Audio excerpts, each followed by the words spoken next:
I'm just gonna stay here until the YouTube goes live. I don't really have too much to say right there. What's that?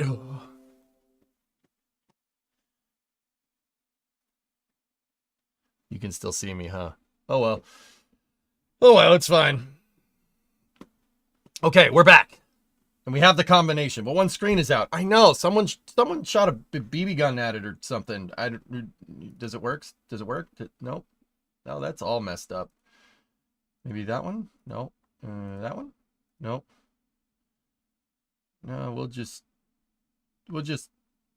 Windows sound again. Dude, I have all system noises muted across both computers. Yet Microsoft still plays them.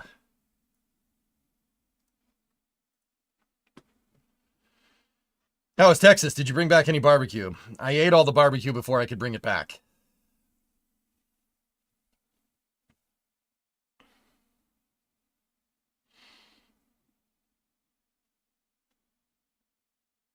You leave for 2 weeks and everything's broken. Yeah.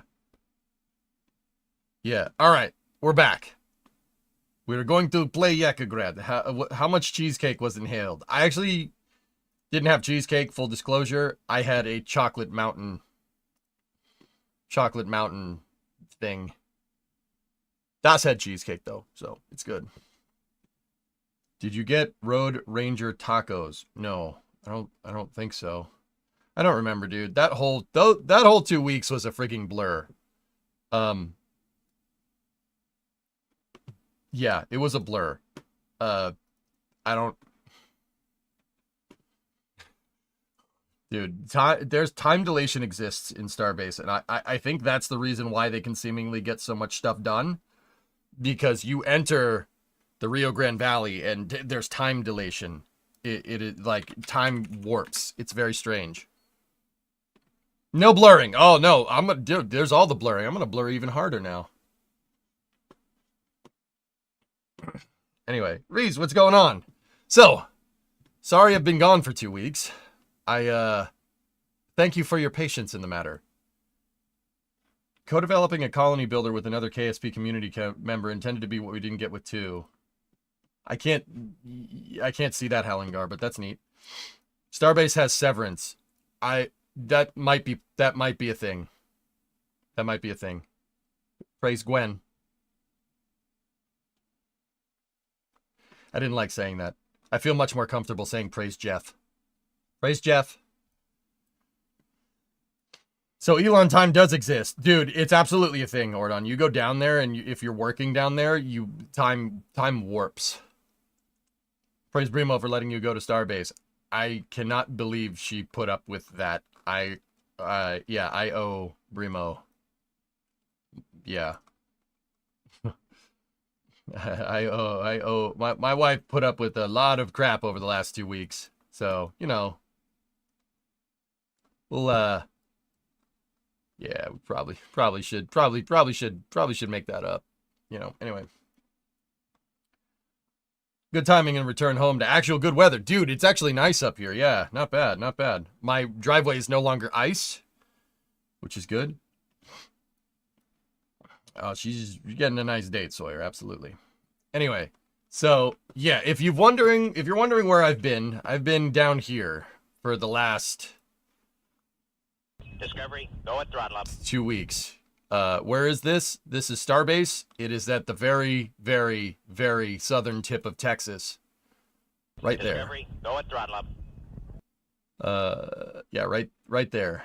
That's where I've been. I've been doing Flight 8 coverage for NSF and then streaming a bunch of launches to you guys, etc., etc. 2 weeks. I can make your driveway an ice rink if you want. No, that's already happened. We don't need to do that again. How are the tacos? The food, amazing. That's where giant boosters are caught and fireworks are made. Yeah. Yeah. I've spent an insane amount of time over the last 2 weeks next to gigantic construction equipment, though. So I've been hankering to play workers for a good while. There is a plethora of construction equipment between the pad site, the launch site, and the production site. There is a plethora. Also, on the way over to the Margaritaville Hotel at South Padre Island, where we watched the launch, there's a gigantic LNG terminal being made. I counted this LNG terminal. This is an old picture. This LNG terminal has 25 Liebherr 11,000 cranes, 4 tower cranes, and 32 telescoping cranes. Yes, the parking lot for workers to get to this LNG terminal, the parking lots, there's one over there and one over there. It's bigger than Starbase. So, like, not only have we been seeing cool Starbase stuff, I've been just seeing cool construction stuff. And I got a big problem. I got a big problem. I need to industrialize. It's gonna get crazy when the Gigabay starts. Ariel, I've heard some Discovery, go at throttle up. I've heard some crazy stuff. Some crazy stuff. Like, here, let me show you.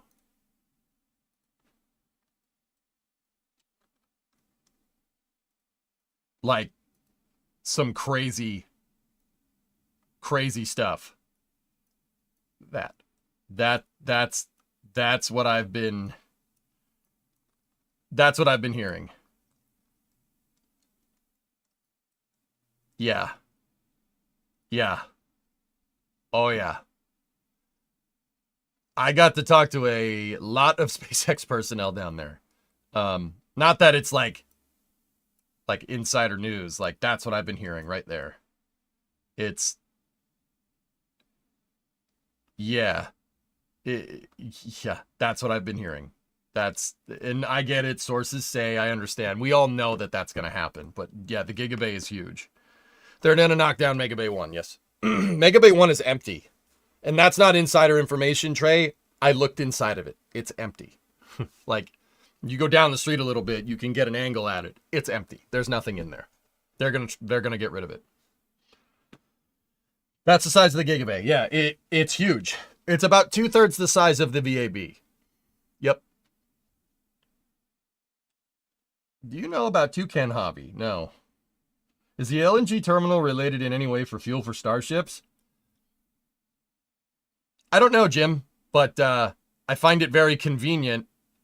Yeah, the High Bay, not Megabay 1. That's right. High Bay 1. Yes, that's correct. I get the names confused. Like I said, time and space warps when you're down there for some reason. And so does remembering names for things too. Megabay 1, guys, so, okay. Discovery, go at throttle up. Rewind a little bit. Megabay 1 is being used for boosters. Megabay 2 is being used for starships. Those are being used. High Bay 1, the first tall building that they made, is empty. They are going to get rid of it. They're going to get rid of the RGV Starbase building, and the Gigabay is going to be like front and center. It's, yeah. Discovery, go at throttle up. Crazy. Hey, Yuck. 120-month resub. 10 years.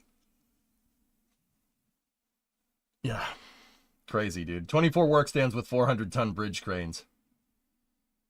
Yeah, that's the thing. Yeah, the thing. You know the thing. I need to poop. 56-month resub. EJ, poop. What's up? All right. Anyway. Also, Ship 35 is rolling out to Massey's, dudes. Yeah, it's rolling out to Massey's.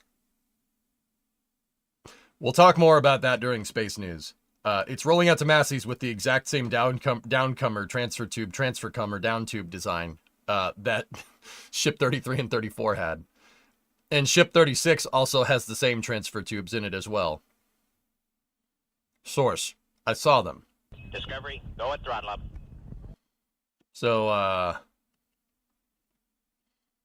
take that for what you will. Hey, T-Money, 48-month resub. That will need changes.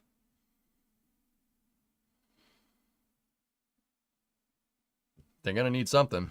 Since you fixed Jack's car, his photos are better. Really? Oh, that thing still needs a lot of work. Spray foam, pipe clamp, duct tape. Yeah, there you go. Source, I seen it. Yep. Are we expecting more RUDs? There's ways to mitigate harmonic resonance, dudes. Hey, Int, what's going on? Do you think that system will need an update?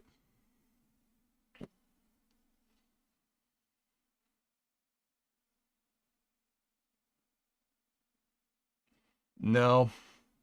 Not in the interim. Yum Food, my suspicion, this is not based off of anything I heard from anybody at SpaceX. This is just basically me looking at this whole thing and kind of figuring it out. You ever played Factorio? I know the answer to that is yes, obviously. There's a bunch of nerds here. You guys ever play Factorio and you have a production line that you built, and then you built another production line next to it that's designed to build faster, right? Maybe a different product. So say you have your first production line is making product A, and your second production line is making product B, okay? Product B, based off of what you learned from product A, it has much higher throughput, right? So it can produce stuff a lot faster. But it's product A and product B combined, you need both of those to make product C, right? So you have A, which is a small line, B, which is a big line, and and you have C, which is a big line, right? They both combine to make product C. But product A is still slow. It needs to be retooled. You need to retool that line. So for a moment, you're going to have slow throughput with fast throughput, and you're going to get like a hybrid type C design, right? Does that make sense? I very much think that is what's going on with those transfer tubes. They are parts that were already made. They were already made. SpaceX already has the workaround for it, but these parts are already made. So use them and try to mitigate it as best as you can, because flight data is king here, right? Flight data is king. So even though you have, what really tipped me off to this whole thing, like even though you know that this part could potentially fail, you're still going to fly it, but you're going to implement mitigations. That's what tipped me off to this whole thing. SpaceX is trying CO2 snuffers. They have that attic thingamajig. That's not SpaceX. That's minimum viable implementation. Meaning, think about like another product on the Starship production line with minimum viable implementation was those flip out landing legs that they put on SN8, SN9, SN10, SN11, and SN15, right? Those little flip out landing legs, that was minimum viable product. Everybody knew that they weren't going to use those. Those weren't the final thing, right? This style of booster that they're ship that they're producing right now is just a minimum viable hybrid design. That's it. They're just mitigating stuff until that production line is retooled to implement the real fix that they're trying to do. And once again, this is just my opinion. I'm pretty sure that's what's going on. Dude, I've spent the last 2 weeks staring at Starbase, like watching the equipment move, watching the nose cones roll down the assembly line. I'm pretty dang sure that that's what's going on. I have no way to prove it. It's just an opinion. I think that they have a fix implemented already, but it's coming down the proverbial production line. Personally, I think that fix is Raptor 3. Compounding resonant vibrations can happen with older engine designs. They had that problem during the shuttle program, and that's why so many shuttle engines actually exploded on the test stand. This interestingly enough, this problem does happen, and it's a hard problem to solve. I think SpaceX already has the fix in work, but it hasn't reached the end production line yet. That would be the quick way of saying it. IMO, the best theory I've seen so far is that when the tanks are full, vibrations are mitigated by the liquids. As the tanks drain, vibrations become more severe. That's pretty much what's going on, Havix, as far as I can tell. Anyway, I'm going to load up workers, and we'll continue with YAKOGRAD Republic. We will talk more about this during Space News, though. I don't know, Black Eagle. It's something that's at the bottom of the transfer tubes, if I had to guess. Something is causing an insane amount of vibration down there. Then why are we launching it if it isn't fixed? Why? Hardware-rich program. You know it's not going to fly, so try and mitigate it. You know you have a problem, so try and mitigate it and fly, because test data is king. All the data that they're getting on booster catches, Go at throttle up. invaluable. Even though the ship does explode, and that really does suck, and unfortunately it rains like debris down over in the Caribbean, which is not cool. This is the best way that they have to test. Oh no. If you're in a canoe and it tips over, you can use it as a hat. Because it's capsized.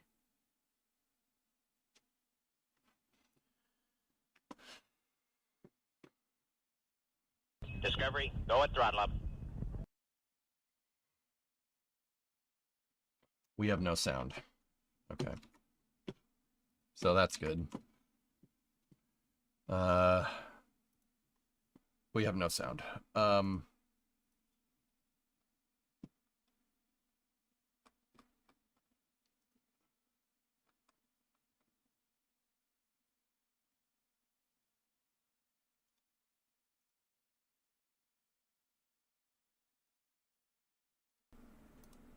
Test? Oh, that's the mic. That's good. All right, that's working. Okay. I'll listen to that.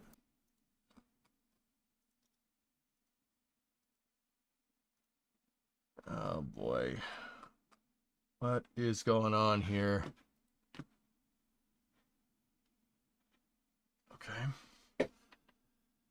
Windows always changes something, and I always forget what they changed.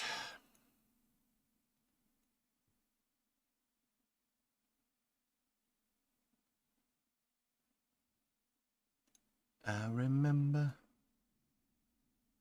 Mixer levels seem to be okay. No, Windows always unchecks something.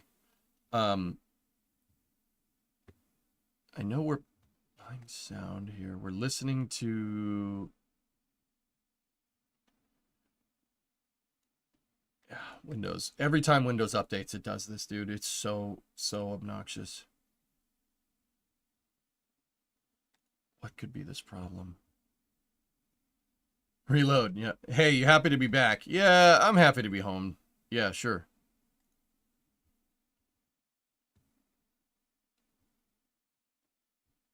Input device is audio pro capture.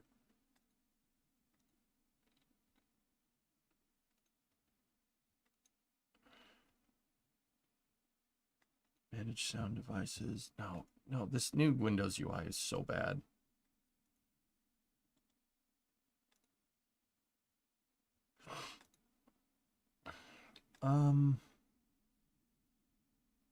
Huh. Okay.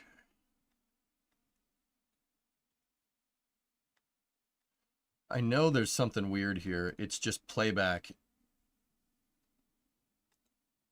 Play through speakers. Play. There we go. We got it.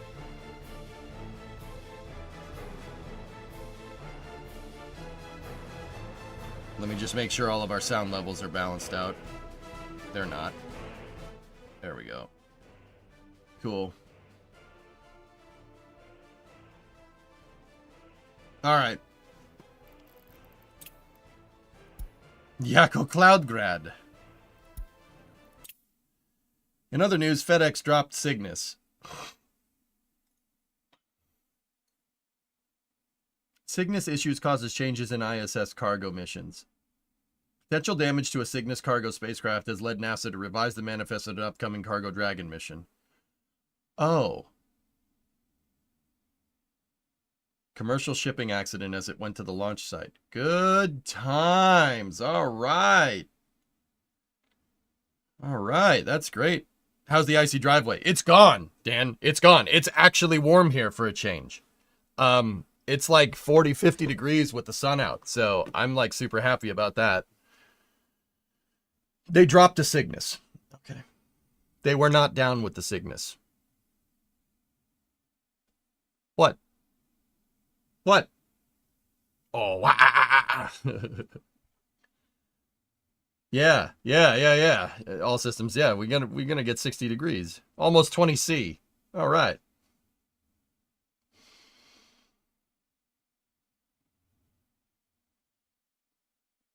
The Cygnus got disturbed. Yep. All right. I gotta grab a cough drop real quick while this is loading. I'll be right back.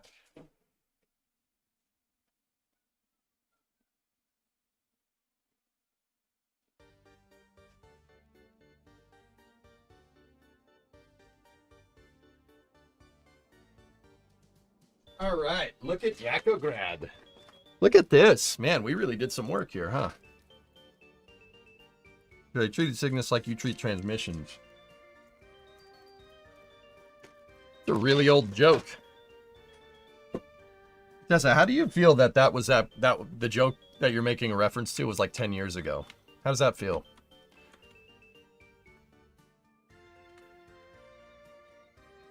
And due to the damage, NASA is shortening the handover overlap to 2 days to save supplies. Boy.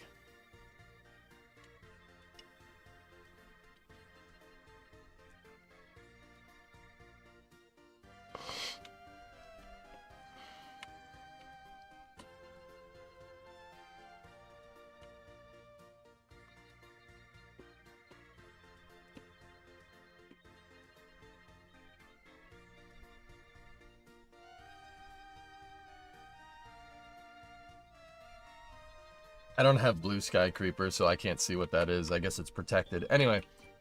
Alright, so what was the last thing we were working on, dudes? How's it going? Finally some streams. It's going, man. I haven't followed this save file. What have you done so far, and what are you working on? Where did he come from? Where did you go? Where did you come from, Cotton Eye Joe? No. So, this is the YAKOGRAD Republic, okay? I named it after Jack. The YAKOGRAD Republic. Based off of what we learned from my last republic, Bakalakadakistan, right? I figured out that it's probably better to plan everything, okay? You want to plan everything out. So you see obviously a bunch of stuff. Like I've basically planned an entire city center right here. Oh boy. Sorry, just gotta get going. All right, so I found that the best implementation in Bakalakadakistan is when I paused the game and made a plan. Made a plan of attack, leaving no mental stones unturned, right? That's what I'm working on here. So with the YAKOGRAD Republic, I'm basically designing everything. I'm designing the city and the cargo, train stations, etc., etc. I'm designing all that to basically spec of what I want the city to look like in March of 1980, right? I'm designing it down the road. Like, actually down the road. See, there's a road. I'm designing this for what I want to look like, what I want it to look like down the road. Now, why? Why am I doing this way? Well, I found basically with Bakalakadakistan that planning everything out seems to be the best way to implement things, okay? It's the best way to get stuff done. And, you know, you plan out what you want and you budget it out and you go from there. Now, I know what people are saying. If you're a workers and resources veteran and you're looking at this, you know good and well I'm not doing that with this amount of money. 1.3 million, $700,000. This 1.3 million rubles and $700,000 is not going to get all this built. There's not a chance in hell. Not a snowball's chance in hell that that's happening. You're absolutely right. What I'm doing is building out, like I said, what I want to see down the road. Now, I'm also designing scalability into this. I'm designing scalability. Now, like this city, all right? When we work on the city, I'm just going to build out this section, right? And then later, we'll build out this section when we need to. And we'll build out this section when we need to. And this section when we need to. And then eventually, we'll make a port. We've decided we'll make a port over here, right? I'm down with the city. Yeah. So, I'm basically implementing these projects in incrementally, okay? Incremental implementation. So let's take a look at the train depot. The train depot right here. I'll use this as an example. This is the closest thing to the border, right? Now, on top of having provisions for 6 tracks wide in case I need it, the depot itself is omnidirectional, so trains can go both ways down the tracks. And in this depot, I have, well, the regular train depots right here, and then I have construction depots. But note that I have 2 depots. The depots in this game basically are a freight yard. That's where the game stores consists that you're not using. And then we have train construction depots. I have 2 construction depots and 2 regular depots. Am I going to build all this at once? No, probably not. In fact, I'm probably going to build this one and then call it a day for a little while. And then when we need more construction, we'll build that, right? Minimum viable here, but design out the entire thing, right? Design the whole dang thing in case you need it. Now, also, I have a fueling depot here. I have another one down at the end over there, so we could scale fueling if we absolutely need to, right? And then eventually, if we absolutely need to make this yard bigger, we can expand into this space over here. Now, that's what I mean. It's scalable, all right? So if we run out of room for trains, I don't have to go fumbling around trying to find another place to put a depot. Just build that one. Easy. Just build it. We run out of, we fill up this construction depot too much, build that one. No problem. We don't need to worry about that. Now, the other thing is, I know what people are going to say. Why not just build one big depot and work scaling into it? Well, that takes time and money, right? That takes time and money. These smaller depots do not take nearly as long to make as the big train depot that holds the most amount of trains. And when's the last time I filled up a big train depot? I didn't even fill up one in Bakalakadakistan. So we built the smaller depots that are cheaper to make, and then we're going to scale them. Like I said, we have the room to scale for more depots over here. I even left in provisions to potentially build a Y, a junction down here that could have train tracks going over to the Apatomo border if we absolutely want to do that. The reason why is that there's oil right here, and I'm going to build out crude oil. We're going to build out crude oil export right here, at least initially, right? The entire system here is designed to be scalable. The whole thing is scalable. Obviously, we have these farms, right? This is probably going to be one of the first things that we do, right? Farming crops are, food and crops are a pretty easy thing to, crops are a pretty good export in the beginning. They're really easy. They don't require a lot of labor to make, right? How you doing? Did you get any cool footage from Flight 8? I actually, just for you guys, I had a camera rolling of my reaction to Flight 8. Now that I have a little bit better bearing on what Starship is and, you know, not having it blow my mind completely, I actually put a camera down up on the roof looking at me and Gene, and I have, or Gene and I, and yeah, we have some pretty funny footage of me going, ah, you know. Heard you a little in the NSF Views video. Nice, nice. Are we going to attempt another Gigafactory? Black Eagle, the idea is that we could scale to a Gigafactory if we need it. That was the other big lesson that I learned from Bakalakadakistan. Don't try to build big first, build small. But that doesn't mean you can't plan for building big. So like this right here is my main construction depot for this whole city over here. I don't know. I don't really have a name for it yet. So I have up to 10 construction depots, double road staging depots. We have 2 technical services offices over here. And then over here, I have a cargo loading terminal to load up all the raw materials and goods that I need to keep this city going, at least initially, until we get all these things up and running. This is kind of slated over here as an industrial space. Hey, Vargon. Red Panda, thank you for the raid. I've slated all this for industrial space, and the town's going to be over there. So, like, one of the first things that I'll do is build a clothing factory over here. And we'll import the fabric via train. And the fabric will come over here, right? And then we'll export clothes to the city, what the city needs, and we'll export clothes out on train tracks. Or we could use trucks, it doesn't matter. Did the audio on the roof, we lost internet, Cryo. For some reason, up on the roof, the internet had an outage for about 30 seconds at T-minus 40 seconds. They left the hold and the internet shut off. We're still trying to figure out why that happened. Are train tracks and trains cheaper to operate than trucks? For moving massive amounts of goods, Xanax? Yes, absolutely. It was not Starlink. We have a fiber connection at the Margaritaville Hotel. American. Yeah, it wasn't that. All systems of 7.5 years. Let's go, YAKOGRAD. Big Body, 78-month resub. Yeah, if Factorio taught you anything, leave twice as much space as you think you're going to need. That is the precise reason why I have tons of extra space built into this design. That is something else that Bakalakadakistan taught me. Leave space. Leave space for things. You don't want to shoehorn everything into one small area and then have a huge traffic jam. And Factorio does inadvertently teach that. The other thing that we are working on is utilities.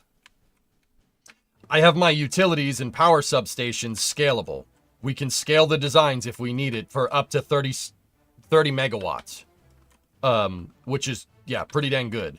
And I have a substation design that I keep using here.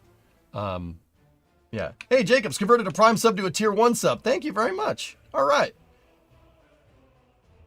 You guys have a hardline run from the site at Starbase to Margaritaville, or is it a direction? It's point-to-point antennas. 60 gigahertz. Point-to-point antennas. I know firsthand, Hellfish. I helped put them in. That's why I was down there so long, dude. I was helping Das get the work on some crazy networking stuff. Dude, Das is a wizard when it comes to this.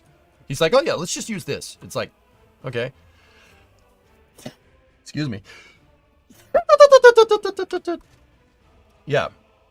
Dude, we have point-to-point antennas and we had to align them. You know how we align them? A high-powered laser pointer. Yep. So the antennas that we put up have a scope on them. They have a peep sight. Think about it like irons on a rifle. They have a peep sight, right? And in order to get them aligned, we did it in the middle of the night. So Das and I were like up on the roof, right? And Dan and Gage were at the highway site across the channel, like 5 miles away. And we had a laser pointer that we used to shine, right? Like, obviously, it doesn't, you can look at it from 6, 7 miles away. And we use that to get the right azimuth for the dish. The dishes are actually super cool. They have set screws, and the mount for them works like a screw jack. So there's 2 knobs on them that you can twist, and it actually changes the pitch and yaw of the antenna, so to speak. So you use the gun sight and the antennas and line it up with the laser. That's how we did it. It's super cool, actually. We used the dish. Oh, that Boga dust must be making you sneezy. You got a turbo up your nose? Yes, yes. It's a turbocharger. Windage and elevation. Yeah, there you go. Good to see you back. Flight go okay? Yeah. I mean, except for the ship blowing up. That's how you would have done it. There you go, Ernok. Yeah. Good stuff, man. It was awesome, dude. It was a lot of fun. We upgraded so much stuff. It was a lot of quality of life stuff for the entire network. So, dude, Das has like a spider web of internet connections that all go from the Margaritaville Hotel. It's super cool. Was it Ubiquity 60 gigahertz wavelengths? Smids, that's exactly what it is. Yeah, I'll get you pictures of those. Hang on. Ubiquity 60 hertz.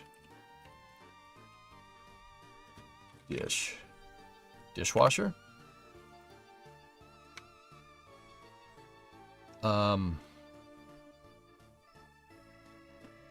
It was one of these bad boys. Let me find it.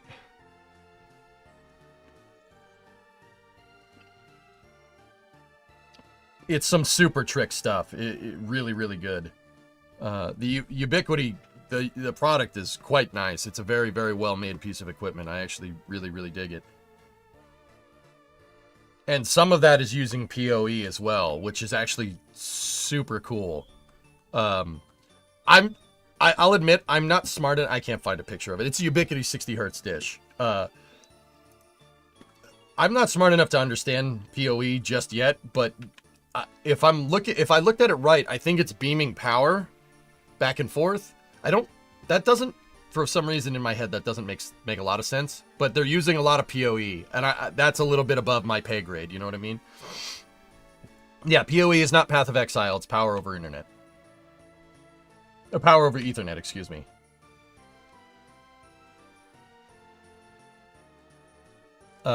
It's super, super cool. Yeah.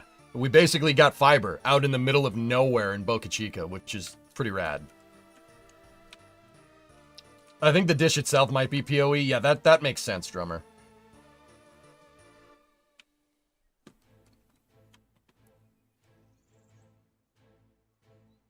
I think it's 48 volts, Steve, if I saw it right. I mean, I hooked it up. It said 48 volt PoE, so I'm going to go ahead and guess that that's probably the amount of power it uses.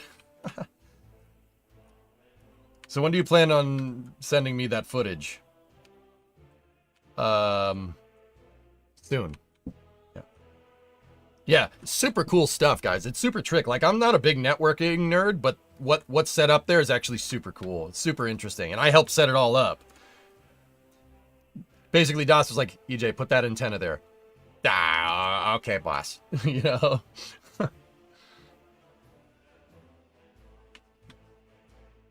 It is super cool, though. All the solar panels and everything. You guys saw the setup during the Flame Trench. Like, how they have it all set. It's super cool. If you haven't seen the last Flame Trench on NSF, go watch it. It was really fun. So you're Lenny, huh? Yeah, whatever. I pick things up and then I put them down. So, yeah, that's what I've been doing. I helped set up that whole network, like the whole upgraded network. We were getting I think it was 2 gigabytes. Or 2 gig, I always get them confused, guys. I'm sorry, I'm an idiot. 2 gigs up over the channel, which is super nice. Yeah, very, very high bandwidth. The problem now is that we have bottlenecks everywhere else.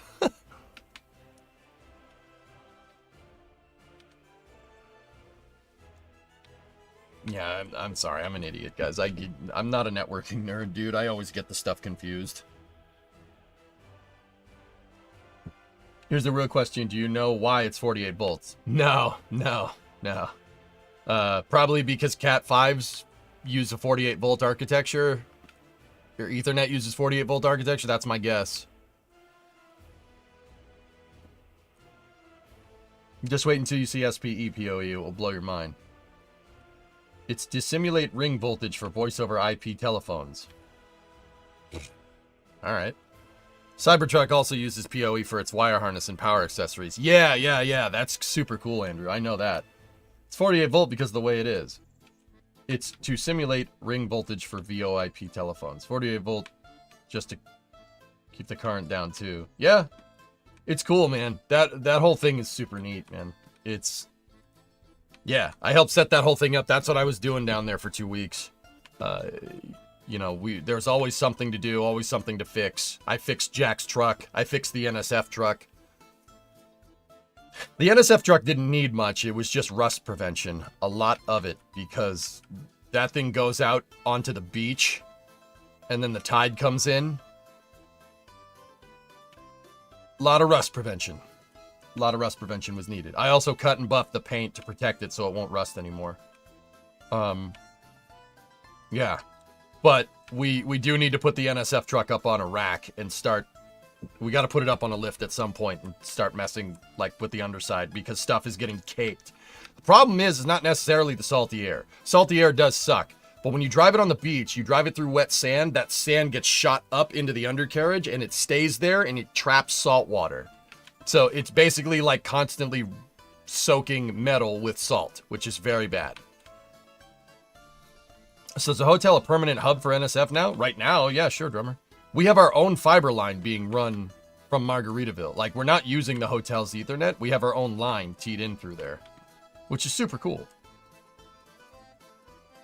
How was it working on a Land Rover rather than a Ford or American car? Well, Land Rovers from that era are pretty much Fords, Joe. Ford owned Land Rover when Jack's truck was made. I see a lot of Fordism stuff in it, but there's also a lot of just... There's also a lot of weird stuff in there. Like the Land Rover uses a hub-centric rim, which is very strange to me. I don't know why you'd do that. Like, that's just needlessly complicating your lug nut design. And wouldn't you know, Jack has a lug nut stud missing from his left front tire. Which, don't worry, we're getting the parts to fix it. Tessa, if we're coating the trucks in bed liner, you got to do it in a paint booth. If you spray the bed liner in high humidity and it's humid down there, you're trapping moisture against the metal and it'll rust from the inside out, even with bed liner. You got to be careful about that. The other thing I noticed is that there's a very strange drive shaft design. Yeah, it's not as simple as just punching out U-joints.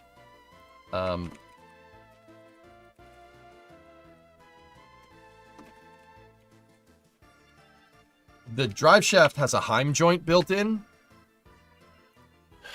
And I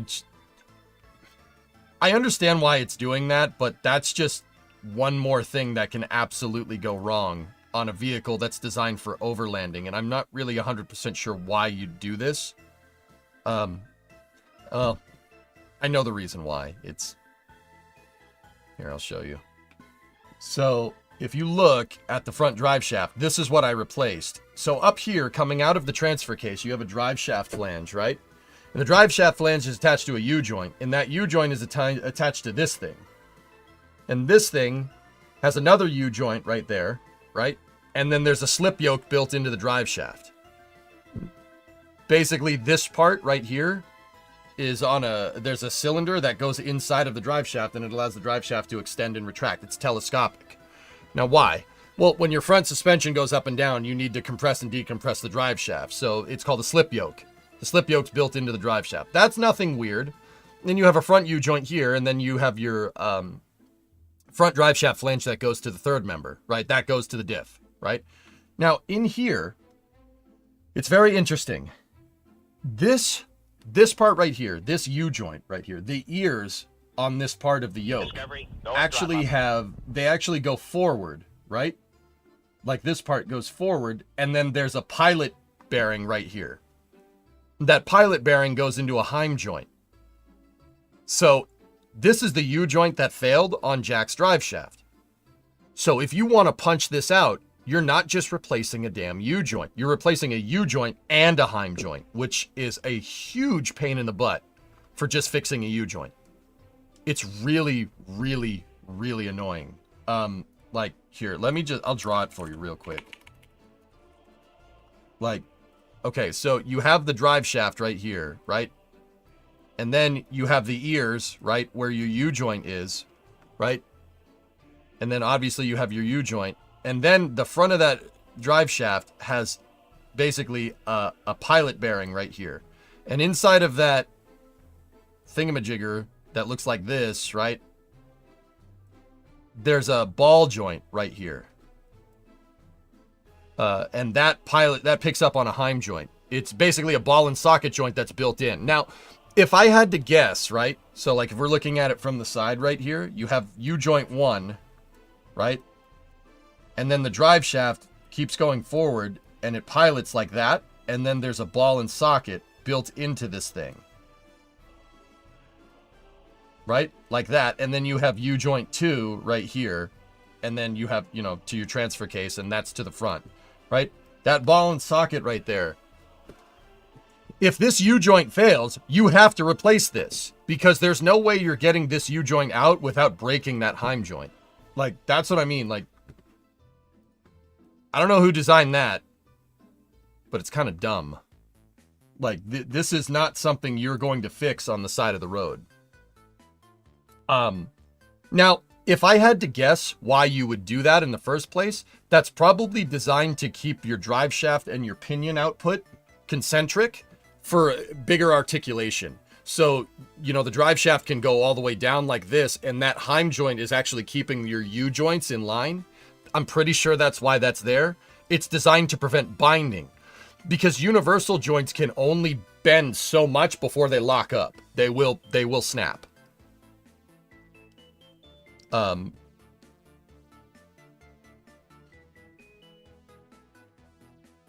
Speaking of what, I have stuff in the pipe for Bluefist after taxes. Nice. So yeah, I'm pretty sure that's why that's there. There it is. Look. And it fails all the freaking time. That right there, see the pilot? Look, if this front U-joint fails, it'll destroy the Heim joint in there. And it did. It destroyed the Heim joint. Like, see, the drive shaft has... And first of all, it's a pain in the butt to punch a U-joint out of that. That sucks so much, dude. Yeah, see the pilot right there? And then this is where the ball and socket would be. Like, I don't know why you do that way. Well, except for the fact that it's basically, like I said, it's there for articulation. It's there to make sure your U-joints don't bind up when your suspension is fully decompressed. But yeah, that's what I was doing. That's the part that I had to fix. And see the slip yoke right there? That's the point. It's supposed to be fixed at the dealer. Dude, yeah, Sawyer, you are not fixing that on the side of the road. So I was just like, oh, I'll just punch out a U-joint. It won't be any... It's not a big deal. I can fix this. No problem.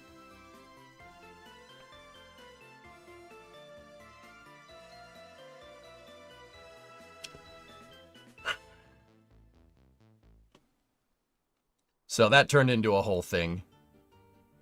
We ended up leaving Jack's truck at Rocket Ranch for a little while. But yeah, dude, see? Look. If this U-joint gets hogged, and it does, right? If it, that's what Jack's front U, that's what that U-joint looked like when I got the freaking thing apart. It looked like that. That's supposed to be a circle. See how it's not? It looks like an egg. That's bad. And then I got this thing apart, and the Heim joint was like throwing a hot dog down a hallway. The needle bearings were gacked. There's bearings in here to keep this thing nice and happy. They were gone. There's also bearings here. They were gone as well. There was no needle bearing. Jack was driving around a truck with a U-joint that had no needle bearings in it. What causes that? Salt, grease, no grease. They didn't grease the U-joints. Yeah, you gotta keep the stuff greased or else it's gonna fail. Hot dog down a hallway. The Heim joint was Heim joint int. Catching. There's supposed to be a ball and socket right here. There was no ball and socket. It was totally wallered out, dude. This part right here, forgive me for what I'm about to do. That part right there was, because the U-joint failed, was basically doing this inside of that Heim joint. Like, mixing instead of spinning.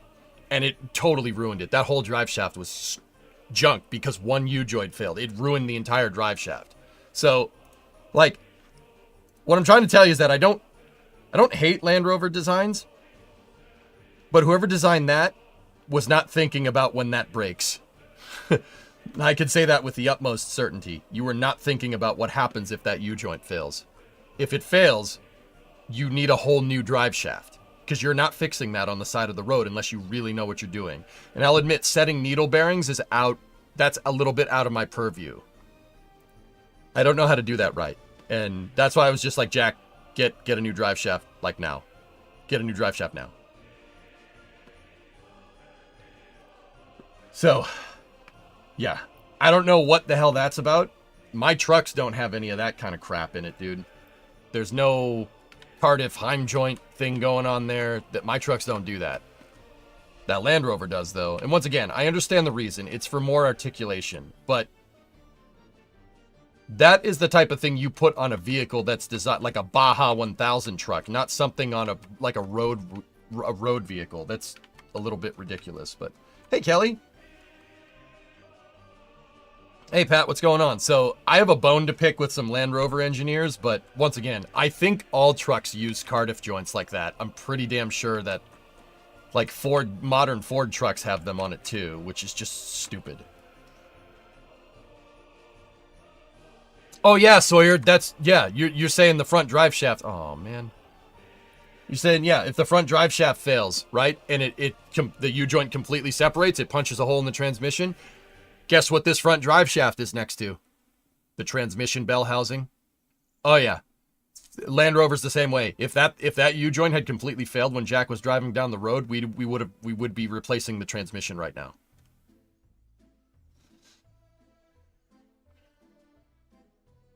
You could say whatever you want about Ford trucks, okay? Ford trucks don't do crap like this. At least the old ones don't.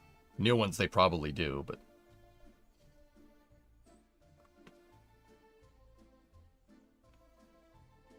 Land Rover, not Street Rover. Yeah. I punched the U-joint out, no problem. But when I punched it out, I figured out I didn't know there was a Heim joint in there, so I guess I paid the stupid tax there.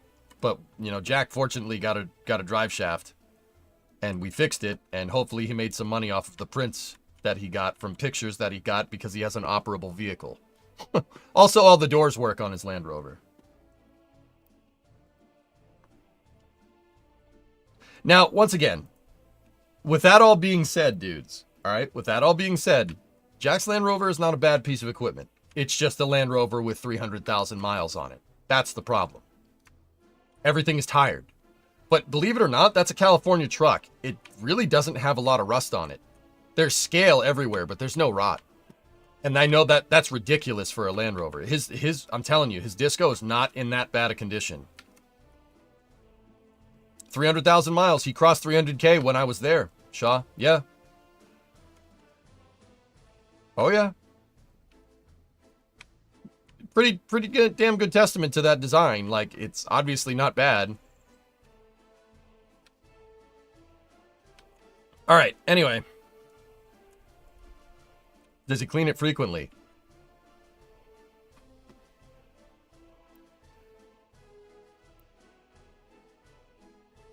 I cleaned it. Does that help?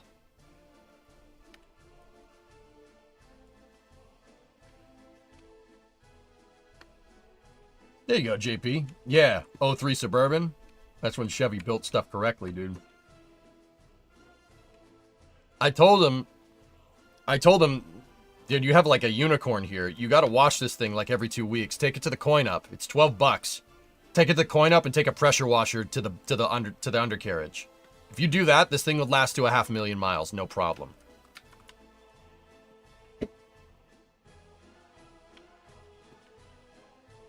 It's a high vehicle. Jack would need his box.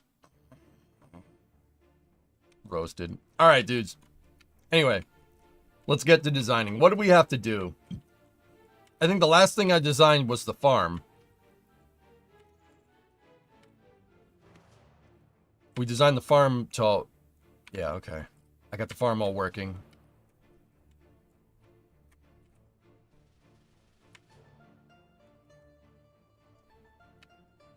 Okay.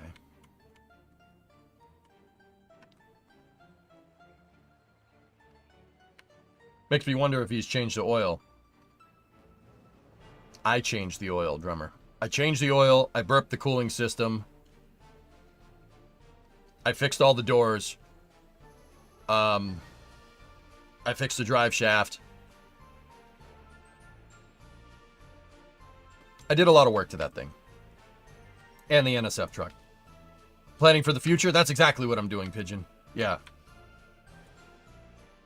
So by the time... So if you guys noticed, I have... Instead of having one big grain silo, we have 4 smaller grain silos that equate out to basically something bigger than the big grain silo. I don't like building out a big grain silo. I had a bad experience last time we did that. Yep. Nope. Gonna have a bad time. I think you were looking at where to put power plants. Power plants are gonna go over here, in this area right here. Yeah, that's where that's heading. Did you speak sweet nothings to it so it runs perfect? Yeah. I did. When we burped the cooling system, we burped the cooling system in a parking lot near the at a O'Reilly's distribution hub near the Mexican border. So it's funny. I poured it in, and I was like, now if we're gonna burp the cooling system, right? Because it got low on coolant, right? If we gotta do that, it's gonna geyser a little bit, right? And he's like, what do you mean? I'm like, it's gonna geyser a little bit because we're bleeding all the air out of the system, right? So in the coolant overflow tank, I'm like, if this thing starts shooting out like a geyser, don't worry about it. It's not a big deal. And Jack goes, oh yeah, too much air in the lines. If you have too much air in the lines, it can't cool itself. That's like having he goes, that's like having a positive void coefficient on an RBMK nuclear reactor. And I'm like,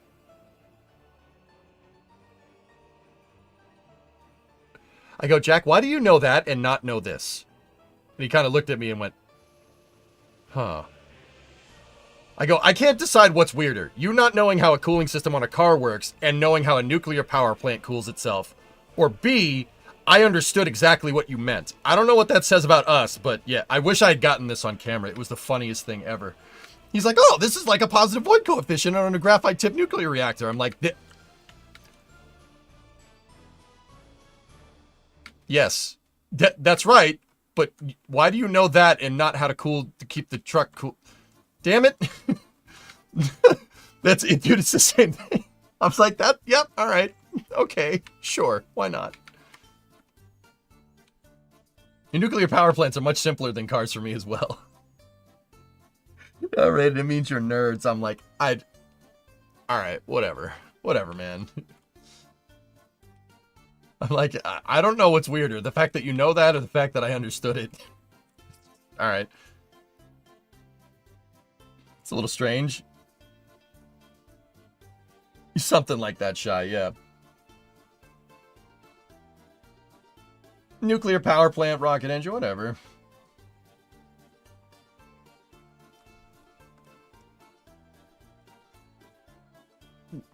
Yeah. Tell him that, Tessa. What are you telling me? Duckman, your degree is in engineering physics, specializing in nuclear waste classification. May have something to do with it, Duckman. Oh, yeah, yeah, the fact that you know nuclear better, yeah. There you go. Cars are just little mini power plants. All they are. They're little mini power plants. It's pretty cool. He's more likely to listen to you. Yep, yep. What junkyards down there? You find some good stuff? Didn't get a chance to raid the junkyards, but there's OBS Fords everywhere, Enoch. Everywhere. Everywhere. There are like fields of them, dude. Makes me happy. All right, anyway, let's get into building, dude. We'll have more stories during space news.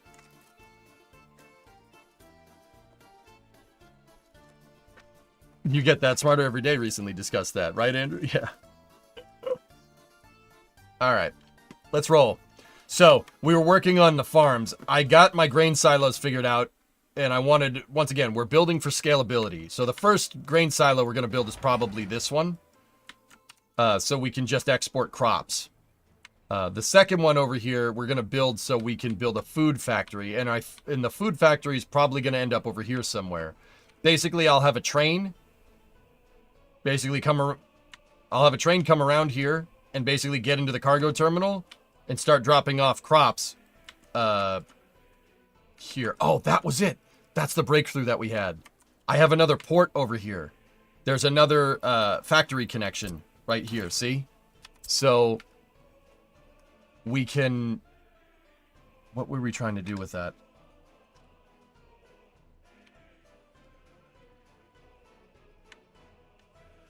Nice, Joe. That's cool.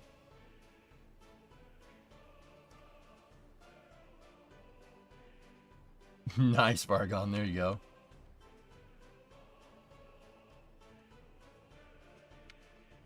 Yeah, drummer. Texas, basically anywhere from like middle of Texas over to California, really, really easy on cars. It fries paint in interiors though. The sun basically just fries the paint right off. Maybe make textiles. Mill, that's what I have slated for this space right here, in industrial space. There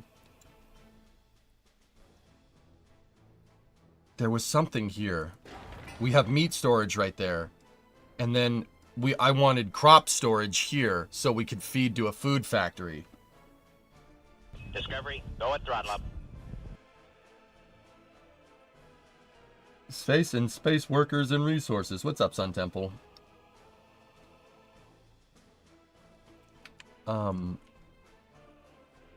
Yeah, crops are gonna basically feed a food factory here. I think that's what we had planned. Your last workers and resources session. Oh. Let me see.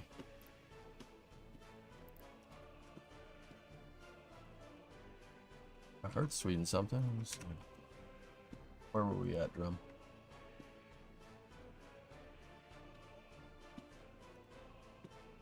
I'm not logged in on this computer.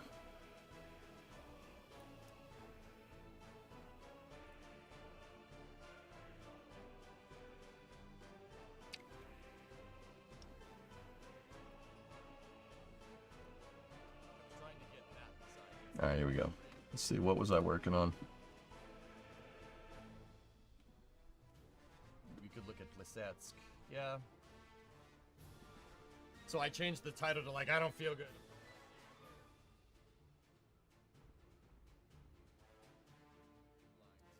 Okay, we made the Y.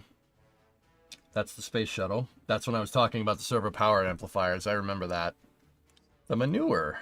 I remember that. We were working on the substations. It's me flattening terrain. That's working on Starbase. That's Starbase trajectories, and that's placing the big fields, I believe, was the last thing we did. And figuring out the farm design.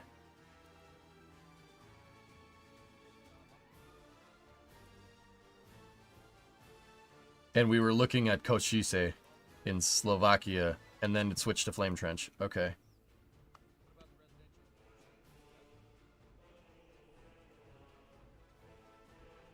I'm probably going to put commercial on the outsides here, Yep. and then residential on the insides.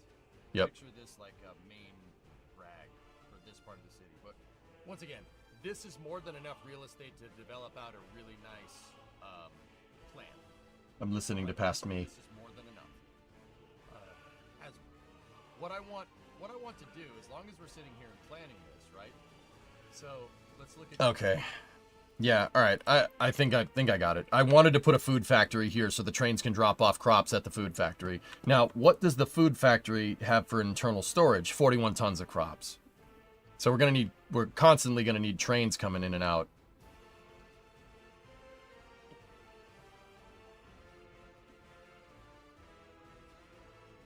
All right.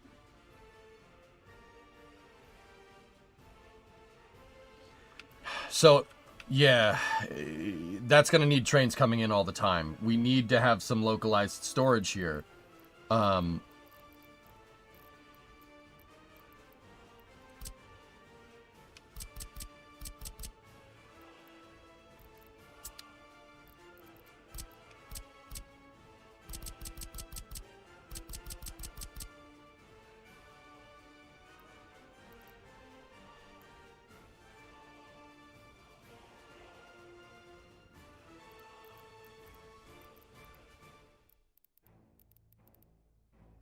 Now, these warehouses can hold crops, too. They don't necessarily need to be in a grain silo. Food is stored in a different one. I understand that. I'm not talking about food. And I'm talking about bringing trains in and delivering the crops and water that we need to make the food, right? Previously on Workers and Resources. On the last episode of EJ's Labor Camp. Shh!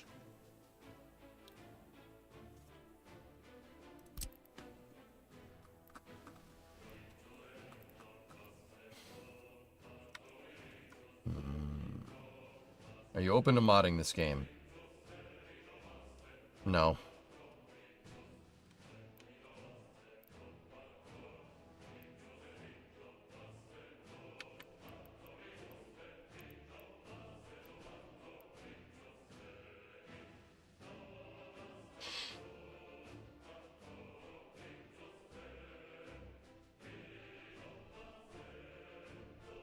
So what I'm wondering, dudes, I'm just going to go ahead and ask. Can we cargo terminal to grain storage and then grain storage to food factory? Like, could we string them like this? Like, just, that's not a finalized design. I'm wondering if it'll pull. I know sometimes it doesn't. Sometimes that wouldn't pull.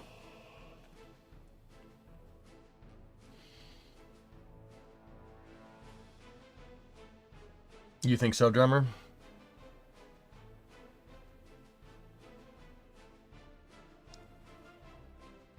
You wouldn't be able to export this way. Well, food could be delivered to this, the warehouse, and the warehouse could be exported if we wanted to do food export.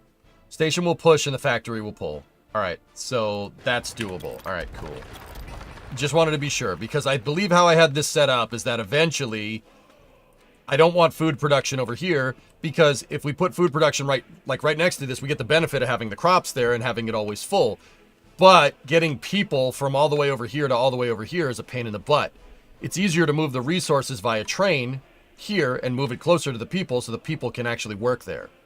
That makes sense? That was my idea. I'll leave all this space for forklifts and parking lots and whatnot, and probably a bus station too. I mean, I have a place over here.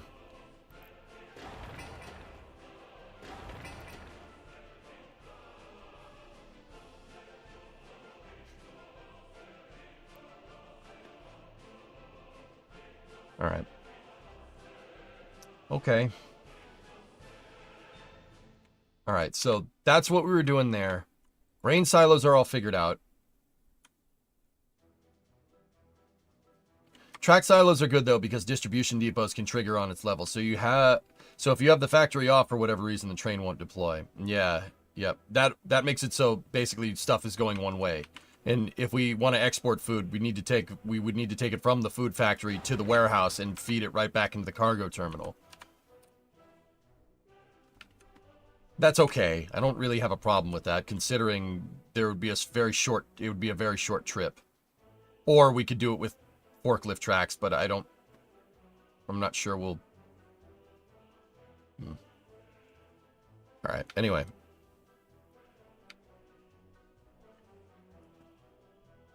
Alright, cool. Alright, so we know that'll work. Forklifts are god-awful. I'd rather a direct connection. Yeah, forklifts are so bad. They're terrible.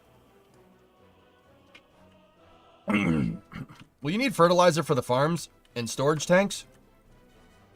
I'm going to go ahead and say we probably should. There is provisions for a fertilizer tank here.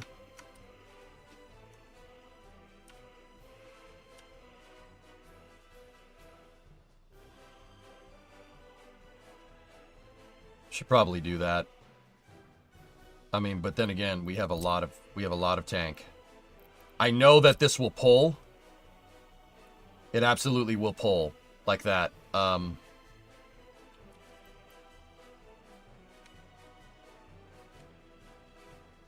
Fertilizer via road or rail? I could do either one. I did make a spur line coming down here, one to get at the grain silos over here, and two, just to have a track come down here so we could bring fertilizer in if we really wanted to. You don't really need a fertilizer tank. Yeah. How much can that hold internally? 100. It can hold 100 tons internally. Yeah, I think we're all right. Okay, cool. Dang it, now I want to play Workers and Resources. Hanging around Starbase for a long time made me want to play Workers and Resources, man. Alright. I think what we can do now is work on building out the city. I still need to do utilities and drainage. That's really, really important. We need to do water, drainage, stuff like that.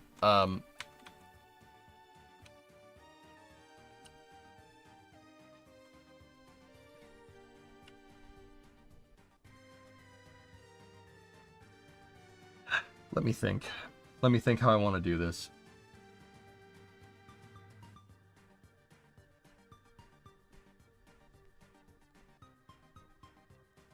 Hey, Sneaky.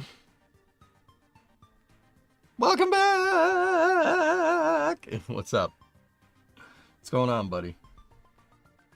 Dude, I may have been gone for 2 weeks, dude. It feels like I've been away for a lot longer. It's very strange. Like, once again, time in Boca Chica is like, time dilation is absolutely a thing.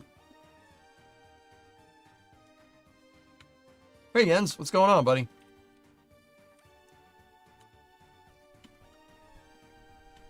I am home. Yep, I'm back in Baston.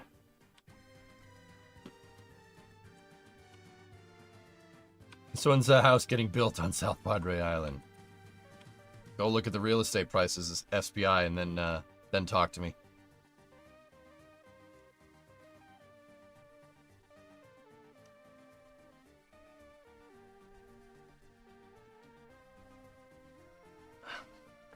Freaking hangnail. Sorry about that. I don't mean to put my fingers in my mouth on stream. My bad.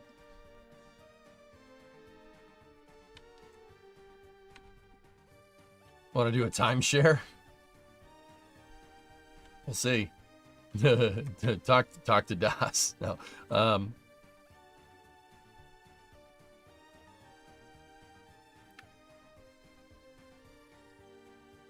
right. Let me think. So we got to do water. Let's start thinking about this. I'm pretty sure we could pull water from wherever. I'm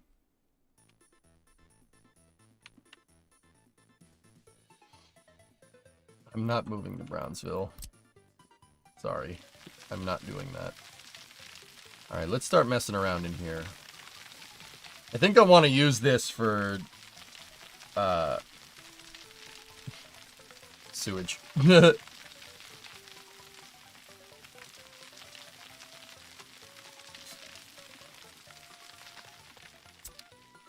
Yeah, I definitely do want to use this for sewage.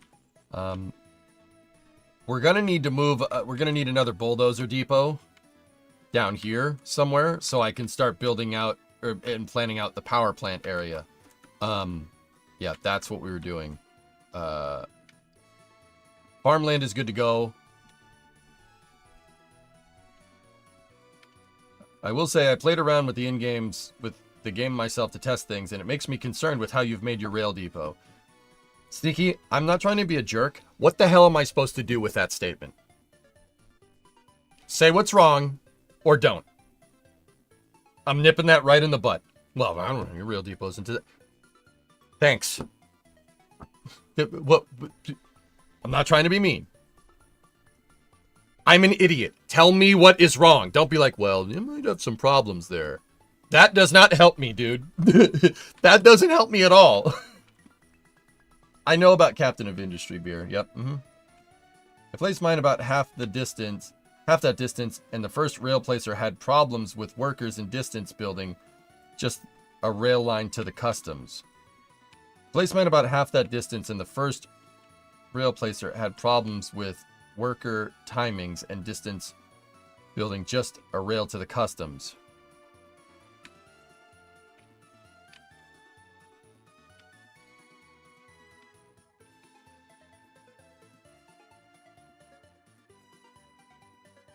They would go home before it could get to the rail. Oh. Get a different track builder, dude. You need a better track builder. You were probably using AGMUs. Those things are caca. AGMUs are minimum viable track building.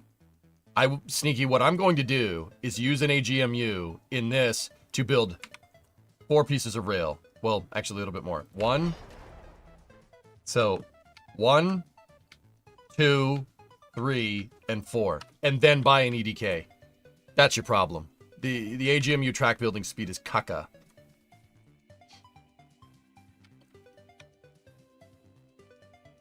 Yeah, no, I was trying to build the track with the AGMU to handle the upgrade. Interesting.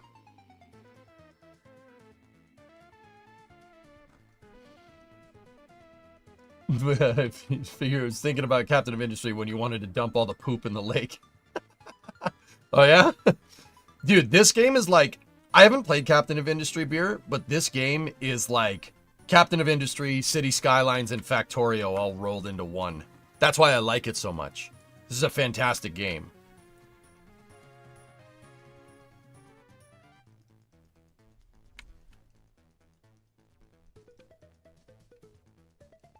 Anyway. Sorry for the suspense then. Didn't want a wall of text. That's all good. All good, Sneak. I got you. I appreciate the courtesy, man. Thank you. Yeah, you gotta tell me though. I like, dude, remember, streamer brain. Streamer brain makes you dumb. It absolutely is a thing. I don't care what anybody says. Streamer brain. It's definitely a thing. This is why, like, this is why sometimes I'm like, yes, Chad, and then we take into account 2 + 2 equals potato. People are like, what? I'm like, yeah, potato, right? That's right. Potato. Yeah. Like, you ever try to see a streamer do math, like, on stream? Unless you're, like, completely locked in, it's not gonna work. You'll make the dumbest mistake. That's just streamer brain, dude. It happens on YouTube. It happens with YouTubers, too. Like, on Let's Plays. Like, I swear, streaming and doing YouTube videos makes you stupid in the moment. I don't know what that's about, man, but it's absolutely a thing. The correct answer is fish. Yep, and it's Monday. Yep.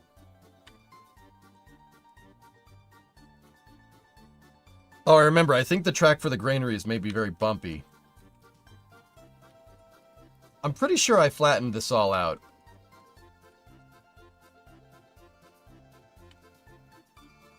It does take a lot of bandwidth, Phil. And you always have in the back of your mind, like, am I talking to chat enough? Am I engaging with you guys enough? Am I providing good content? Does this content suck? Is the stream doing well? Am I dropping frames? Like, how's the YouTube chat going? How's the Twitch chat Dude, I'm telling you, all that mental bandwidth doesn't seem like it takes up a lot, but then you know, you're worrying about all that stuff, and then you're like, yes, 2 times 5 is 8.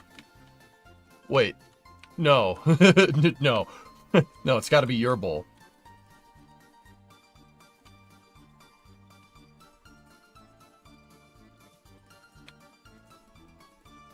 Dude, it absolutely happens. That's absolutely a thing. You've seen me do it a bajillion times. The only time you get math right is when you are locked in. Like, that's the only time I'm like, yes, the square root to the power of 7, the log sine 3, blah, blah, blah, blah. Like, I'll just do it out and I'll be like, after the fact, like, I'll be like, wow, that was pretty cool. Couldn't do that again if I tried, though, but, you know. All right, anyway. So, we need utilities. We got to work on drainage. We got to work on water. Square root of 1,000. 100. Don't do this. Don't do this to me. Don't do this to me. Don't do this to me, man. It's 100 times 100 is 1,000, right? Okay, cool. Yeah, I'm good. I'm good. Why are you doing that? That's messed up. Why? Stop. Stop this. You stop this now.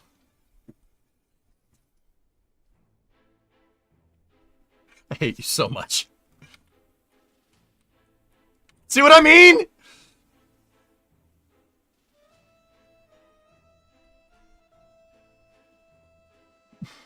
I'm gonna build my damn water plant. Leave me alone. I'm taking my water plant and going home.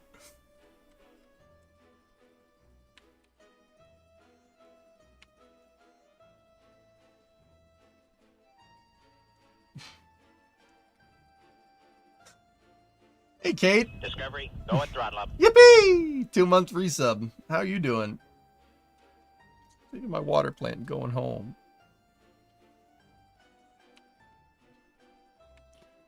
See what I mean, man? Why would you do that? Why would you toy with my emotions?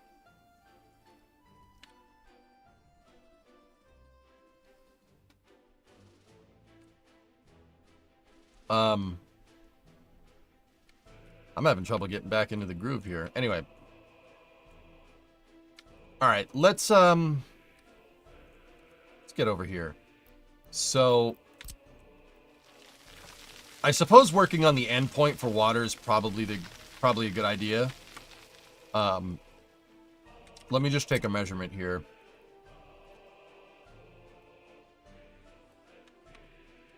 What are the different heights of terrain that we have? Okay. So we have 40 feet above sea level, 15 feet above sea level. The highway is 50 feet at ASL, right?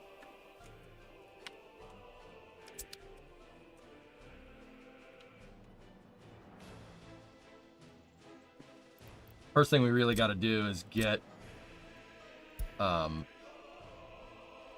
yeah, see, we got to get, let's try to build the bridge crossing here.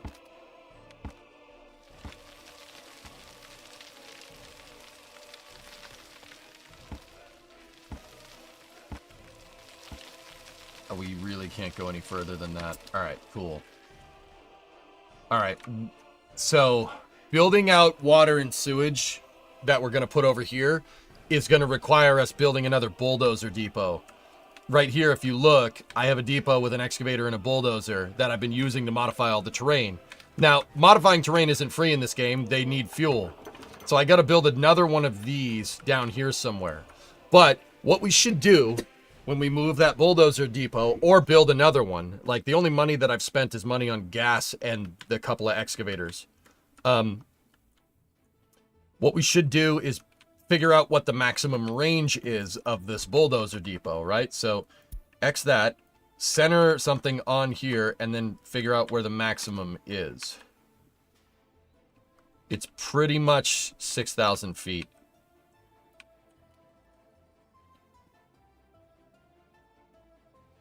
Yeah, 6,000 feet. So Where should the next bulldozer depot go?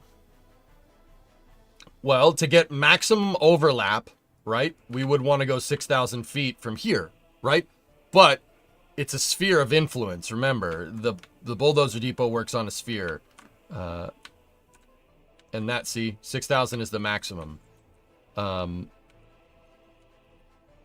So we got all the way... See, there's the end right there. That's why that road isn't finished. We got all the way to the border right there for the most part.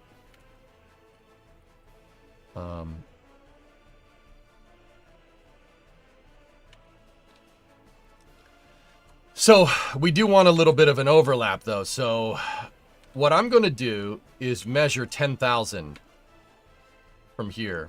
And that should get us the next spot for our depot. That way it works like a Venn diagram. We have overlap. So we have, because it's a sphere of influence, right? So, right, if we have one depot right here, right, and that has a circle right here, a sphere of influence, you don't want to put your other one like way over here and then have that circle over here somewhere, right? No good. You want overlap. You want it to look like a Venn diagram. You want to overlap the SOIs. So, something like that, you know what I'm saying? And then we're going to need, obviously, something like that as well. Careful with this drawing. I noticed it halfway through, and I made sure I made it look more understandable.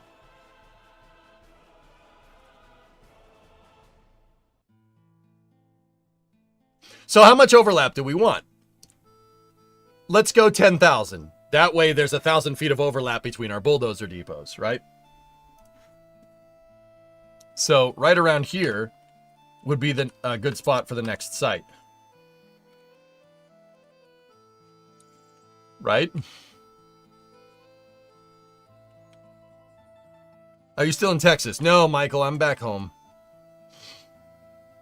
Yeah, the bulldozer is used for modifying huge tracts of land.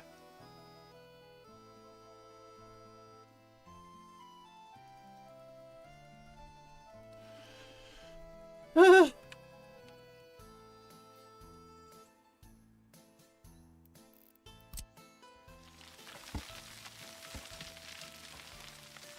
don't like her? What's wrong with her? She's rich. She's got huge tracts of land.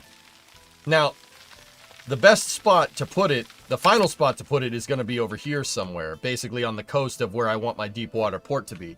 This was me messing with an airport, by the way, in case anybody's wondering what that is.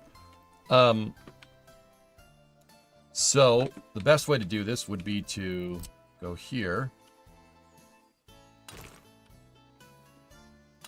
Build this out, and then we need a road depot. Right? Put the depot first, and then we need a gas station. Now, we can build free gas stations, basically just a fuel stockpile right there, and go. Now, I should have a distribution depot set up. The distro is all the way down here by the border. This is just a distro with one single fuel truck designed to fuel up the bulldozer depots. Now, can't find a path to this building.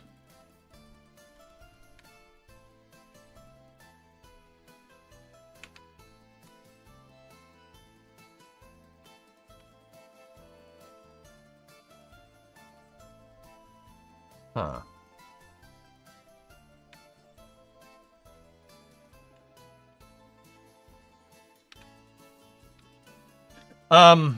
Charles, I'm gonna dredge this. This is super deep water right here, and this is a good place for the port to go when we eventually do it, and it leaves a bunch of extra space. Yeah, we were using the terrain tool, and we figured out that that's super deep, so we'll dredge this. We'll dredge this isthmus. I think that's what that is. And we'll make a big port in there. Perfect crossover, beavers and resources. Yeah. So he can't get to that because there's bridges there that haven't been built.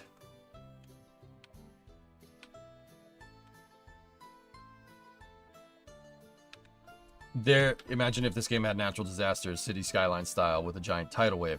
That would suck. A lot. Yeah, that would suck. Alright, so here's what we're gonna do.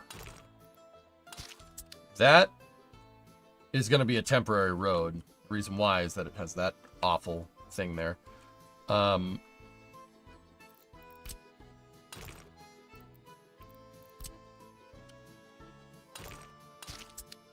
I hate that a lot, but that'll be a road that guys should be able to use. Buddy should be able to use that to get there. I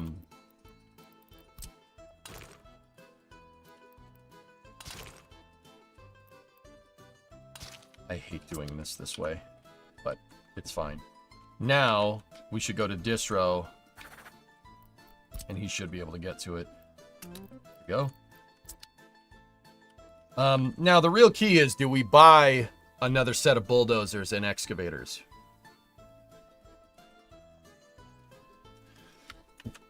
I don't see why we shouldn't.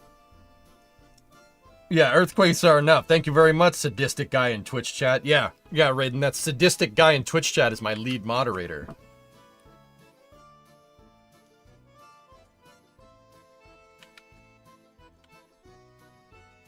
No, Mill? You don't think so? What we could do is split, because we have 2 excavators and 2 bulldozers. We could split them, right? Discovery. Hey, Vind, 8-month resub. So we could unpause the game for a moment. The fuel truck will go down here and take a very weird route through the city to get to this. Actually, a shorter... it doesn't really matter. I mean, you're not sadistic, you're sarcastic. Oh. Oh.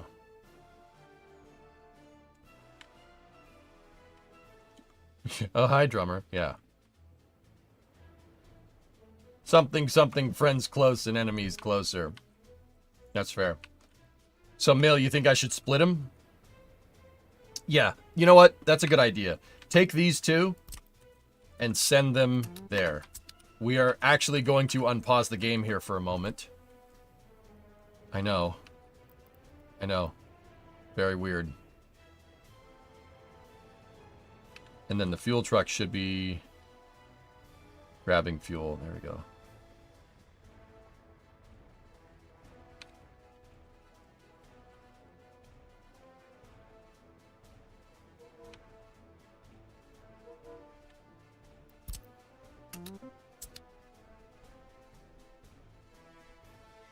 Hey, Alucard, what's going on? With how many roads you have designed, you'll need a decent fleet of dozers to build them in due time. That's correct, dude.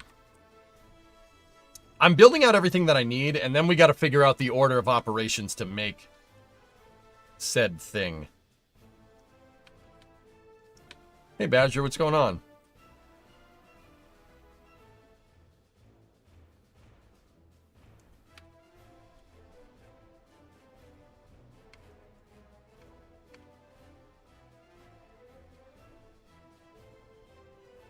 You love watching the logistical planning? Jacob, so yeah, I'm about that life, dude. Got some rain.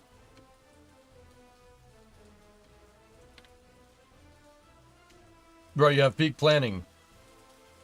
And, bro, you have peak planning. Are you making an Autobahn? Basically. Abdellahu, yeah, that's what this road is. A centralized highway. Okay, so I have a theory in real life. And keep in mind, I'm no civil engineer, right? No civil engineer. I'm just a nerd, okay? I have a theory about transport systems. I don't think that we should go all train heavy and walkable, nor do I think we should go all car centric. It should be everything. So I'm championing every single type of system. I have a very, very robust and well built out train track, but we're also building Autobahns as well. I want both. I want both of those things.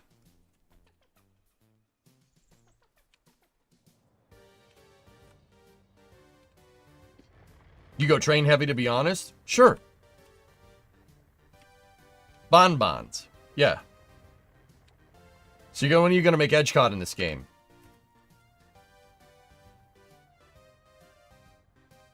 Give me some time. Give me some time. Thump, do you not see what's going on here? Do you not see? Do you not see what's going on? I want maximum walkability, maximum car centricism, maximum train centricism. That's what I'm going for. I want all of it. You know why? Because I'm greedy, okay?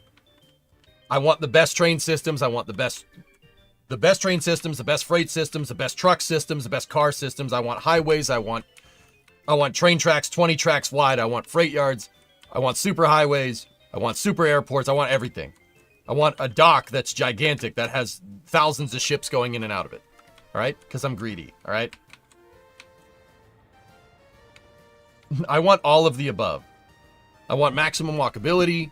You can walk to the grocery store. You can take the car to the grocery store. You can take the bus to the grocery store. You can take a tram to the grocery store. Take a train to the grocery store. Heck, if we get hardcore enough at this, take a helicopter to the damn grocery store, right? Like, that's what I want. What you're going to get is what the Germans call a Stau. Is that a good or a bad thing? Helicopter taxi. Yes.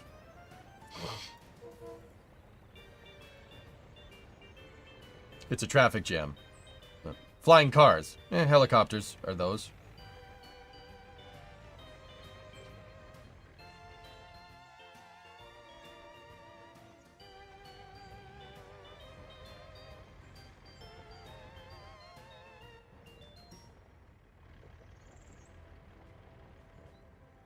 Discovery, go at throttle up. Okay. Pause the game again. Now we have the bulldozer out here. We have a bulldozer and an excavator out here, and then a bulldozer and an excavator right there. That should allow us to start messing with the terrain a lot more over here. Digital Alchemy, 37-month resub. Sounds more like capitalist city than communist city. Well, state-run capitalism. Let's look at it like that. Okie dokie. Think China. China. China. China. You know what I'm talking about? Try that and see if that works. Seems to be working for them, right?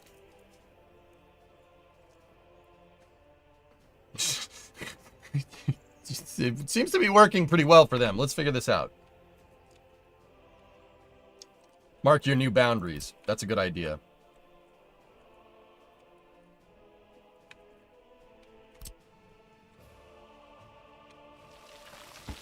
Discovery, go at throttle up. Endo. Yeah, no, it's fine. Yeah, Sneaky, I have. Let's just see how that infrastructure stands up to the test of time. When we built out our interstate highway system, it's lasted a half century. Let's see how long that works. I'd be genuinely curious. So they're building all this cool stuff, and that's all fine and dandy, but, yeah, we'll see. All right, so 5,000 from here, or, yeah, 6,000 from here is... Oh, yeah. Oh, yeah, we're good. We good. Lasted, it's hanging on by a thread in most places. Not bad, considering we didn't do that whole maintenance thing. You know, that maintenance thing was probably important. We should probably do that. Last subs, what's up? Oh, Schmoog with 120 months. Happy 10 years, buddy. You spent these last years using your platform in amazing ways, bringing your appreciation for all things engineering and science to as many people as possible. I've supported you all these years, and I look forward to supporting you for 10 more. Keep up the great work. I got you, Schmoog. Right on, man.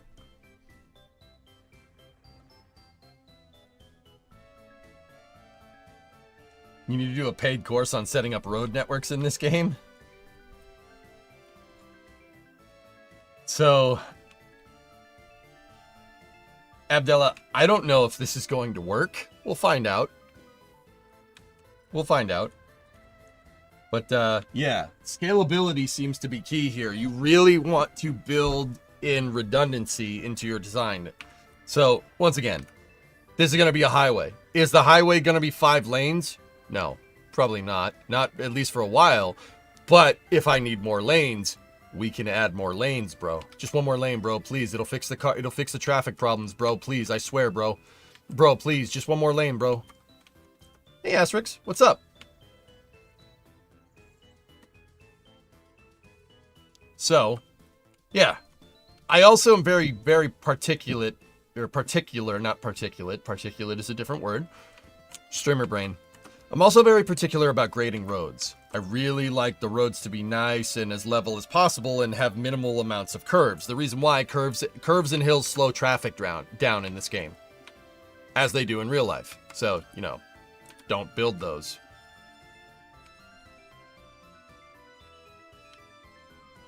Yeah, exactly. We seem to have forgot what that means.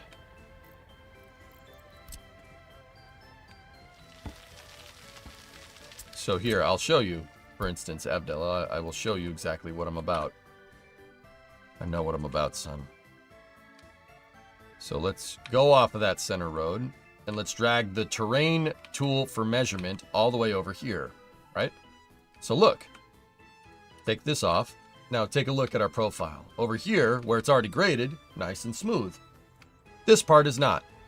We need to build a right-of-way for a highway.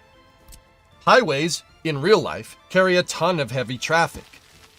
So usually they're built up on a big mound like this so they can handle the load from trucks and whatnot.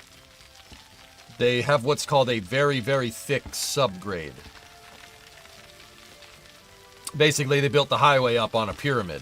Or they dug down and filled in put gravel or heavy-duty soil or packed down soil, not heavy-duty soil, whatever, down to make it work, right? So what we're doing here is I'm now adjusting, using our bulldozer, I'm adjusting for my right-of-way. Now note I have this on the maximum size. Once again, leave room. Modern highways, doesn't matter what the country is, modern highways always leave a lot of extra space.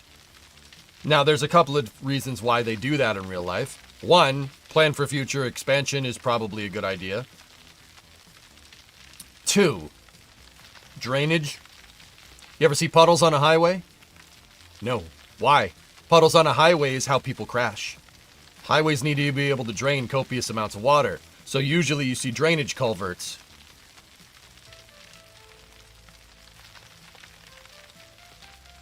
Oh.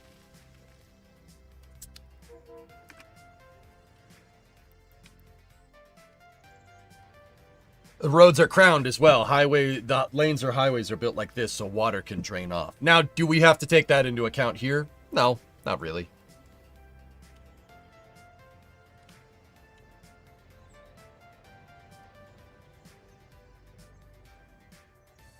There are potholes on Canadian highways, yeah. Mm-hmm. This is in an ideal world, I guess. So, bulldozer needed to refuel. So I have to unpause the game again for a second. Clear space so you don't immediately crash into trees if you drift off the road. Yes, Lex, my guy. I was hoping you'd be here for this explanation. So, leave a lot of space for future expansion. And also, we want it to look realistic, right? And we want it to be flat, right? The flatter the highway is, the faster your vehicles can go. Remember, curves and hills slow down traffic in real life. It's a point of congestion in real life and in this game. What's going on, Likes? How you doing, man? Dude, like, some of the civil engineering that they got going down in Brownsville is amazing. They're building an LNG terminal on the other side of the port from Starbase. It is like, it looks like workers in real life. It is very, very much eye-pleasing, eye candy.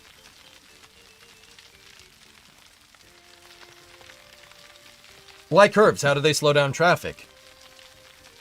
Do you not have to slow down for a curve? If the curve is too tight, Pigeon, you're stepping on the brakes to go around it. That doesn't mean that highways can't curve, all right? Just to be absolutely 100% clear. That doesn't mean that highways can't curve. Highways can curve, but you want to curve, ideally curve on a radius a turning radius where you don't have to slow down. Right? You ever notice the highway? Highway has, like, older highways are not built right. Like, okay, so let's take around here where I'm from. Let's take Boston, for instance. Boston has highways. Some of those highways and some of those right-of-ways were built in, like, the 1920s, when cars' top speed were, like, 23 miles an hour. So some of them are a little bit old, and in Europe, it's probably even worse. If you look at, no matter whether you're in the US or Europe or wherever, no matter what you look at with highways, right? Like a modern highway, they're designed to maintain traffic at about, I don't know, 100 kilometers an hour, 62 miles an hour, give or take. They're built around that. Like most highways, you don't have to slow down when you go around a corner because they keep the radius on the highway on the curves, they keep them very, very, very big.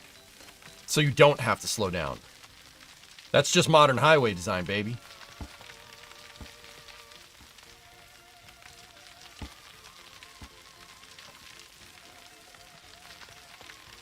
Yeah, a lot of EU cities were built with wagon and carriages. Yeah. Morgal, I'm one of the few cases in North America, on the North American continent, where we have the exact same frigging problem. Boston was built by the English in the 1630s. It's not... There are certain parts of the city where you're not taking a vehicle. And if you do, you better be a good driver. Yeah, you're welcome. Yeah, thanks, guys. Thanks for screwing that one up. We appreciate it. Keep up the bad work. So I live in one of the few areas in New England where, yeah, there are some really... There are a few areas in the United States, New England, where there's... Yeah, we have the same problems that you do.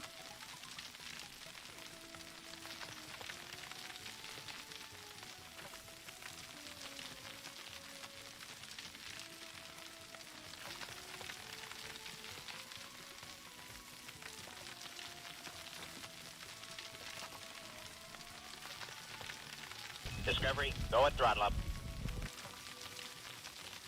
Anyway, if you look at my profile tool, I am flattening out this curve, or flattening out the terrain here to make my highway as smooth as possible.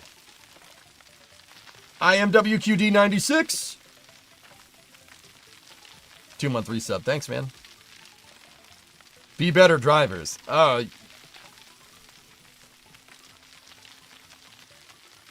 You know what, Wolfie? I agree. Yeah, people from here should drive better because they drive like,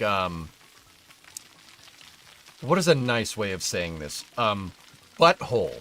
They drive awful. Like, people, dude, people don't know how to drive here. I don't know what that's about. People don't know how to drive here. It's very scary. Very scurry. It's not. It's just... I've gotten to the point where if I see somebody being an idiot on the road, I just avoid them. I'm just like, okay, you do that. It's like the SpongeBob episode where that has Pantera as a guest star, where Sandy and SpongeBob do all the extreme stuff. She's like, oh yeah, I'm gonna go to the park, the industrial park. Okay, you do that. This squirrel is trying to kill me.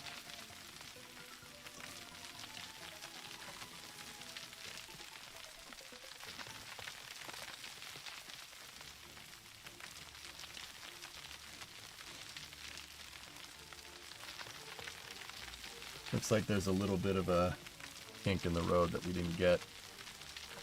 I'm not sure where that's going on. Oh yeah, there we go. We ironed it out.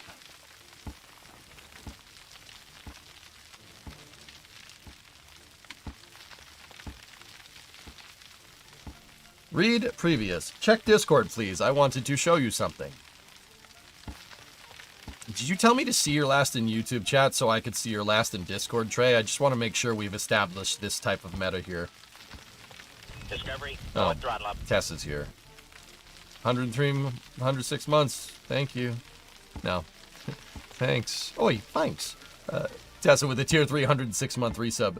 There's no special 106s that I can think of, so this is dedicated to STS 106 ISS construction by Atlantis.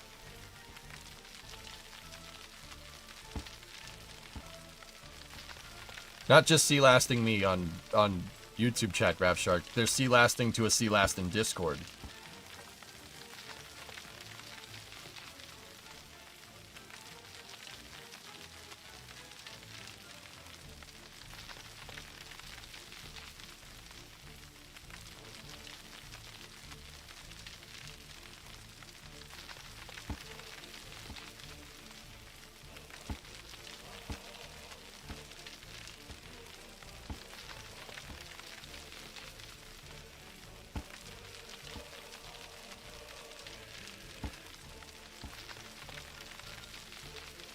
Give me 1 second, Trey.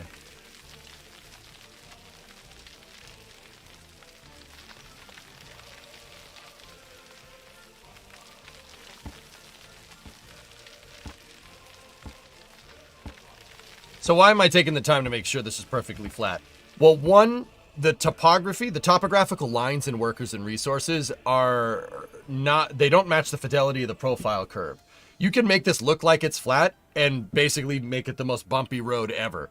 I like to make sure that my highways are super flat. In fact, any road. You take the time to do this, your cars are gonna not slow down. You ever had a super bumpy road in this game? The cars, like, your cars are bumping around all over the place. Every one of those bumps is slowing them down. And that's something that I've actually tested in this game. When I had, I tested it in this game when I had 2 trucks drive across the map in my old save. I had a truck drive with an empty load across my entire map, like probably like 20-30 kilometers across the map. And I had a truck with a full load of oil and a truck with an empty load of oil, and the truck with the empty load got there way before the truck with the full load. I know that grade slows you down. It absolutely is a thing.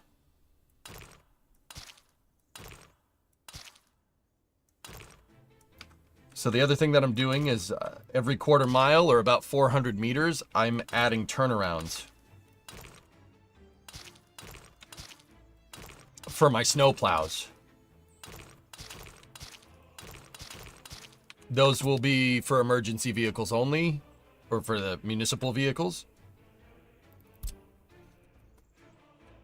So once again, this is every quarter mile or 400 meters.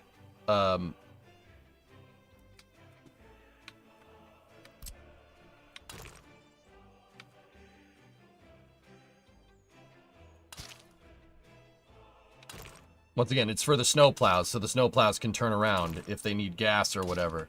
We're going to have to, for these big highways, we're going to need a DPW. We're going to need a Department of Public Works. That's just, yeah, we're going to need that.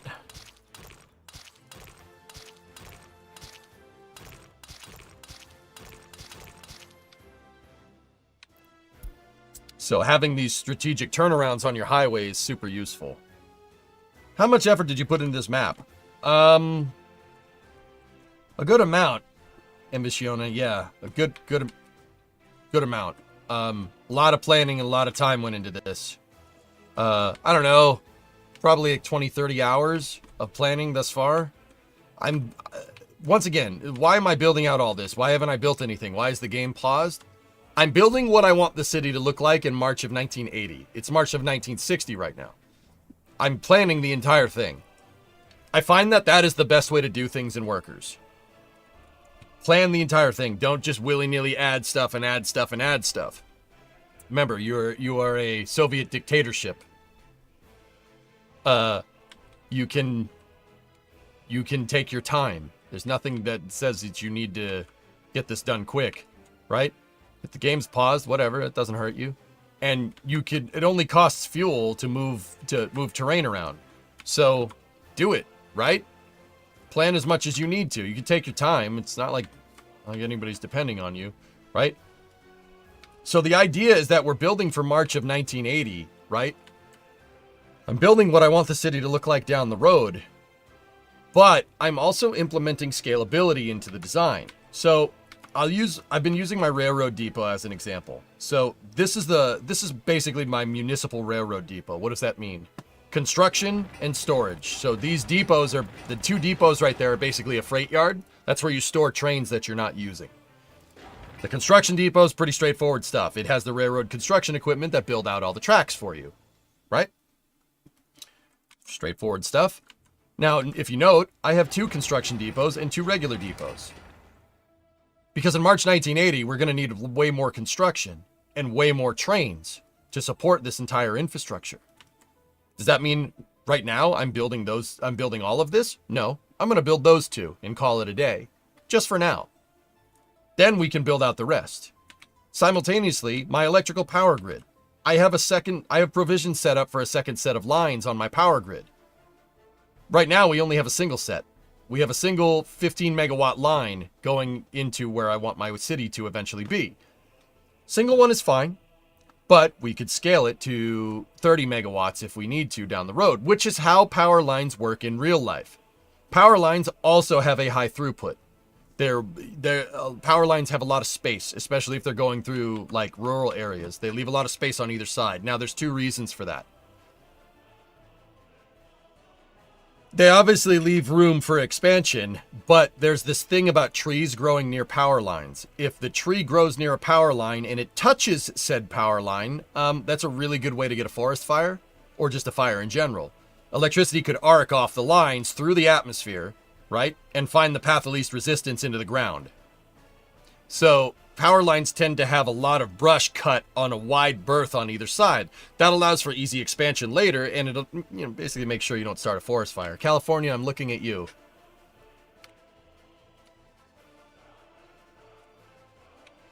Yeah, this is just one city.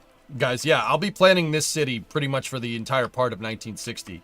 And then we have 2 other cities to design. I'm going to design another one over here. And then I do believe we're going to put another one over here at Telos. Because there's a gigantic oil field right here underwater. We gotta dredge this terrain. Did you get a chance to go to the P.O. box? I have not been in this state, Jojo, for the past 2 weeks. I'll go to the P.O. box sometime this week, dude, okay? The USPS is like, hey, you have packages here, come get them. I'm like, no, I don't think I will. And they're like, no, you have packages here, come get them. And I'm like, all right, cool. SVO, how was the end of the trip? I did my Cali trip to pick up the F550. Left Friday around noon and got back this morning. Right on, SVO.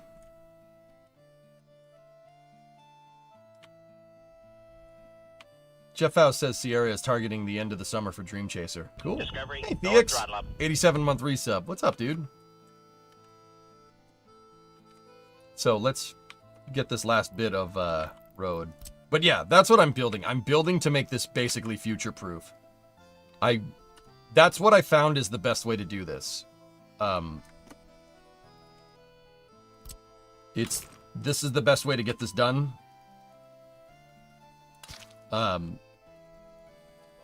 It's much easier to implement stuff this way if you sit there and you think about what you want to do. Unfortunately, that does take a little bit of time, but you guys seem to not be complaining, as far as I can tell, so.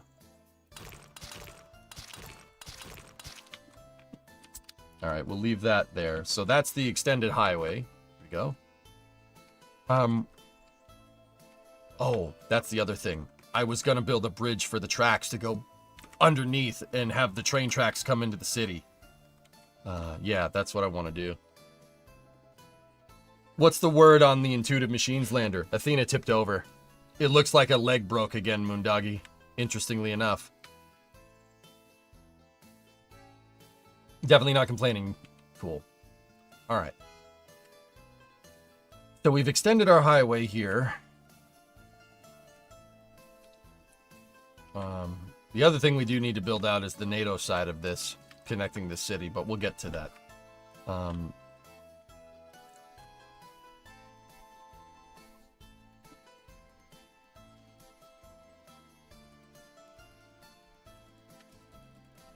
Yeah, Jeff, exactly. Are we keeping paused until we have everything designed? Yeah, dude. Yeah, you know, you're just wondering. Yeah, of course, Jojo. I'll make it a thing to do it this week, dude. Sorry for the wait, and I know it's not like that. I'm just telling you what's up. It's not like, why haven't you checked my package yet? Yeah, give me some time. I'll get it, dude. I swear. I really didn't plan on spending 2 weeks in Texas, but here we are.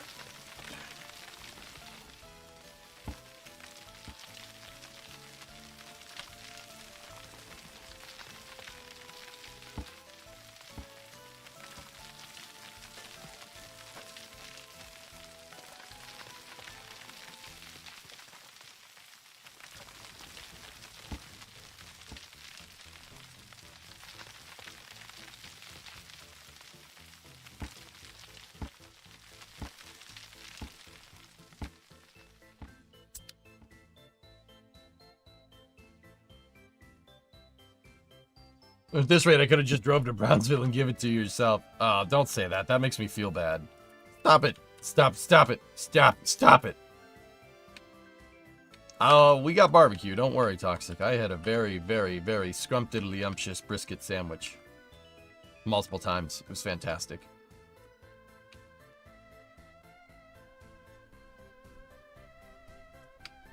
Alright.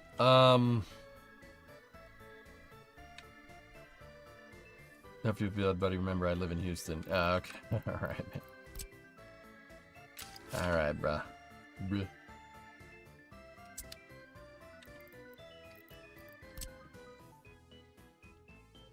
Alright, let's check the grade on the train tracks here. See what I mean? Look.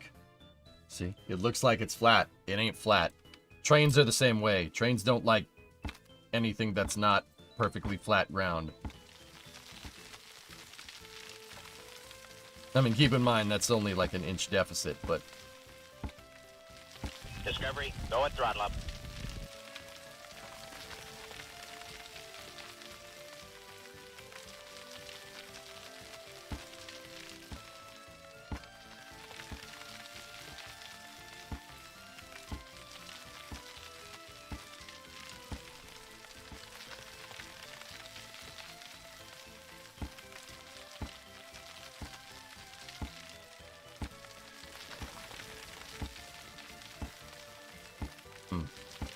For some reason it... Yeah, might be float point. That's about as close as we're gonna get.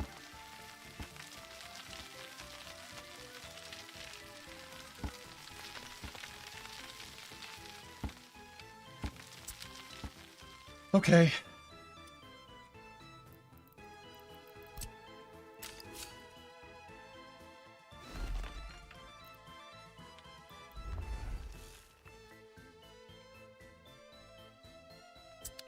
How much is the extension that I made on this side?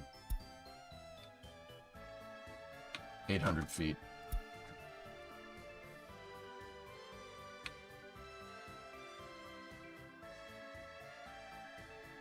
Right there. Alright, so I'm going to extend the train tracks, and then what I want to do is build the road that goes across and start working on the power plant and utilities over here. There's also coal right here. So we could build the heating plant here. We could build the power plant here. Waste facilities. All of it could be built over here. Right next to my farmland. I'm sure that won't cause any problems. I'm sure it'll be fine. You know.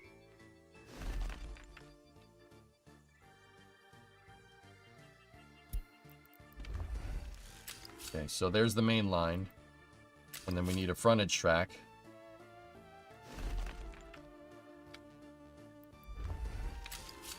There's the frontage tracks.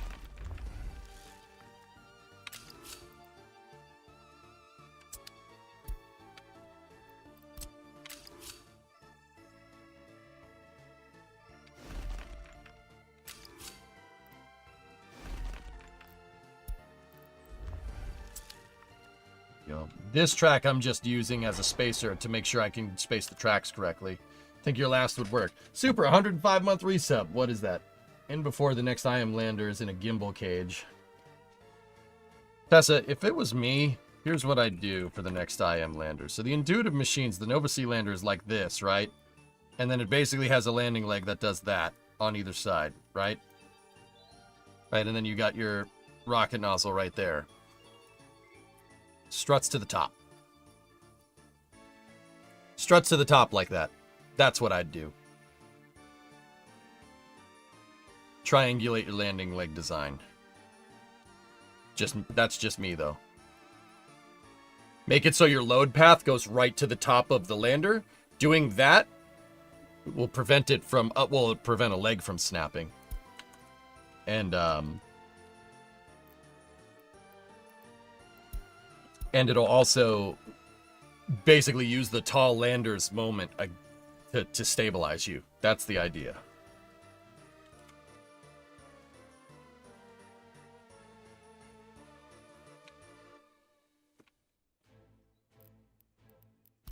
Instead of working against you, it'll stabilize. It'll help you stabilize.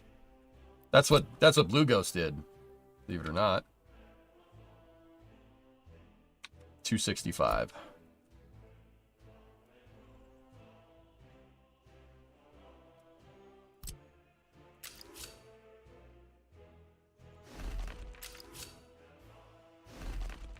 Oh, wait, no.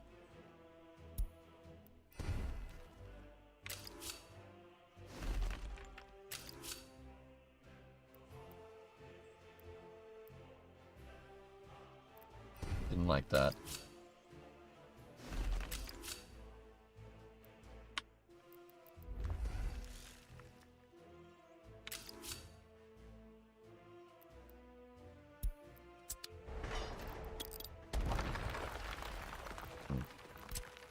How did I do this? I need this single track to split twice. Maybe build that one first and then paste it. Or do that and then...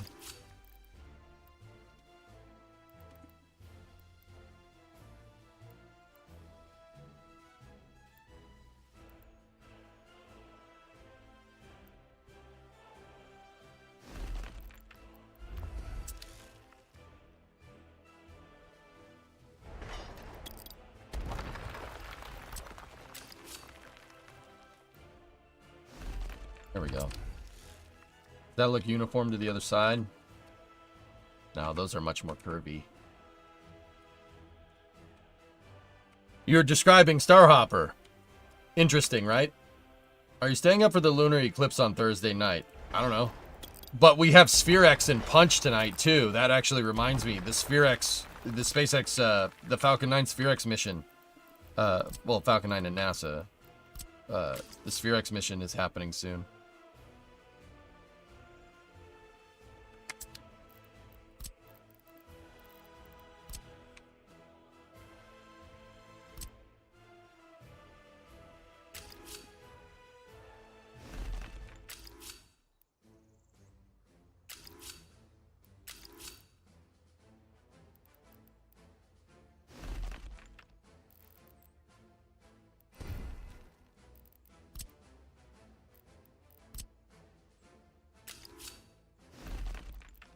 No, it's gotta be more curvy. It's not curvy enough. You have to make it more curvy. How are we supposed to instill fear into our enemies?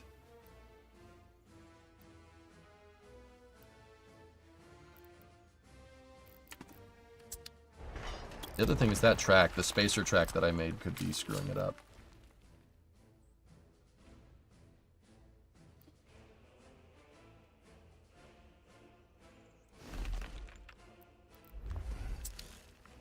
There we go. That should be good enough. If it doesn't get delayed again. Yeah, it was supposed to be the other day, wasn't it? Supposed to be over the weekend.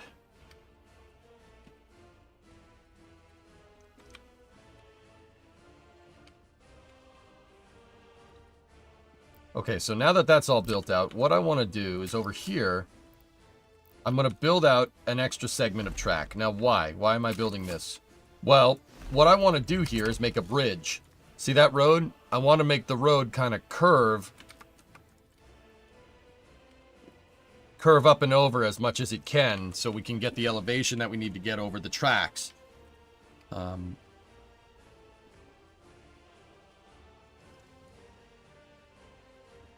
These are train tracks, as I said? Yeah, Prima, yeah, I'm describing Hoppy. Can you imagine how, like Starhopper, if it didn't have the straight ups, the uprights? If it didn't have those uprights, dude, they would have went to land and the legs would have snapped. They need an upright. I think that's what Intuitive Machines needs, but that's adding mass to your lander and taking away from payload capacity, which is probably the reason why they didn't do it. This is future-proofing, yeah, for the bridge, exactly. I'm building out a bigger right-of-way for more tracks, size up. That's what I'm doing here.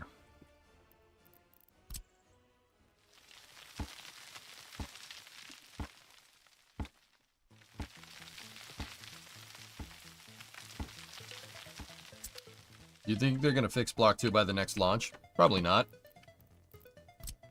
Yeah, you heard that right. Probably not.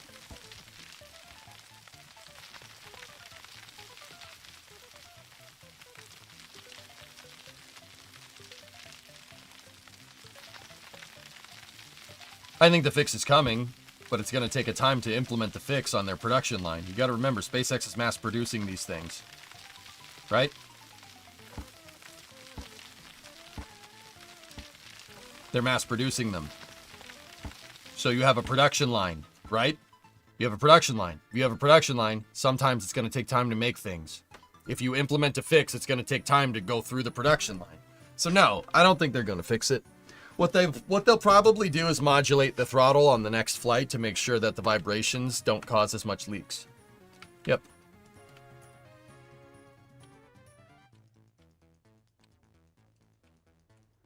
Your thoughts are that they finally hit a roadblock and it's costing a few ships to finally fix.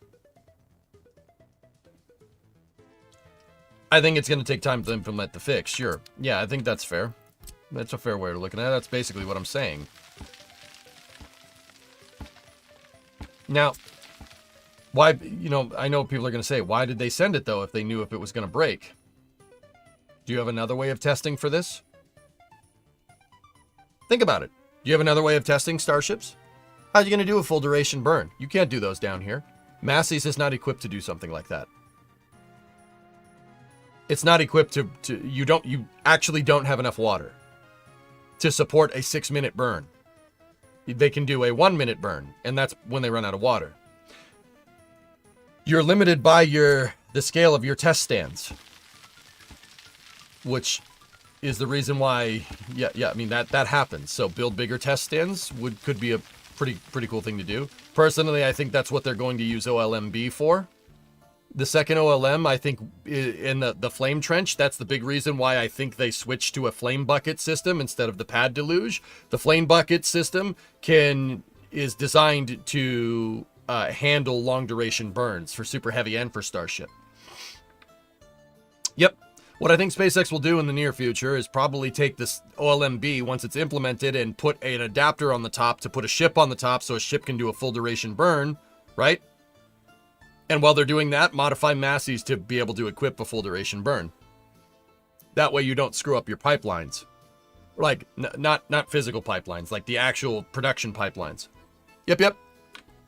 You got to think about it like an assembly line, guys. That's the only way that... You got to think about it like an assembly line because that's what they're trying to do. They're trying to mass produce starships. Because what other reason makes sense for why they launched the same flight twice and had a failure in the exact same spot? Why would they do that? They obviously knew about this problem. They knew exactly what caused Flight 7 to fail. So why fly Flight 8? Why fly it like that if you knew it was going to fail again? It doesn't make any sense except for the fact that it only makes sense if you're mass producing a lot of ships, if you're hardware rich. So launch the outdated equipment, get some flight data. If it blows up, it blows up. So what?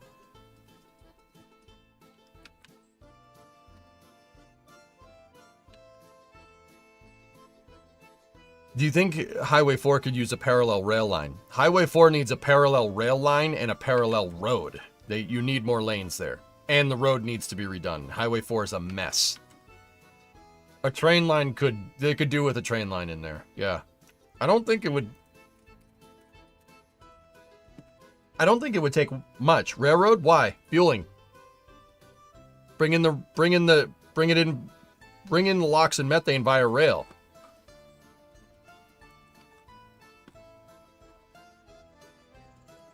The train tracks are all over here. Where's the closest line?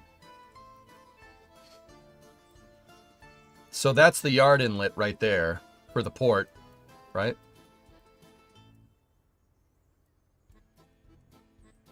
No. The line keeps going down here. And it goes to the heavy dock that they're building there.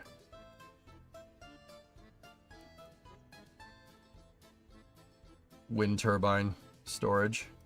See, you got heavy duty train tracks all the way down here. Seriously, fork this line right here. It looks like it goes to the scrapping area as well. And then there's some fuel stuff right there. How far does this... They have a double line all the way down here. Look at this.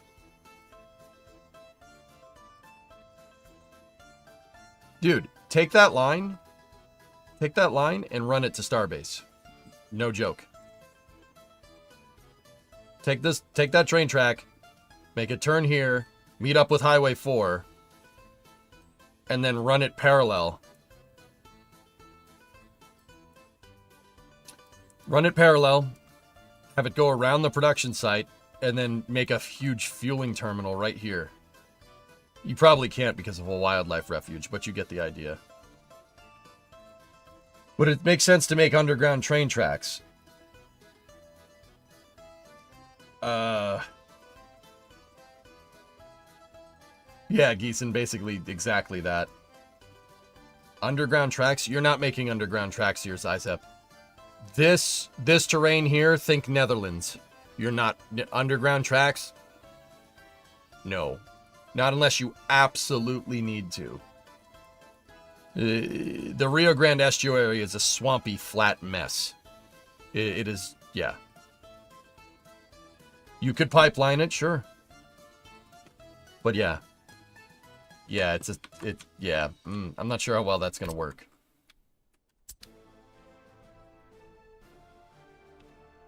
Yeah, dude, it's a sandy... It's the Netherlands, dude. It's a sandy mess. You're not doing that there. And you can forget about, like, oh, why don't they just drain them? Why don't they just drain them like the Dutch did? Hurricanes. Hurricanes would fill that up very quickly.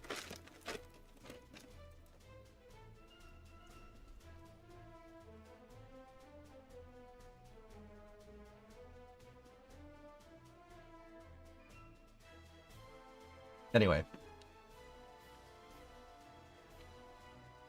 So we need to figure out this bridge here.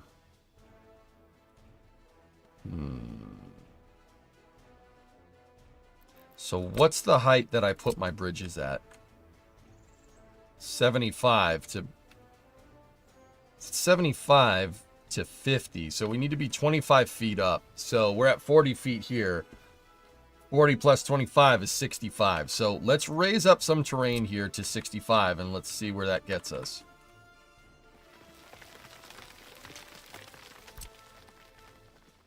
Oh, perfect.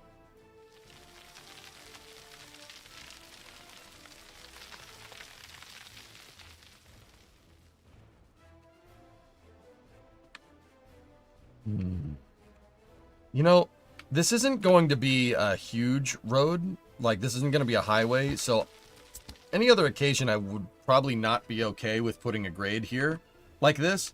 But this seems to be alright.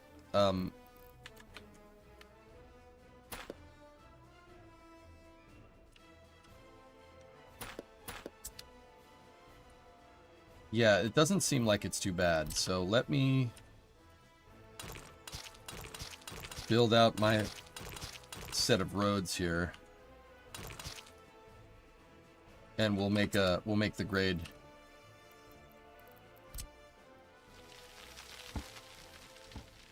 This is how I like doing this. I know there's other tools to do this way.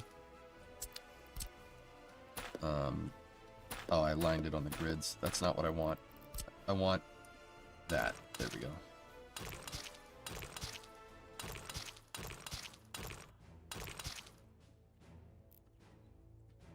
This is how I like making graded roads in this game. I think this is the good way to do it. We don't necessarily have a sloping tool here, but check this out. We connect that road there. We right-click. See? It's going to start grading, but that's not good enough. We got to do it again. And then we got to do it again. And then we got to do it again. That's... I don't know how we managed to do that, but hey, whatever.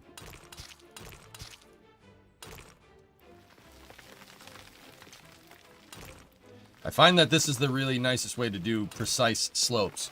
Now, if you want to do slopes on a mass scale, using the runway tool is probably a good idea. But for a smaller slope like this, the runway tool doesn't have the fidelity that I'm looking for to get this done right. See? Now we get in here with the smoothing tool. Make sure all these edges are perfectly straight.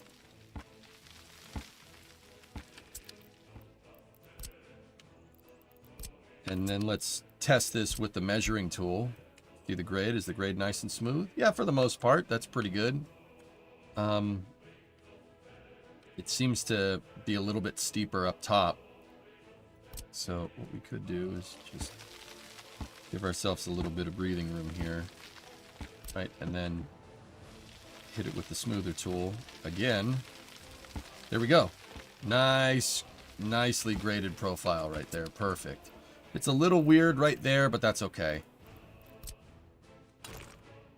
Now remember, this is not going to be that big of a road. This is just a utility road. It's not like a highway, so this kind of grade I'm kind of alright with.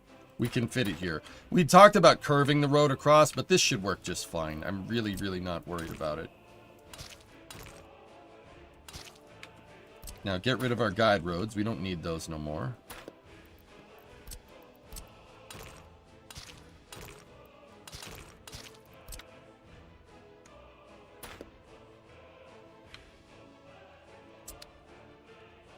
See? Are you gonna air crew 10? Yeah, of course. I'm here all week, Starlight. I ain't going nowhere. My wife won't let me. Remo was sad that I spent so much time in Texas. And personally, I don't like being away from my wife. I like my wife's company. I know. It's kind of strange in this day and age. There we go. Now you just smooth out the sides. Now you got a perfectly graded road here. So yeah, I'm going to be here all week, dude. I'm here for the foreseeable. In fact, the next time I'm probably flying out is probably the next Starship flight, so. Yeah, I know. Enjoying my wife's company. Isn't that strange?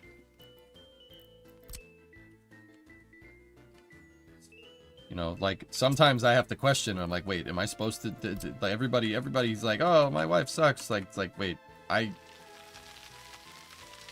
don't have this problem. Should I be having this problem? I don't know.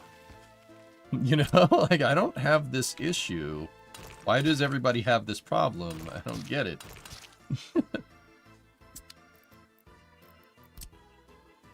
Like, Bree and I have talked about this before. Like, wait, are we supposed to hate each other? Because we don't. Like, are we? I don't understand. And maybe that could be, some of that could be my naivete to this whole marriage thing, but, you know, whatever. Hating your spouse is a boomer take. That's my wife right there. Hell yeah. Hell yeah. So, see, check that out. Now we got a nice bridge across. And we have the provisions to extend the tracks if we need to. Look at that. Oh, yeah. She ain't wrong. Give it 40 years? Yeah, I guess. I mean...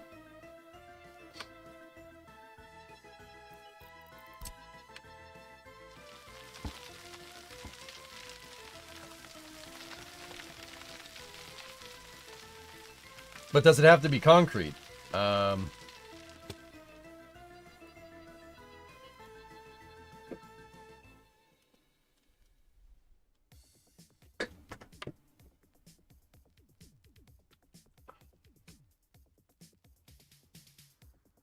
Happy marriage, how dare you? Like, sometimes I'm like, am I doing something wrong here? Like,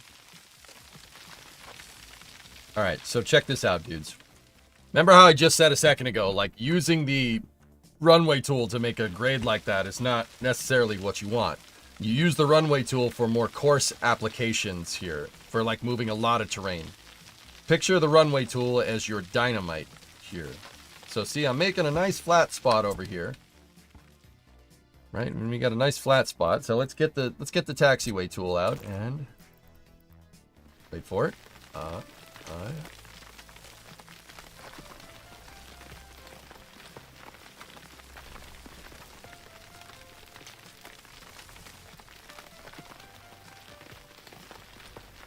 See this hill?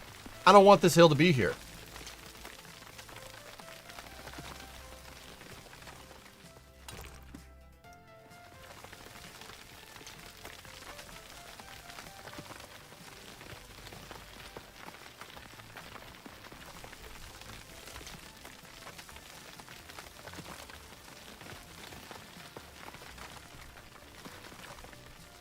See? Now, let's check our grade. Let's check the profile tool.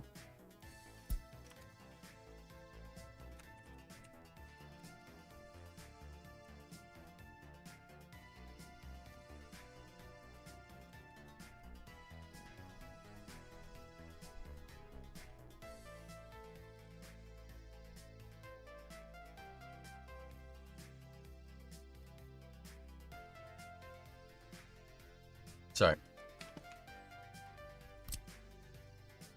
Yeah, no more hill. So now let's take our profile tool. Sorry, I needed to shoot off a message there. See, look, this is what I mean. The runway tool is great for moving a lot of stuff, but it's not good for fine precision. There's a lot of bumps in this, even though it looks relatively flat. I don't want that. So we're just gonna go across. Watch the profile line. Ready?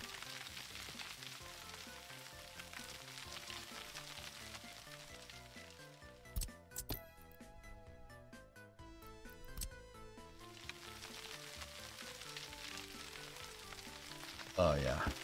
Oh yeah. Smooth it. Smooth it out.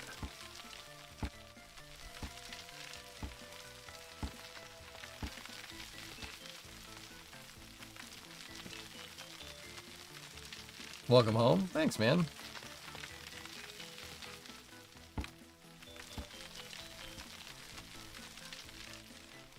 Does grading terrain affect the resources? No. As far as I can tell, it doesn't make that big of a difference.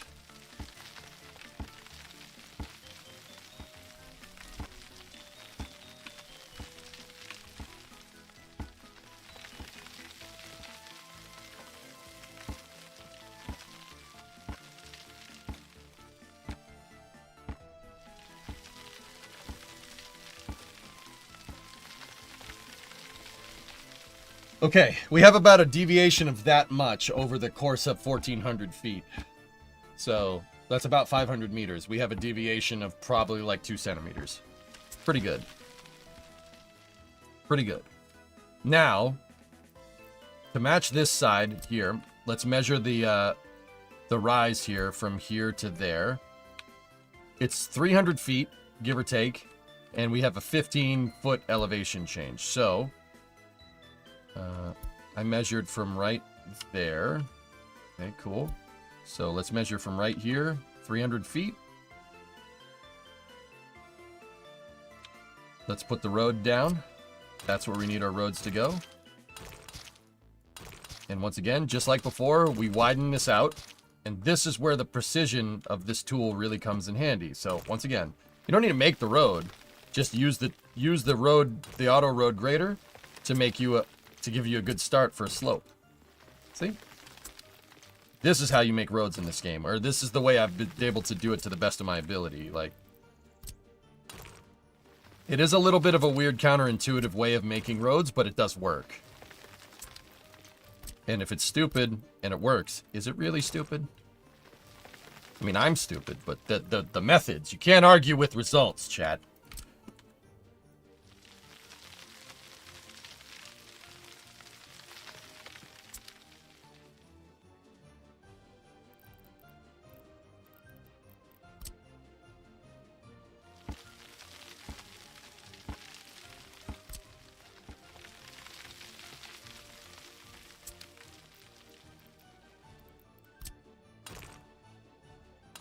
Oh, yeah.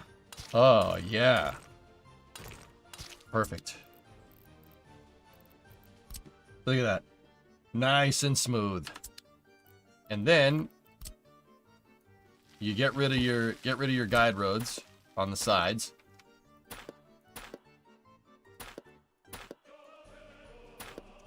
Get rid of your guide roads. Get in here on the flattener tool. Oh, yeah. And then just cut it out. Cut out the extra terrain that you don't need. Perfect berms every time.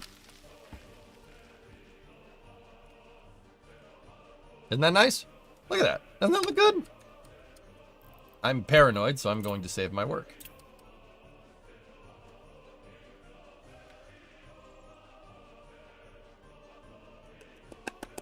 Perfect. Now what? So we have the bridge across. What I wanted to do is start building out sewage over here. So, sewage in this game. Now, you can do it in a couple of different ways.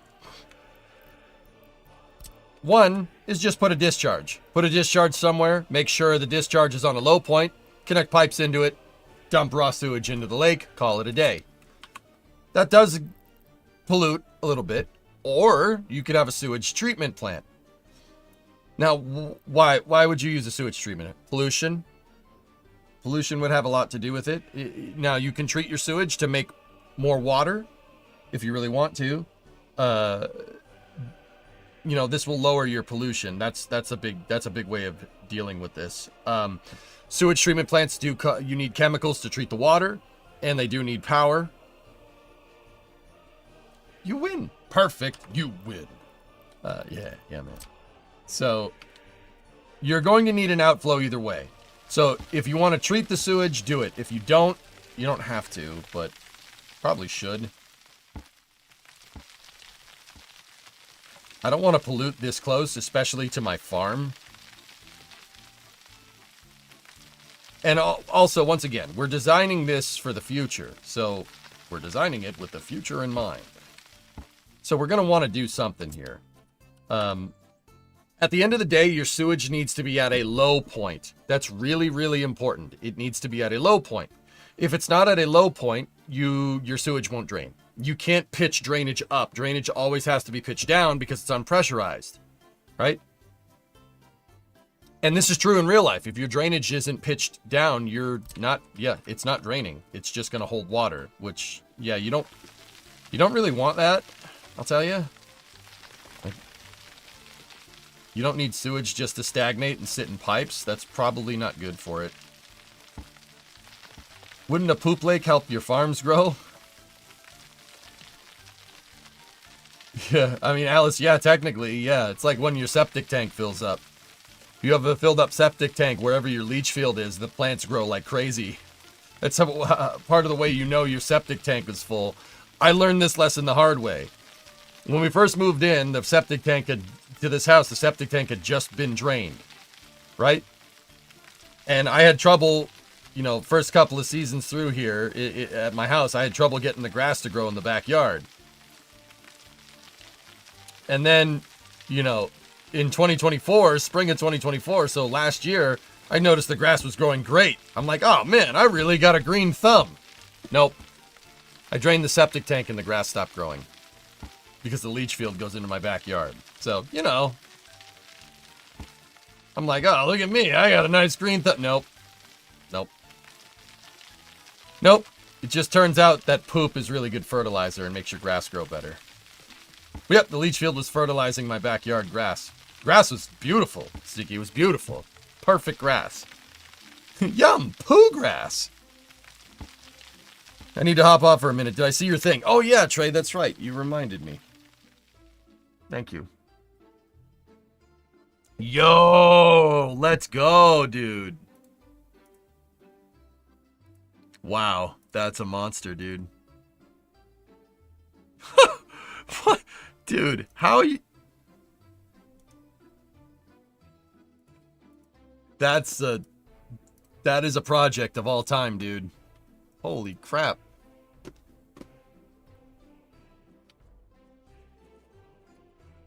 All right, so I'm going to make like a little basin right here, and we're going to put our sewage treatment plant. 57 parts in time, lots of time. Yeah, I'd believe that.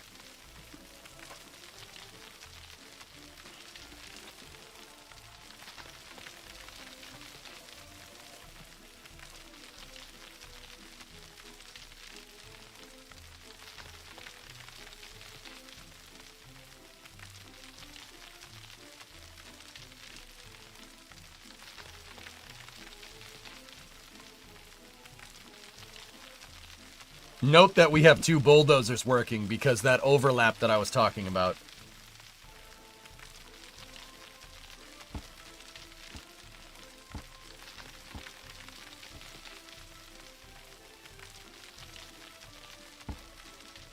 See, two bulldozers are working the site right there.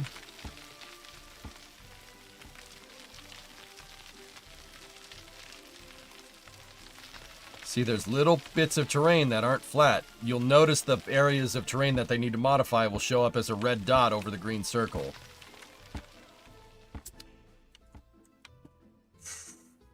I remember a while back looking at crazy interchanges for a workers and resources thing. What do you think about this one?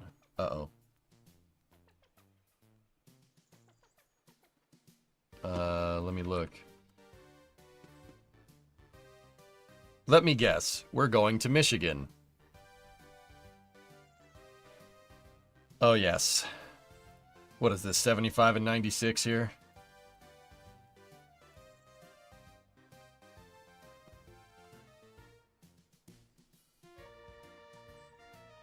$275 and 96. This intersection exists. I've driven through this interchange before.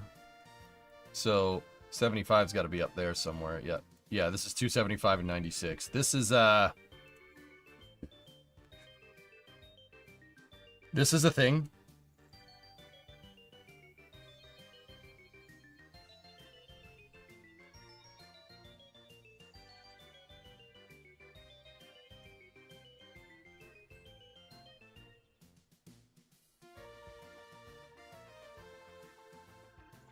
What is this? 696 in Woodward?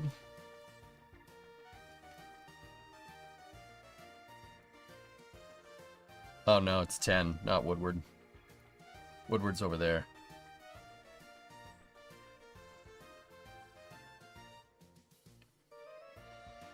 I thought you'd get a kick out of it. Yeah, I've driven through most of these, Dino. Yeah, they exist. Hey, look, there's a roundabout in Detroit. That's weird.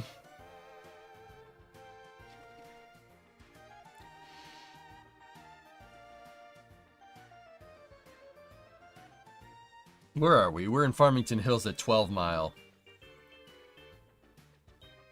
Yeah, see, the last time I went through Michigan, I was driving on 75, because Bree's parents live up there somewhere. They used to live in the city, in Dearborn, but they moved out, because living in the Dearborn. Not a bad place, but, you know. Yeah,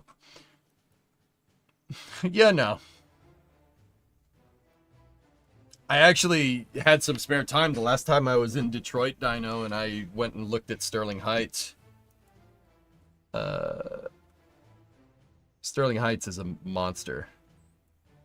Chrysler has a huge factory here where they build Dodge Rams.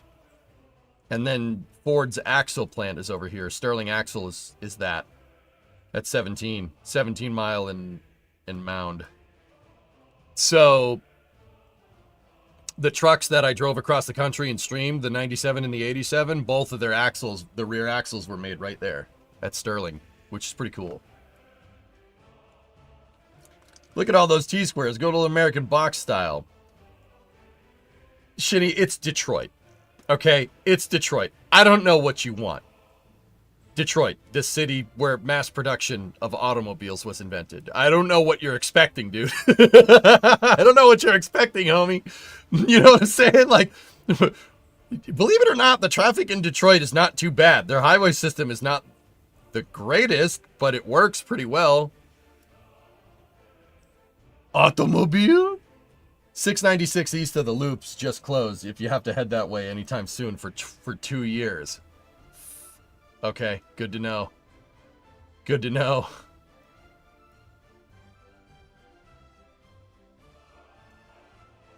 Yeah, the grids go all the way out to Pontiac, dude. But you know what's really good? Detroit's super easy to navigate. You know why it's super easy to navigate? The roads go in the cardinal directions. North, south, east, and west. Yeah, very easy to find your way around. Because you know if you're on a road, it's either going north, south, east, or west, and that's it. And it's very easy to navigate. Very easy.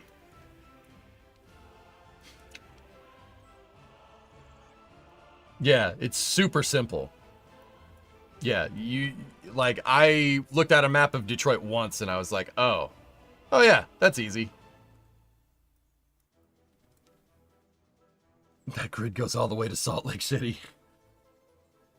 I don't think it goes all the way to Salt Lake City, but I mean, you go out here and if you look at the farms,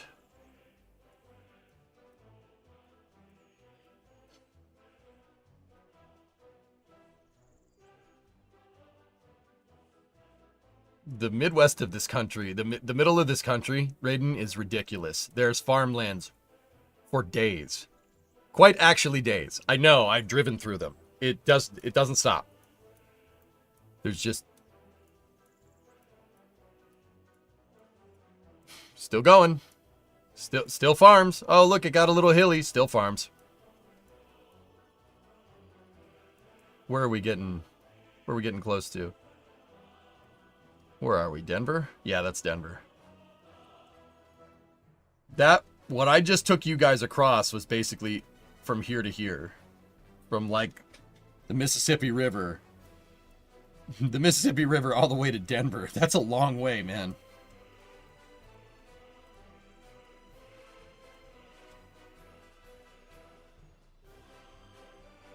$1,100 kilometers, dude. That's, yeah.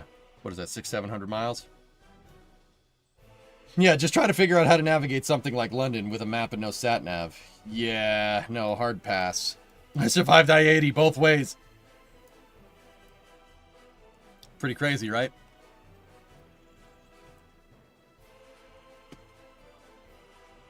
Interesting, Dino. We'll leave that open. Close that back down. Yeah, I used to look at that often. It starts in Ohio and goes all the way to Denver. It's immense, dude.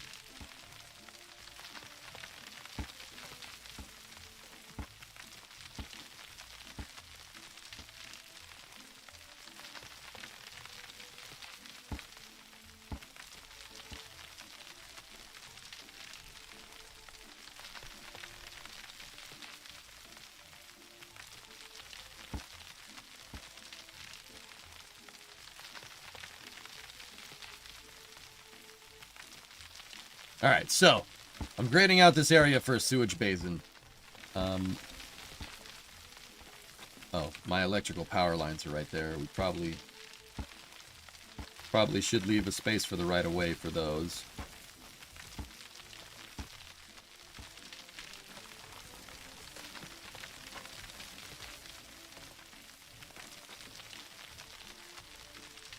The whole country is a 1-mile checkerboard. 1,600 meters, dude. 1,600 meter grids. It's ridiculous when you think about it, dude. Like, how big this mother trucker actually is. It's not small. Hey, Baron, what's going on? I've been across the U.S. a few times. From Denver to Cleveland is basically just one huge cornfield. Corn is very interesting, though. Thinking about corn? Oh yeah, corn, yeah, corn's great, yeah, corn is certainly interesting.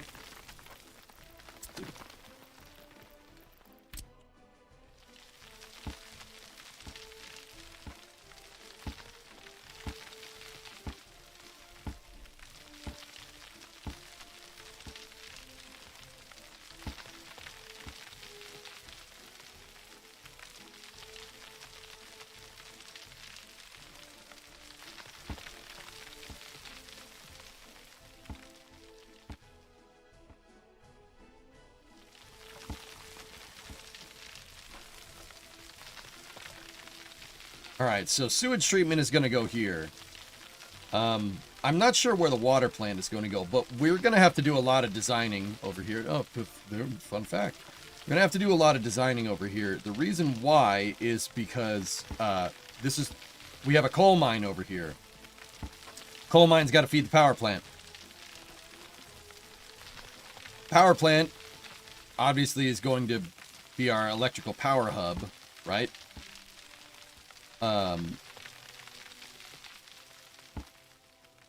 What level are we at? 1446.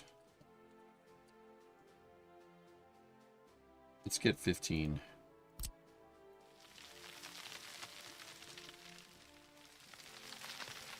It's 15, right? 1570.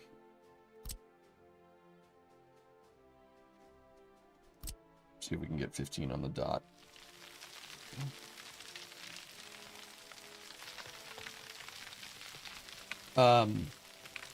There's going to be a lot of structures that we need over here. Sewage treatment is going to be one. And once again, I'll design the sewage treatment plant so I'll design the sewage plant to at least initially be a discharge. And then we scale into it.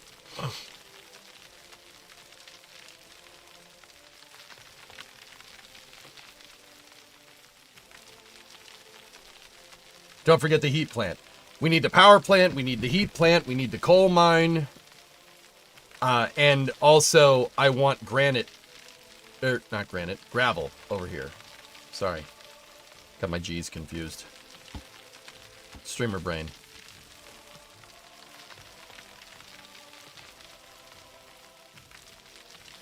And note that, once again, my basin, the entire basin right here, for the sewage treatment plant, is lower than everything else. Because all pipes need to drain, all pipes for sewage in this local area need to drain here. That's really important. If it's not low, sewage won't flow through it. So get low. Get low, get low, get low, get low, get low. To the window! To the wall! To the wall! To the sewage right down my pipe, my pipes. Those are the lyrics, right?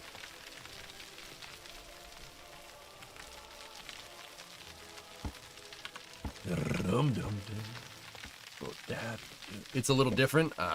Sorry.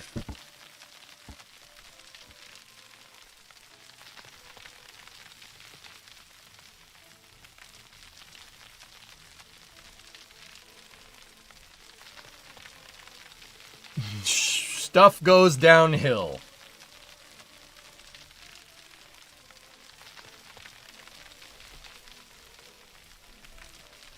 Any particular reason why? What do you mean, Wolfie?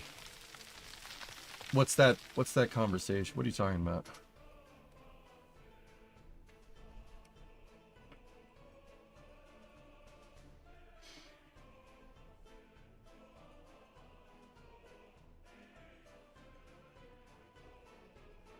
See last. What was your question? I'm looking for it. No tag, so, I mean, obviously you weren't talking to me, but... You wondering why there's no people out there, dude?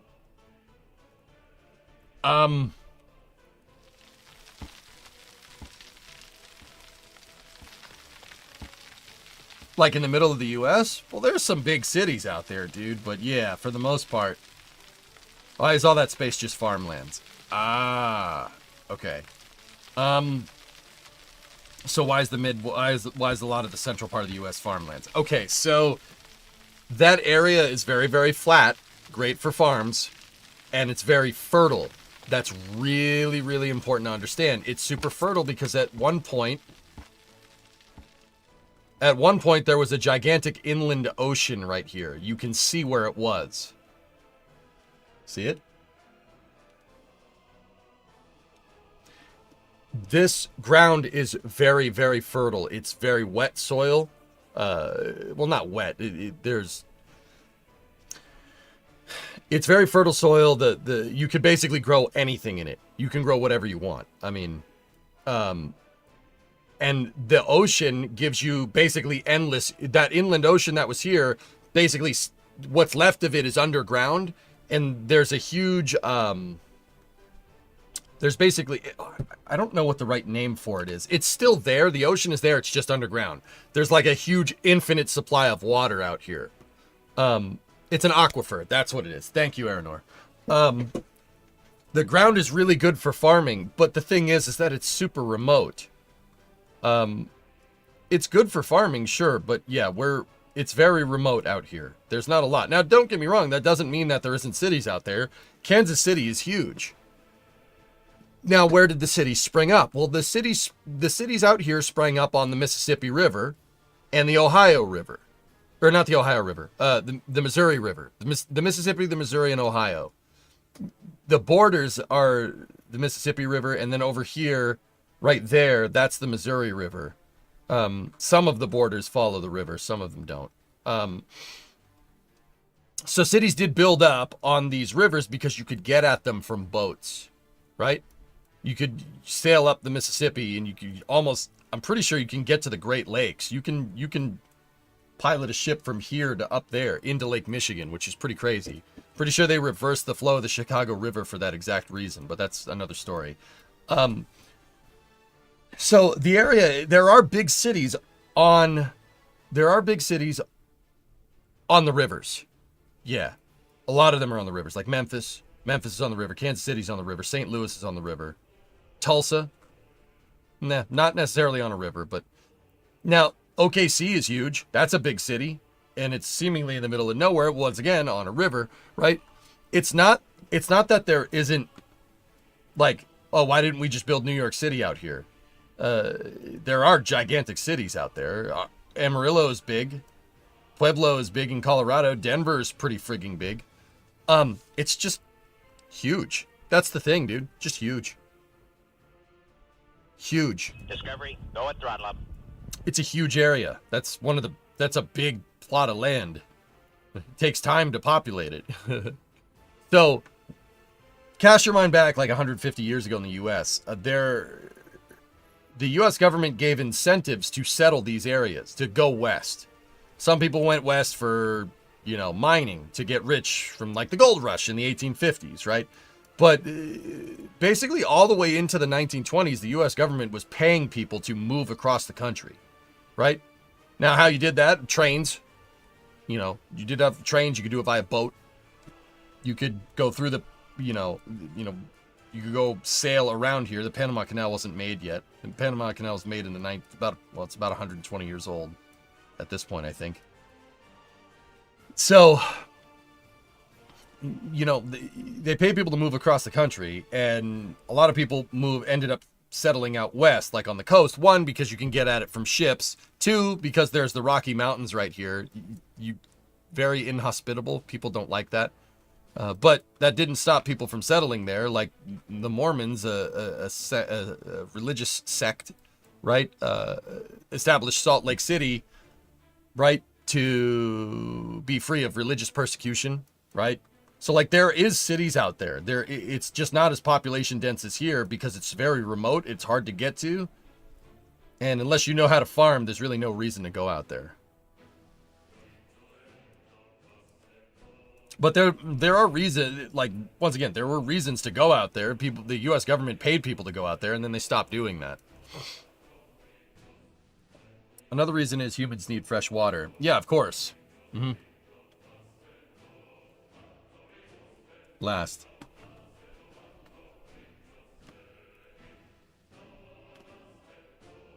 Yeah, what does Texas look like compared to everything else? Texas is big, man. I can confirm. I was just there. It is an absolute monster of a state. Yeah, so long story short, the U.S. government did pay people for a long time to move out here, right? And they found that this area is really good for farming. So all the farmers stayed, and basically everybody else kept going west. And then, ironically, they found way more farmland. So the Inland Valley right here, look from Redding, California to Bakersfield, this right here, that feeds the entire west coast of the United States. Yep. Yeah, they found more farmland. Yeah. Found more farmland. Now, if you notice, this is all green, right? See that? That's all green. At one point here, you really want me to blow your mind? At one point, this inland valley right here looked like this. It looked like that. What they did in California is see the Rocky Mountains, the mountain range right here from Yosemite and whatnot. That's the Yosemite Valley. Yosemite's actually up here somewhere, but you get the idea. These mountains right here, they have ice melt, and the ice melt flows down rivers, and the rivers flow through the valley, and they eventually flow into San Francisco Bay, or they go down through here and get piped into the Colorado River. Colorado River's over here. They eventually go into the Colorado River. What they did here was they put irrigation dams in all of these mountains. See the lakes? Irrigation dams. 1, 2, 3, 4, 5, 6, 7, 8, 9, 10, 11, 12. See all of them? See all the lakes out here? Those are all man-made. The reason why they're man-made and the reason why they did this way is because there would be a flooding season, right? It's a flooding season when all the ice melted in the spring, and then you'd get a lot of water, great for farming. In the summertime, you wouldn't, though. All this would melt, and it would drain into the ocean. So what they did was they dammed up all these rivers here and basically held back reservoirs so they could farm all year round. They can farm all year round. California's climate's pretty, it's a little warm, but if you irrigate it correctly, you can farm as much as you want, right? So that's what they did. And that's the reason why the entire West Coast basically exists as it does. Because if they couldn't farm year-round here, there's no way they'd be able to sustain these gigantic population centers. San Diego, Los Angeles, San Francisco, not a chance. You wouldn't be able to sustain any of that without this farmland. Fun fact. Think Timberborn. Seriously, think Timberborn. That's what they did in California. They held back all the water, so when there were droughts, because California is, once again, it was desert at one point, they can farm year-round. They'll always have water. The entire backbone of the West Coast relies on dams like that. That's the Oroville Dam. It's an earthen dam that holds back enough water to irrigate enough farmland so you could see it, that you could see the farmland from space. Pretty cool, huh? Oroville famously in 2017 had some big problems because they deferred maintenance on the spillway, and then the spillway collapsed because it was eroding because they deferred maintenance, which is dumb.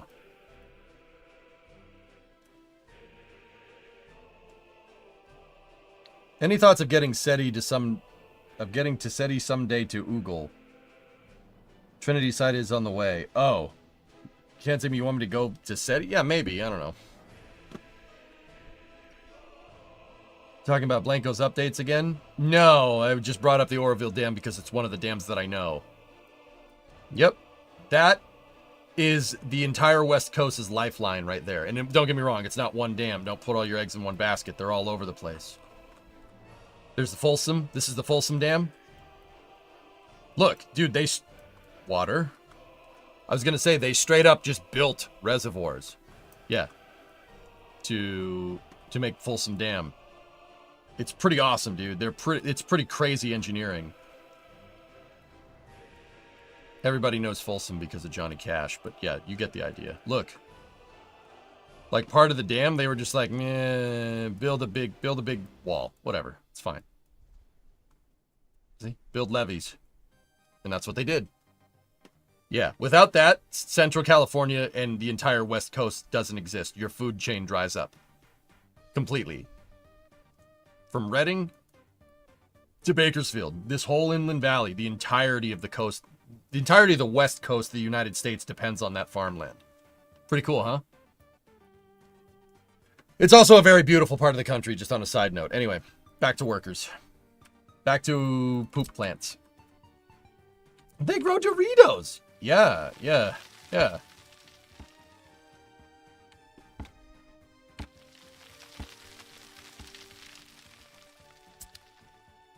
What's going on with the fish thing? Don't know. Can't speak to it.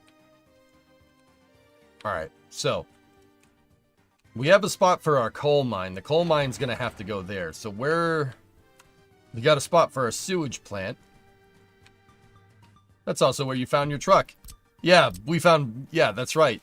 Ernok, I was about to say you found Bluefus in Stockton, which is basically because it was a farmer's truck. Pretty cool. I can see my house from that California map shot. There you go. Discovery, go at throttle up. Who doesn't want to see giant radio dishes? Yeah, exactly.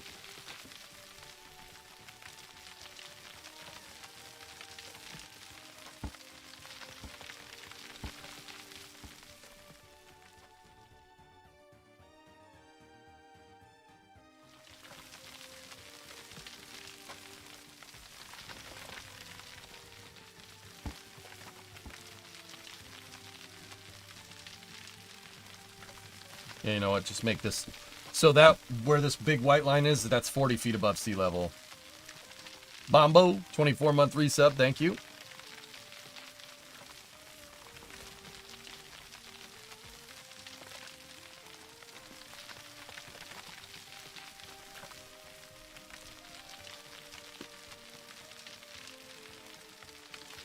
All right, so over here is where we're going to need the heating plant. We need the heating plant. We need coal power, at least initially, coal power plant. We'll scale to other stuff later down the road.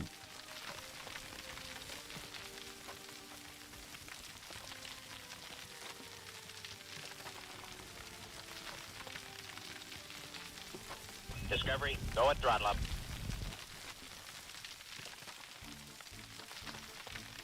And then we're also going to need gravel over here as well. I need a gravel plant, because I want to shovel gravel over here.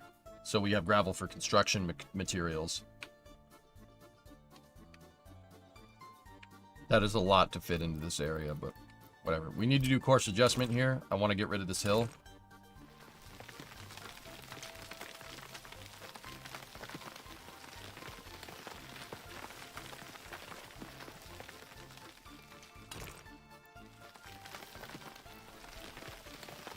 We may have to blast.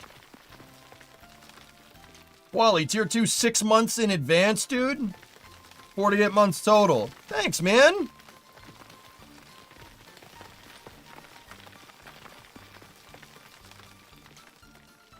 All right.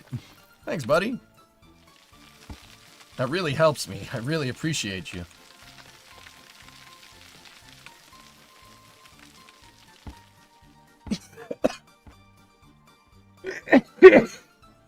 Near a man-made lake, not a fishing or water supply. It's for migrating birds and microclimate cooling. Cool. Ling.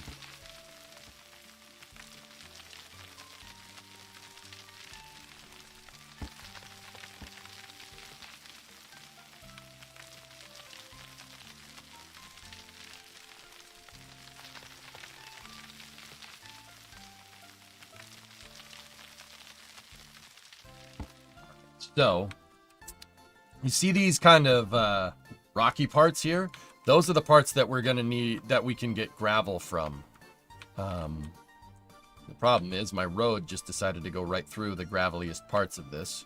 So let's put the road through and see what parts we have left over. Let me just make sure the grade is good here.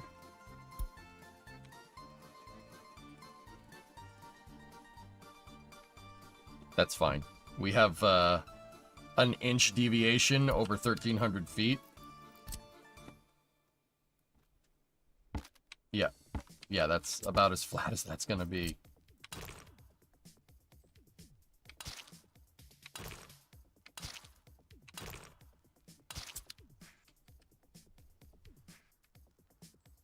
On 110 degree today. Yeah, it's a gigantic swamp cooler, Toxic. I got you. Yeah, man. Dude. Like, Toxic, the civil engineering that was implemented in California over the last 100 years, maybe not the last 10, over the last, like, 100 years is amazing. California could not exist without those dams. Like, quite actually. It's not, because it's not just, those dams, you know, I mean, you said it yourself, dude. Those dams on the West Coast aren't just there for farming. Farming is the backbone of it, but they also bring potable water. Without those, you have no water. Because, like, if you look around LA. See any lakes? You have a couple here. These lakes are not feeding the entire populated area. The water is brought in. You guys really want me to blow your mind? All of the water systems for the entire like greater Los Angeles area is not well water. It's rainwater from up here. Believe it or not. Get this. They piped the water. A civil engineer named Mulholland figured out a way to pipe the water over a frigging mountain range.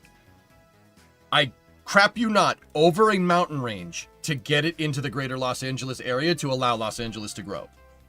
The water comes from up here.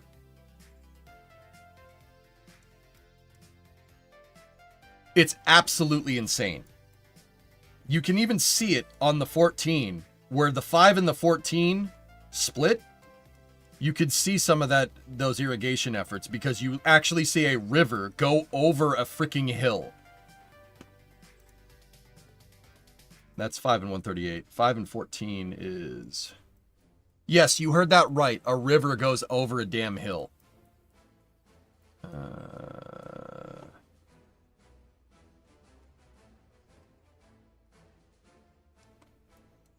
It's actually just up a little ways from the 14.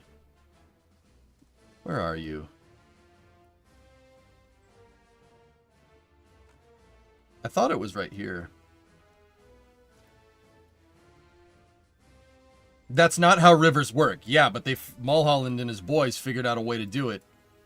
Note the cuts in the highway, Discovery, so they could keep the road straight. Maybe it's over here.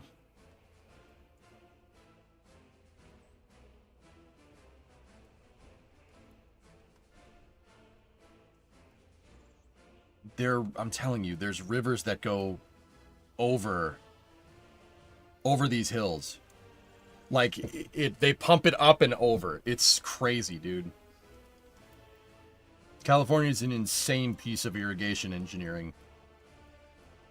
This isn't buffering. I'm pretty sure it's right there where, you know, you see the lakes and stuff.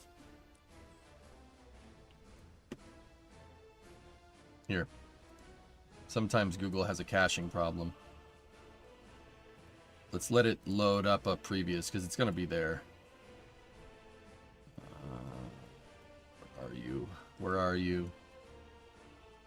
Where are you? Trust me, we'll know it when we see it. You'll be like, that doesn't look right. I thought it was on the 14. Could have sworn it was, but guess not.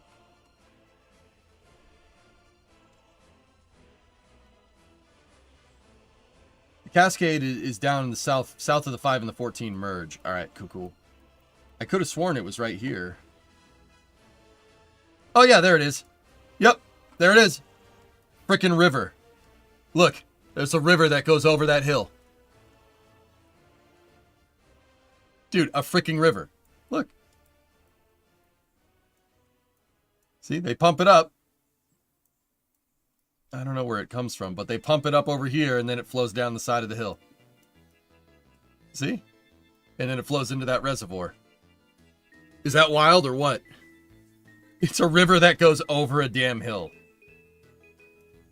Dude, there's all kinds of stuff like that in California. California could not exist if it didn't have stuff like that. If it wasn't for Mulholland and his band of civil engineers. Now, don't get me wrong. Mulholland and his engineers weren't without their couple of snafus here.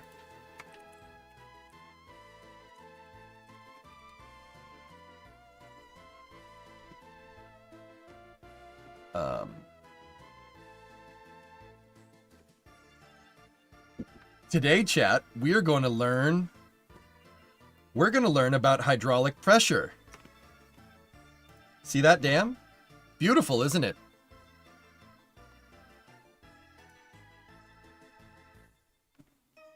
Oops. Hydraulic pressure. It's important to get the math right. The St. Francis Dam. Yeah. Mulholland. Yeah, they didn't do the engineering right. Yeah, the St. Francis Dam failed completely. But don't worry, they figured out another way to do that. Yeah,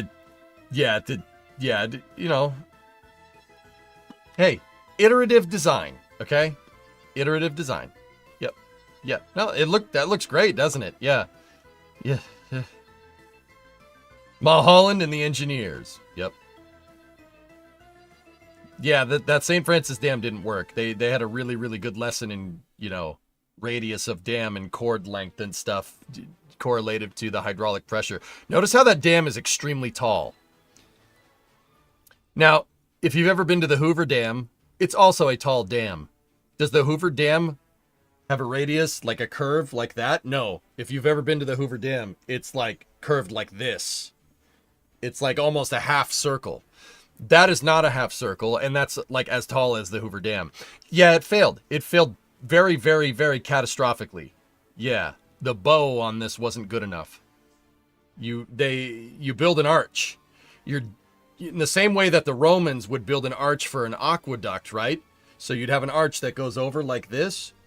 If you lay that arch on its side, that arch can be used to hold back hydraulic pressure, because the arch is good for building when you're building up against the force of gravity. An arch is also good if you're building against hydraulic pressure coming at you. Pretty cool, huh? Yeah, you weren't expecting this tangent during this stream, were you? Pretty cool, huh? Now, we can't do anything like that in workers, but once again, irrigation and everything is key, and getting water is key. Your civilization cannot survive without that. Humans need to water. They need to water a lot. So remember, always water your humans and workers. That's what I'm trying to tell you. They'll grow nice and strong, and you can, you know, have them grow nice and strong, and then, you know, coal mine them.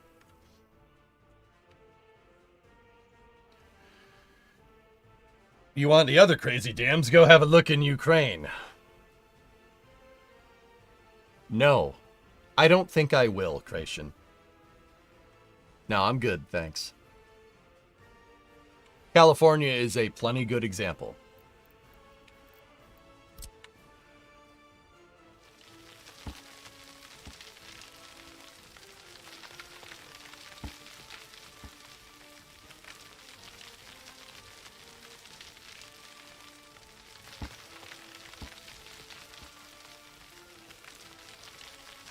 All right, so gravel. The problem is the only place that we really get a lot of gravel is right near the road, so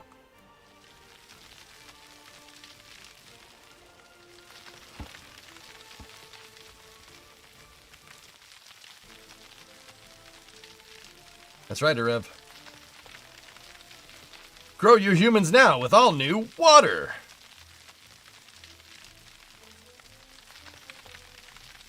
Sneaky, I think we can get a good enough threshold here, dude.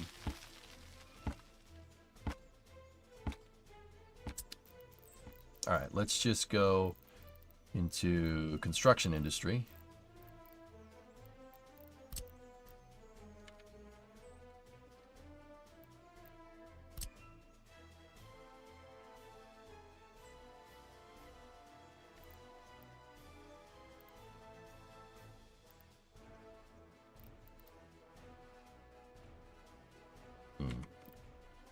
Ah.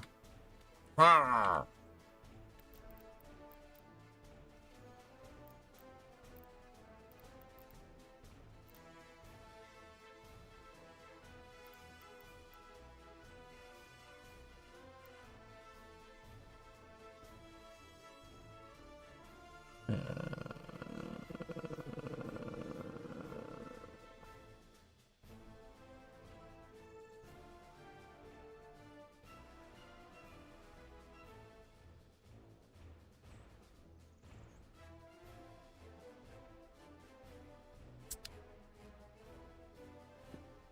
Is there a 60%er over here? Yes. Yes, there is. Oh. Nice. Nice. Nice. All right. Okay. I didn't want to build this close to the road anyway, because once again, future-proofing. We're not, you know, probably not going to need this road to be bigger at any particular point in time, but it's good to have it. You're talking about how insane the engineering of the Nipro dams are. Yeah, of course.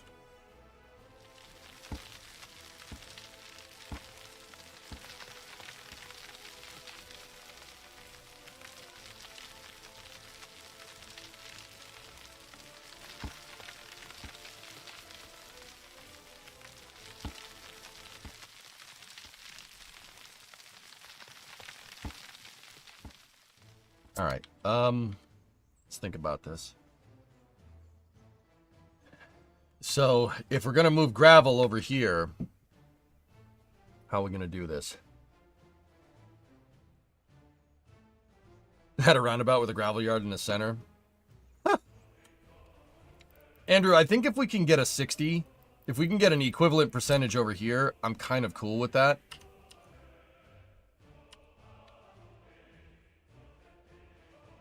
A 60% gravel source is more than enough. Yeah. Alright, cool.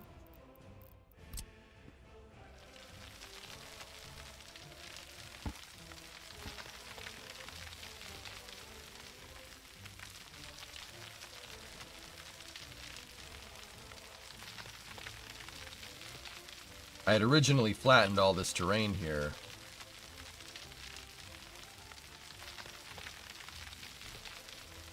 Talking about dams, yesterday I was reading about the 1975 Bankyo dam failure. Scary stuff. Yeah, hydraulics are not something to be trifled with, dude. Oh.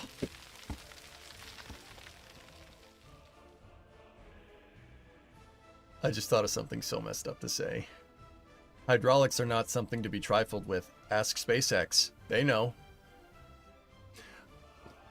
It's messed up. It's messed up. I'll take my licks.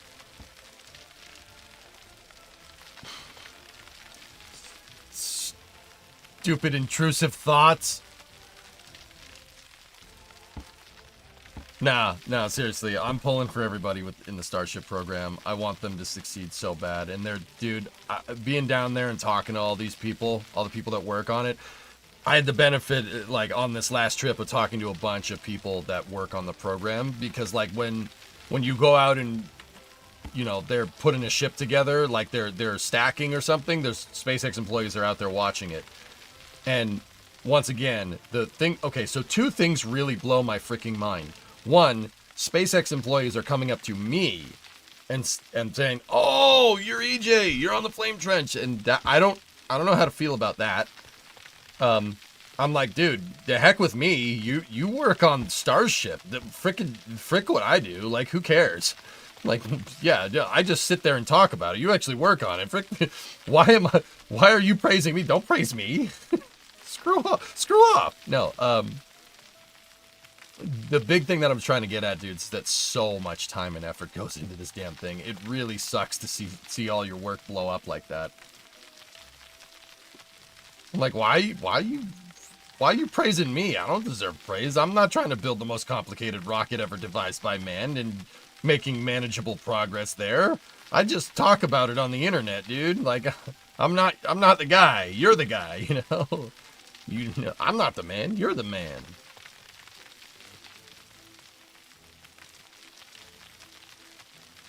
I'm not licking you, gross. Yeah, no. Yeah, so, like, when I make a joke about Starship, it's not that I'm some SpaceX hater. You know what I mean? I love the Starship program, and I wish those people all the best. They're awesome. Are you familiar with a Falkirk wheel? No. I've heard that. Strider, I've heard that name before, but I don't know it off the top of my head.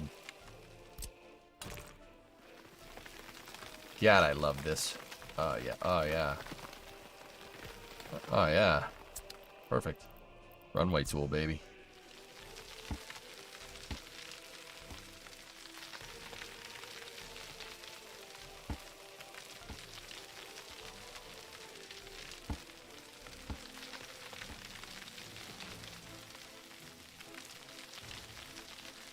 Oh, yeah, the runway tool is good for course terrain adjustment, Erev. You're famous and what you do isn't important. I know, I understand that.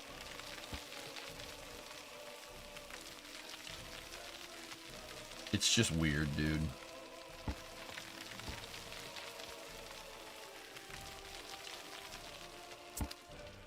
Are you ready for F1? Yeah? It's gonna be a little strange year, Hermit, huh? It's gonna be a little bit of a strange... This is gonna be a weird season, huh? Anyway, all right. Let's just make sure our graded area is nice and flat. Yeah, we got some small terrain variation.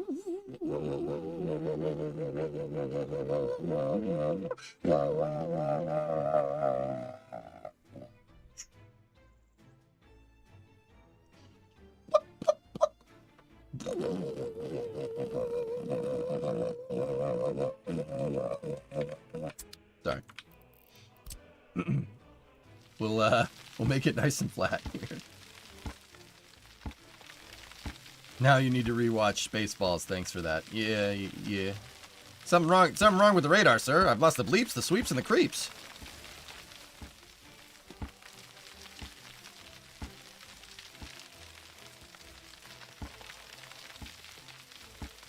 The what? The what and the what?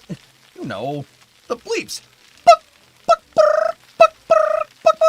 The sweeps. And the creeps. It's not all he's lost. Sir, the radar, sir. It appears to be jammed. Jammed? Raspberry. There's only one man who would dare give me the raspberry. Lone Star! Can't believe it, I'm surrounded by spaceballs. Keep chatting, spaceballs! Alright, let's see how that pans out now.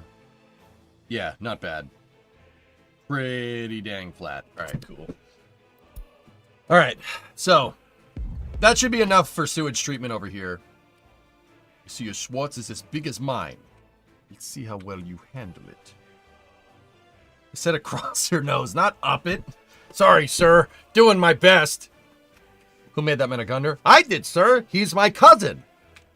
Who is that? He's a spaceball, sir. Relativity came back from the dead and posted a 50-minute YouTube video. We ain't found nothing. Yeah. All right, I'll check that out for space news, dude. We must build gravel plant for glorious benefit glorious Republic of YAKOGRAD. All right, that has to go right there. So we are locked in to building this right here. Must admit, was working with this hidden and not hearing everything being said. Deep lurk.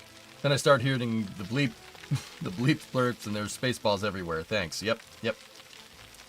Yeah, you're welcome.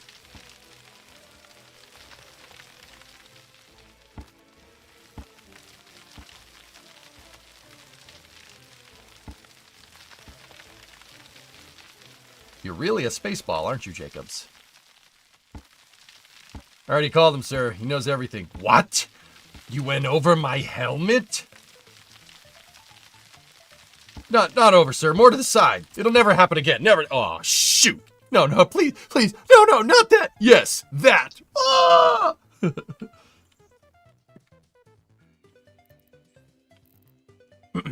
Anyway.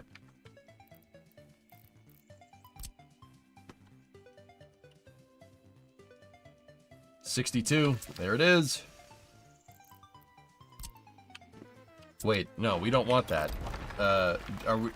hold up. We need the big gravel plant, do we not?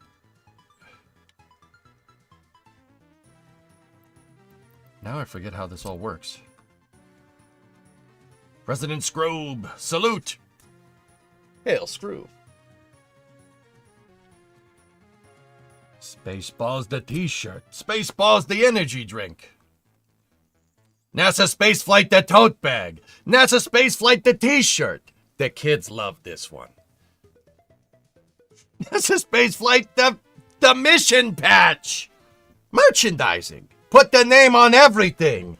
Where the real money from the streams is made. Wait, does NSF need a flamethrower now?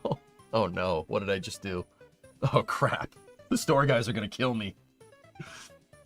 Oh, the "Have You Hugged Your Booster Today" t-shirt? That was my idea. Yeah, that was my merch idea. NSF2, the search for more money.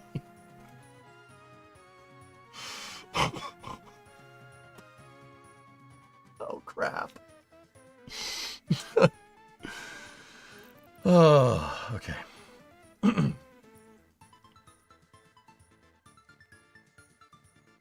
All right, so how are we gonna do this?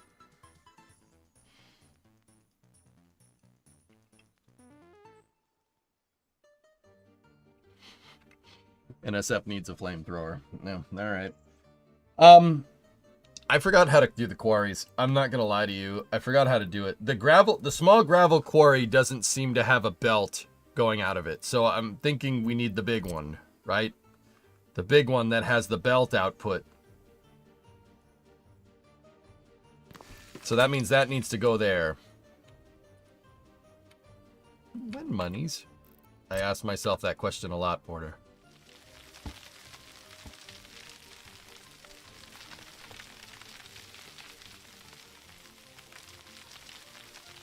I'm gonna go ahead and assume that this is the one that you can put excavators in and have it be more or less automated. NSF the chainsaw, NSF the chair. What is that pipe connection for? I would assume it's for fuel, Andrew. Let me just double check it. Yeah, fuel. And then waste. Do we have a belt output from this? Hold on. No belt output. Just needs waste.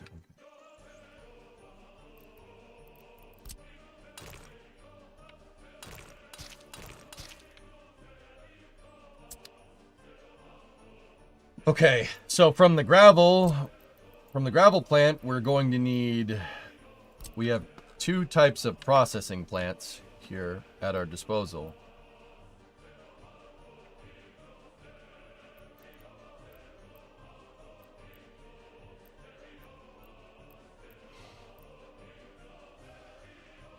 NSF the Sandblaster, aka Super Heavy. Oh, geez. Dude, all right, how much are you guys going to give me if the next time I'm hosting an NSF cast and I do the merch plug, I say it like that? I actually think I would piss a lot of people off when I'm doing that. I retract that. Do not pay me any amount of money to do that. That would probably end very poorly. It would be funny, though, if people understood what the heck I was saying. I'll give you 1085 bits. Oh, shh. I really should have thought about saying that before I said it. Crap.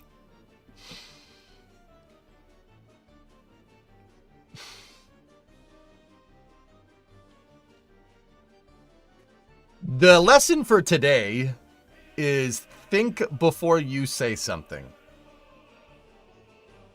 Okie dokie? That's your lesson for the day. Now you know.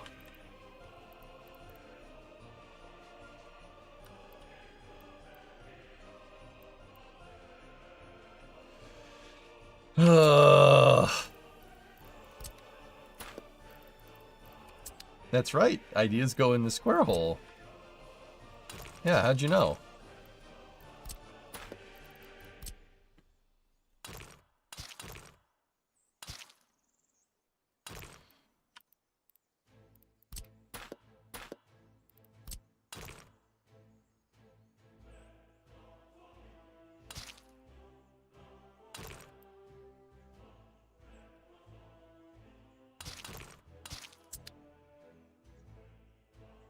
All right. Open mouth. Insert foot. Yeah. Yeah. No, it's fine. All right. So we have gravel processing plants here. Now let's take a look. How much time does it take to make these? 1193 work days, 106 tons of concrete, 12 tons of gravel, 9 tons of asphalt, 42 tons of steel, 3.8 tons of mechanical components. It takes 15 people to run and can produce 79 tons of gravel every day at maximum efficiency. Whoa. This thing takes 2.7 tons, and it can do 26 tons of gravel. So this produces a third of what this can produce at maximum efficiency. It takes a third of the people, but it takes maybe... I mean, look at the resource differences here, dudes. Holy balls. You're describing me. Ugh.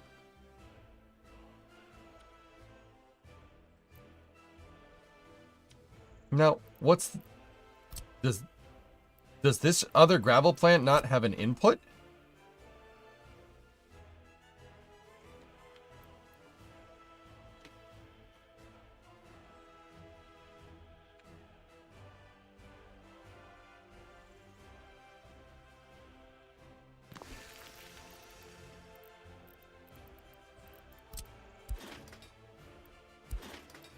There's no input.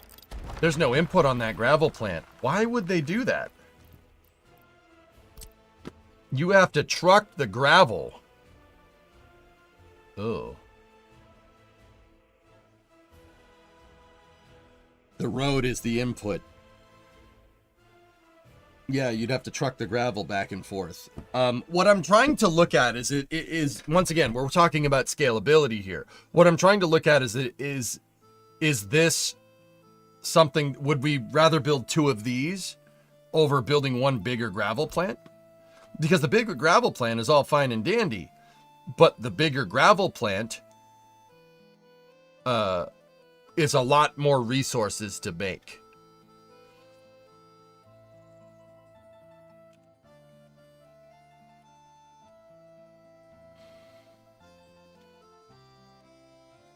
Interesting, Baron.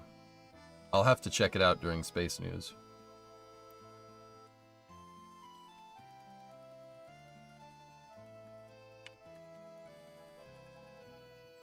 Yeah, it won't cost you vehicle and gas costs. Right, Arev, exactly.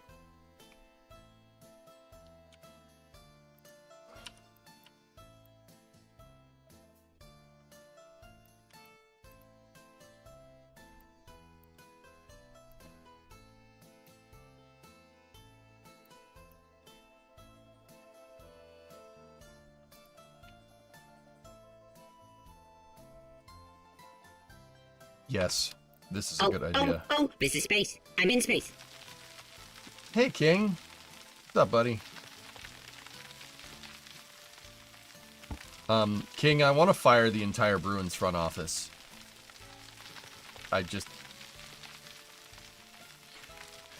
It hurts. Okay. Can we just... Fair and valid. Yeah. Hey, guys, let's just trade the captain. Whatever. Trade the captain. It's fine. It's great. And just... Please stop. Please stop what you're doing. Even Becky in accounting? Especially Becky in accounting, man. No, I don't want to talk about it. I don't want to talk about it, King. Forgive me for bringing it up. Hurts more when you're a Pens fan. I'm not sure it does, Toxic. I'm not sure it does, dude. I'm not sure that that's a thing.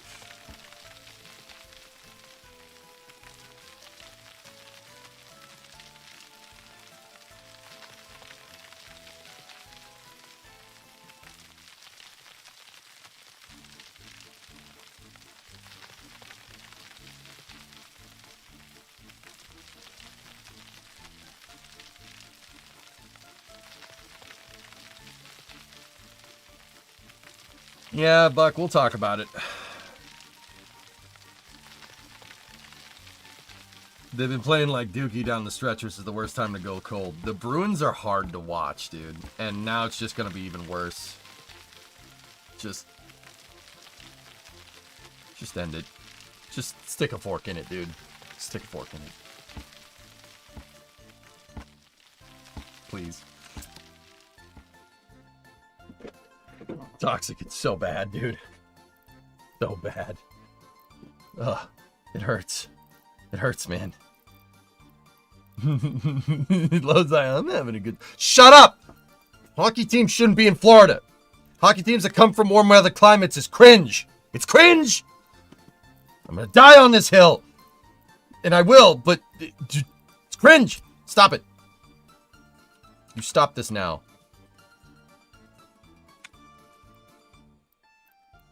You stupid, you Tampa. Frick. Yeah, that's what I think when I think of Tampa. I think freaking an ice rink.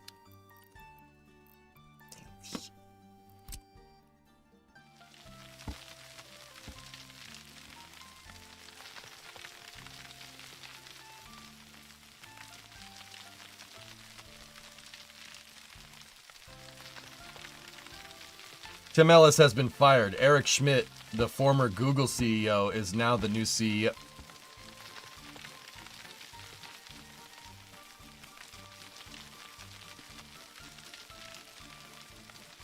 You sure he got canned?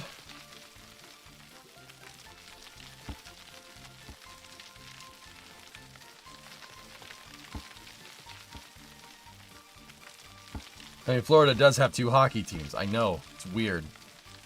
It's weird just thinking about it.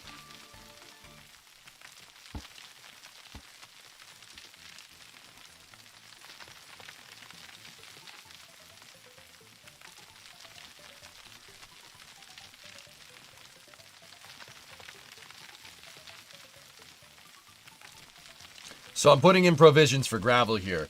I want to put the sewage treatment plant on the right side of your screen, but gravel unfortunately needs to go here. I really don't have a choice.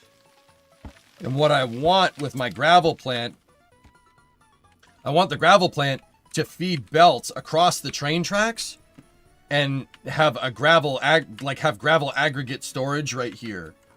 So the construction vehicles can get at it very quickly. Blame the snowbirds. I will.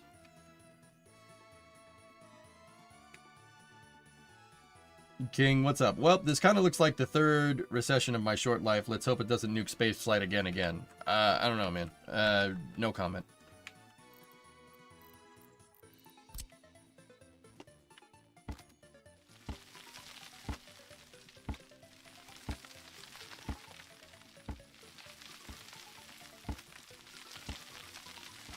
Let's hope the storage won't collapse. That's not funny. Why you gotta bring that up, man?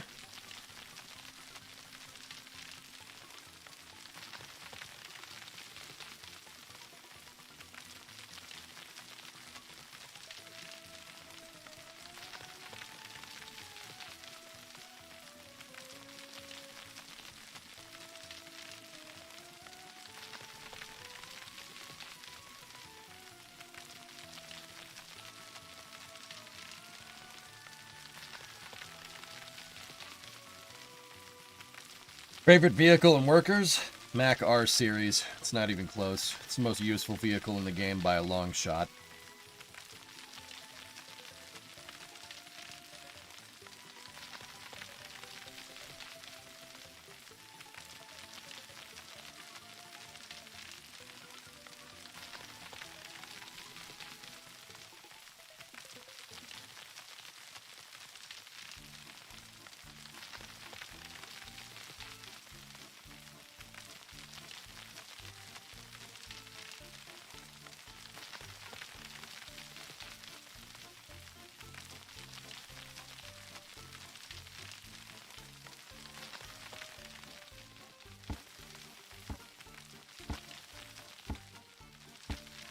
Okay.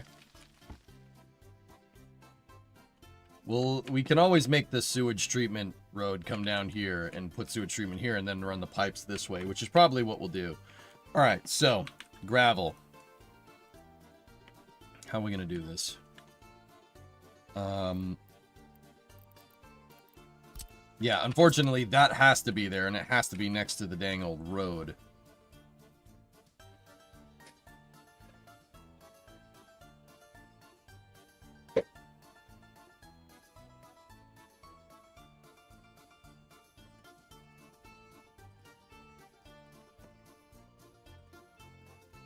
Are you going to build a gravel recycling facility? Might as well leave the provisions for it, dude.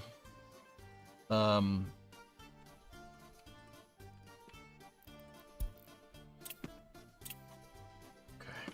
So, we have our gravel plant here.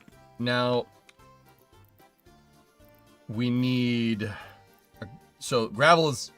You have to refine it. It's going to take a processing plant. What I'm going to do is reverse that processing plant, right? And I'll give us the provisions to eventually put 2 of these next to each other.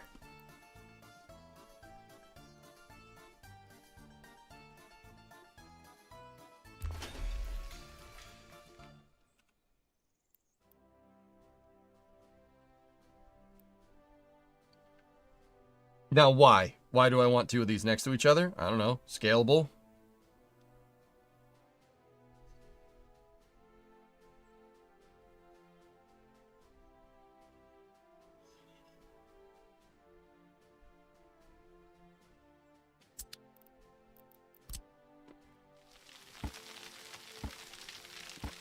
I'm not going to build it. I'll just put the plans for it there and we'll call it a day. Yeah, mirroring is one of the best tools. Yeah, absolutely. I don't think I really ever got to the point where I needed to mirror one of these things, but you never know. We're building on a scale that I don't really have a good idea of yet. So we'll do it just to be sure. Now, put a road through the center, obviously. 1, 2, and then...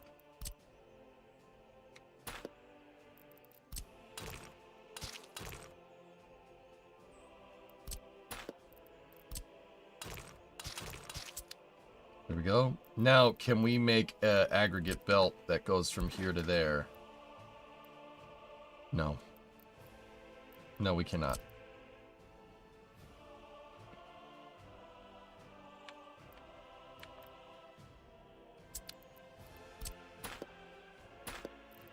Let's see if we can get an aggregate crossing here.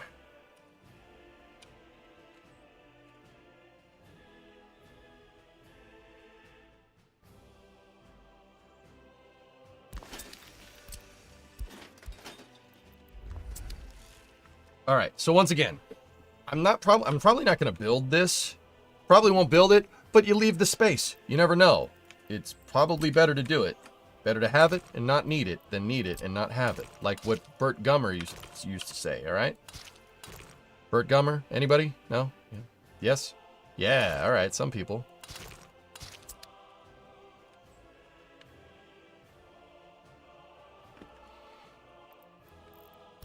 Once again, one of the biggest lessons that I've learned in this game is leave space. You have a huge map. Leave the space. You must leave the space. Cannon fuse. What do you use it for? For my cannon.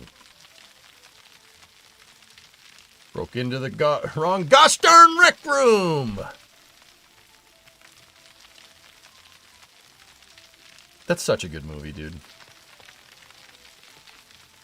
Great stuff just posted by Relativity.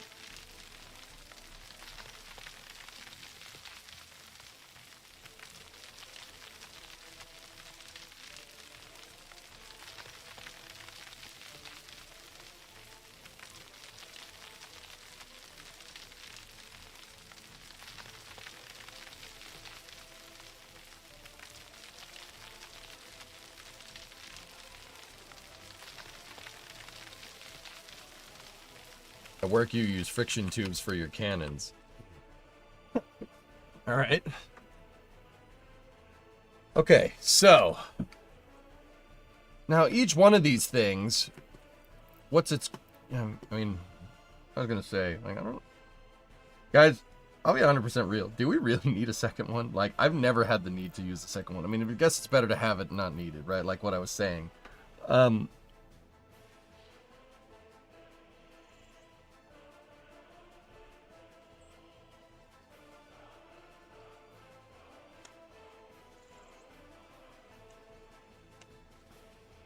Yeah, Arab, obviously, yeah.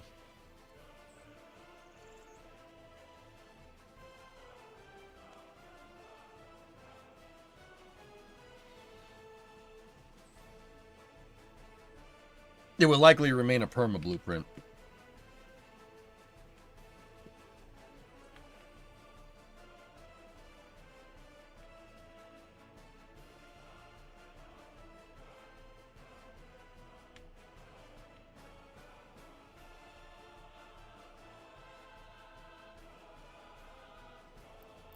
All right, well, let's get into storages here.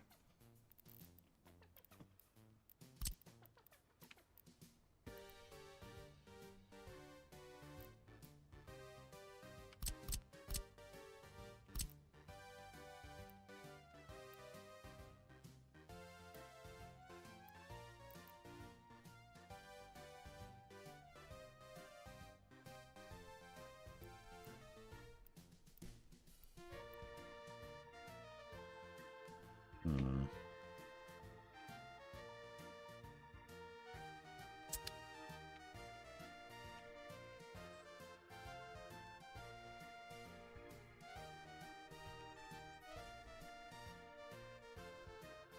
Thinking.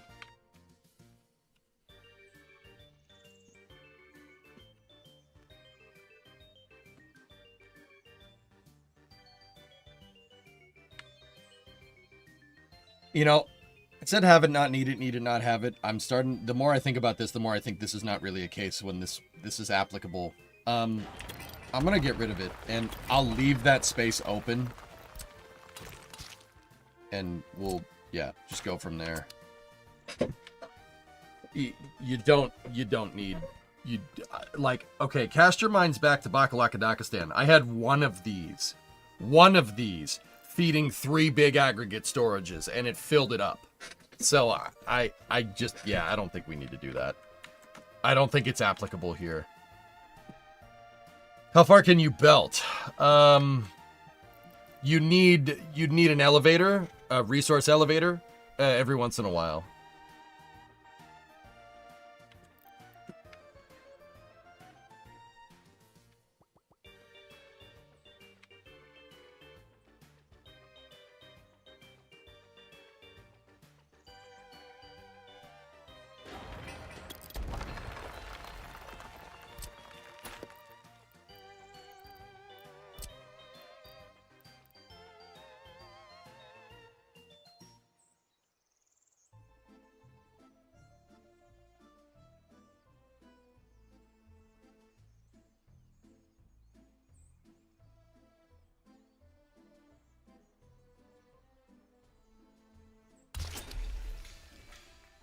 Now we need a big old aggregate storage right here. So we're going to go into aggregate storage.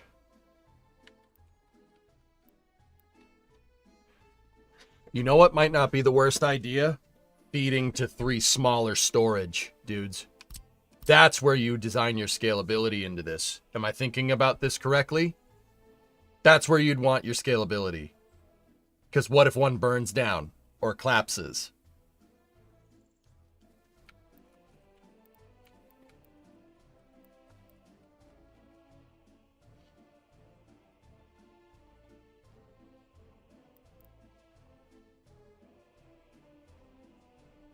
You need more when you want to feed asphalt, cement, and prefab from this source. They use quite a bit of gravel. That's a good point, Newell.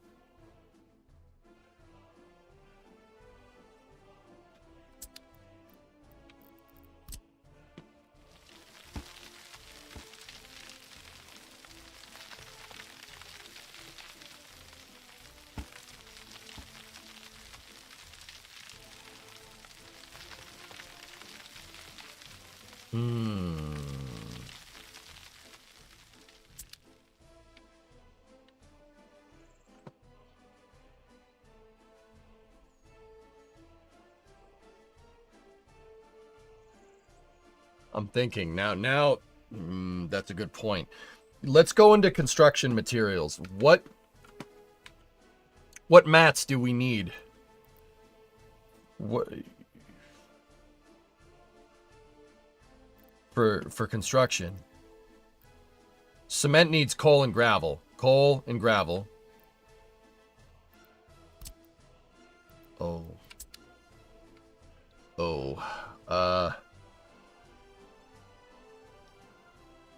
Yeah, Franco, gravel, having early gravel is a big deal.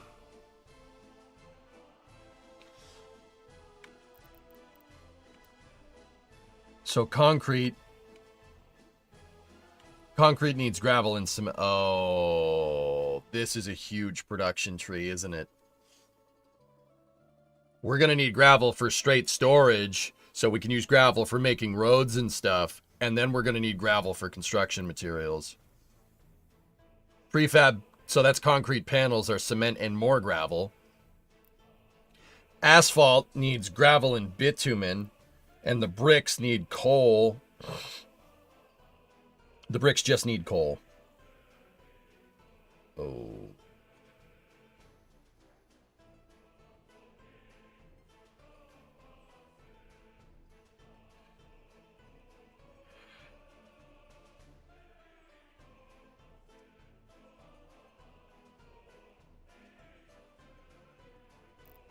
So, The double processing plants is probably a good idea here.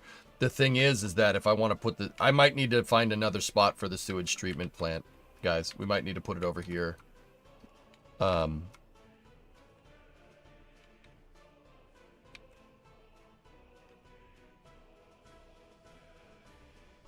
Figure out how much of each input you need for the end product. It's a can of worms, isn't it?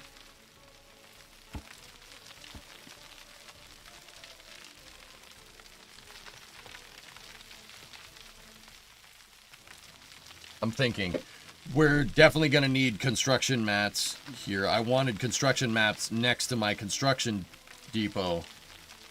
And the construction depot is like right there. So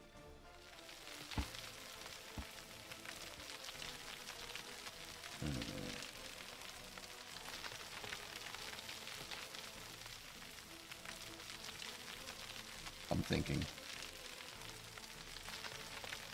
Yeah, you don't need this big of a lake. Yeah, fortunately, sewage is non-dimensional. Like, you're not gonna... If you have a sewage treatment plant here, it's not gonna fill it. It'll just pump into it forever, which is good. Meaning I can just fill in more of this and put sewage treatment, like, here, and it's not that big of a deal.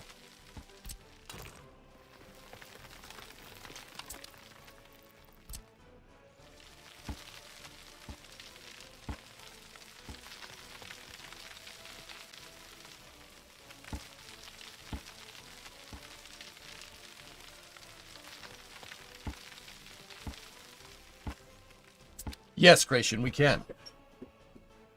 Yeah. I slated basically all of this space around this terminal here. All of this area is for construction materials, except for right here, which is train distro.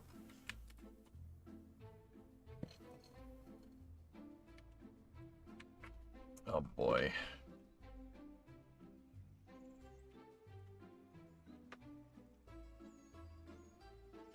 For a half second, I thought you said sewage is non-denominational. Yes, sewage is, yep. Sewage is not religious, in fact.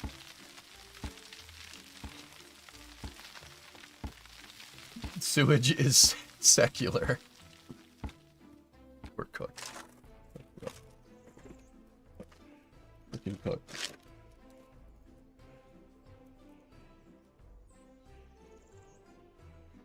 I need another cough drop.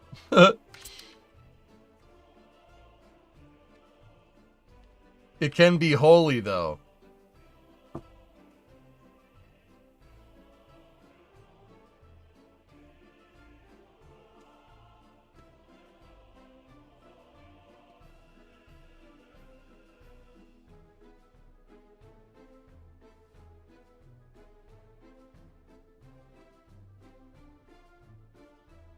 Face the Stalinator, please. All right, so that needs 200 tons of gravel a day. All right, so let's start calculating just for construction mats at ideal amounts. How much gravel could we use a day if all these plants are at maximum consumption? Now we have a gigantic freaking concrete plant there. I'm not sure I'm going to do that, so let's use the smaller one, or a cement plant, right? That needs 200 tons. What about the concrete plant? Concrete plant needs 130, so we're at 200 plus 130, so that's 330. The prefab plant, which we don't have, is 62, so that's 292. Plus 121, so 392. 402. My brain went bananas again. 392 plus 20. 413. All right, and the brick factory takes coal, and that's it. All right. Math is hard on stream, Mike.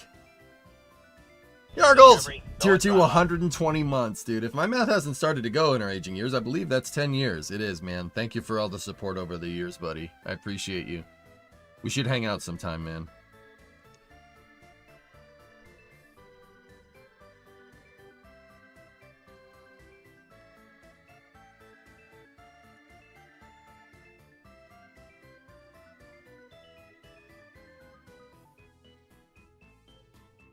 Concrete and asphalt are only using on demand since you can't store it. They can be calculated as a lower demand pulling from a storage.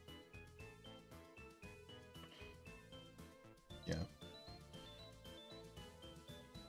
You definitely don't need to consider full capacity for the concrete plant. It's never used in full time. Okay. So that was 130. So let's figure 400 tons of gravel a day, right? And now it's really like you guys are saying. It's not a question of like, can we... Hey babe, what's up? You have your Mustang keys? Yes. I wanted to get a pooper scooper in the truck. It's in my jacket pocket. Other pocket. Breeze here. Hi, chat. Chat says hi. Hold my pocket. I'm just gonna put them in that gray compost bin that I started. Does that make sense? The keys? The dog poop. The dog poop. Yeah, We bought a pooper scooper. It's in the trunk of my car. yeah. Just put them in that gray bin. No problem, Ninja. That's not okay? The gray bin? Yeah, that's... I put all the leaves and stuff in. Just dump it in the woods. Every little poop I have to pick up, I have to go run and dump in the woods. Do you know how many little poops that is? It can't be much. It's only 2 weeks worth of poops. That's at least 14, actually maybe 28 poops.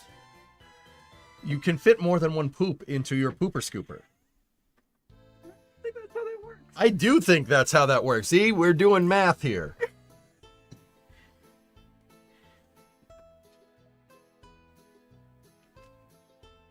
Your sister puts it in her compost, so I figured I'd do the same thing. The compost? What is the compost? What is this? That gray garbage can that I put all of the old plants from last year and everything. You're going to put all the poop in there. Where's that going? It's gonna decompose because it's compost. Can you throw it into the woods when you're done so it decomposes in compost in the woods away from the house where it won't stink? Makes sense. Aha! Aha! Is it compost or decompost? Which one is it, Bree? Which one is it? But no, but then we don't have all the soil, but then again... We're going to need new potting soil Yeah, you're right. for the garden. This potting soil... We just need a better composting solution. I think that's gonna be a mini goal this summer. Okay. Because, yeah.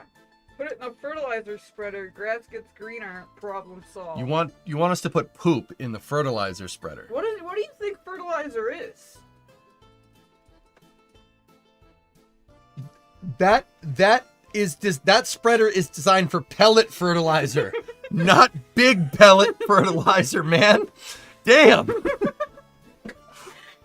We already have a Stalinator. We have a septic tank. Don't worry about that.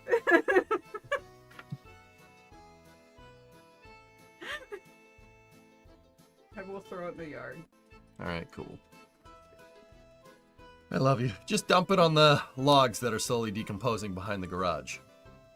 That works. Yep. Yeah. That'll be good for it. Done. I don't know if I can carry it that far, but we'll see. Okay. You don't need to close that. What? Is your doctor thing from Supernatural? Because they definitely did that one. Doctor? Doctor? Doctor? Doctor? Maybe. I don't remember where that reference is from. It's possible. I'm thinking Supernatural because I watched that episode the other day and I went, Doctor? Doctor? Doctor? Doctor? Doctor? Doctor? Doctor? Doctor? It's from MASH? Yeah, I think that's Oh. right. That makes sense too. You have a garden? Yeah, Jens. Last year I grew tomato plants and I made my own marinara sauce. Spies like us? It was awesome. It's from Spies Like Us. It's from Spies Like Us, Bree! Supernatural is probably referencing it. Exactly. That's. See, chat, we have this problem. Just on a quick side note, we have this problem. Bree is binge watching Supernatural. That's what she was doing while I was gone. And now we need a 67 Impala. I just said maybe we could get one. I just Now we need a 67 Impala. Now, we already have the 327. I got a 327 in my garage. You know. You see what I'm saying here? But you also said that the price of... We need a roller. We don't need a complete car. We already have the motor. Ernok, let me have this one. Ernok. 327 didn't come in a 67 Impala, but they have a 327 in the show, in the Impala. They do. I know, it would have came with a 350 at that point. All you, buddy. All right, all right. They destroyed all of them in the show. There's none left. Yeah. Bree, please don't let EJ go to Starship anymore. Why, Yarg? It was her idea. She's the one that's perpetrating this I don't stuff. know. Well, okay, it was like me being like, no, you should go. You should go. You should go. I don't like that you're going. I miss you when you're gone, but you should go. I know who I married. I know what I signed up for. But also, I miss you, but I love you and it's good for you. It's bad juju? No, it's not. No. No. Das said it isn't, so. Das said it isn't, so. That's how Das is the luck master. I don't know. What? I just throw it out, it'll just, okay. I'll do what EJ said. The garage would look better with a Chevy in it. Yeah, best I can do is a Dodge. How about that?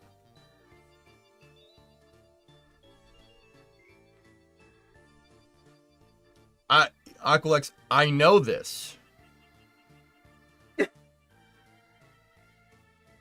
I know this.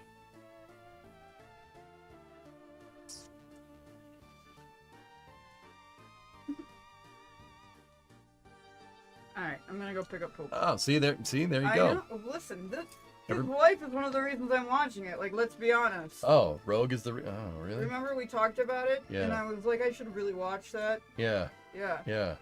There's like multiple other reasons, but like she has a little part in it. Okay.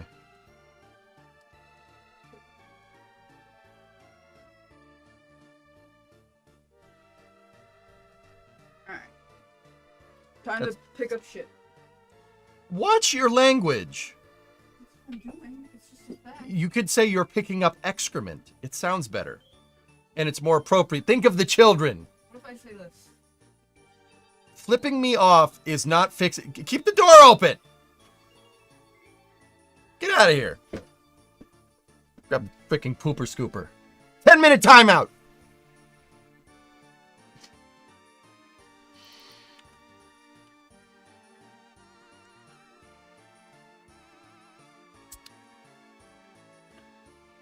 Anyway, all right. So, we need 400 tons a day production capacity. All right, let's do 2 gravel plants and have 1 for the building materials. I like this idea.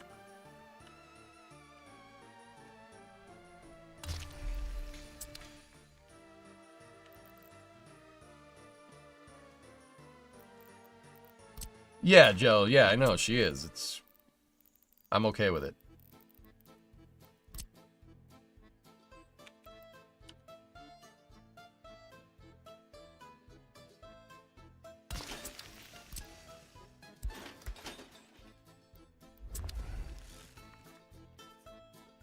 You were doing your math. Yeah, but I got distracted by fertilizer. Yeah, I know. Yeah, or not. Yeah, you know, we gotta do that. Yeah, no, that's what I'm hearing.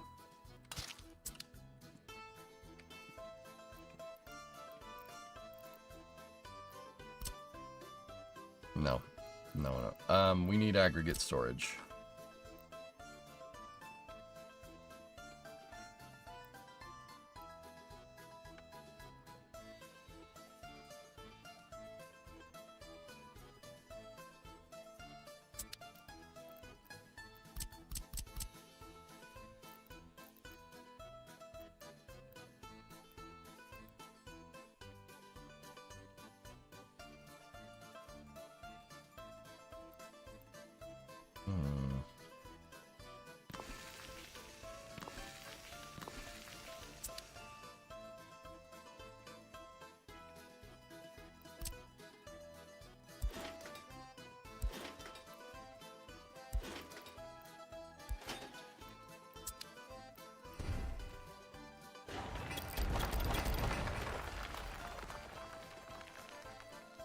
Brother in Christ. This is not a pooper scooper. It says broom and dustpan set. You bought it. No, you did. What are you talking about? You bought it. You bought it at Home Goods. You told me it was a pooper scooper. You said it was a pooper scooper. No, I didn't. Well, you're just gonna have to use your hands. I hate you, but You gonna hit me with the pooper scooper? it's not a pooper scooper. That's the problem. Of course it is. It was purchased at Home Goods, so. Not a pooper scooper. You bought that. I did not buy that.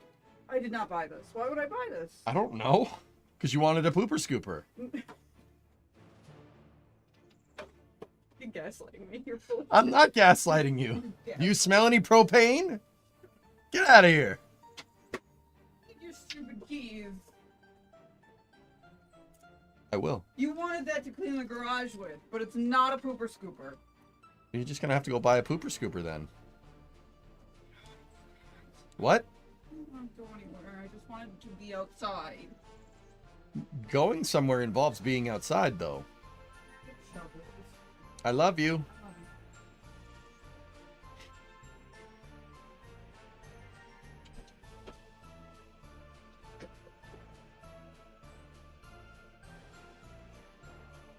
Yeah, that's most likely gonna happen, Nabek.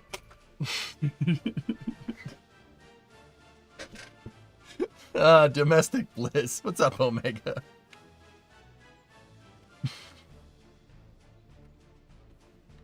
I didn't know better. I might think this was a planned sketch for the sake of the stream. Nope. No. No, believe me. Yeah, we have a shovel. The shovel works.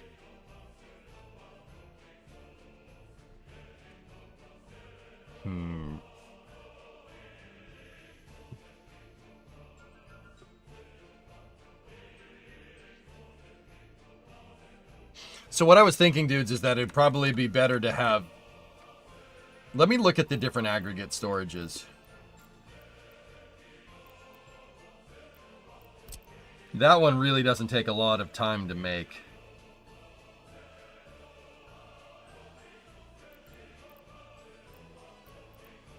The biggest one holds 2,500. This holds 968.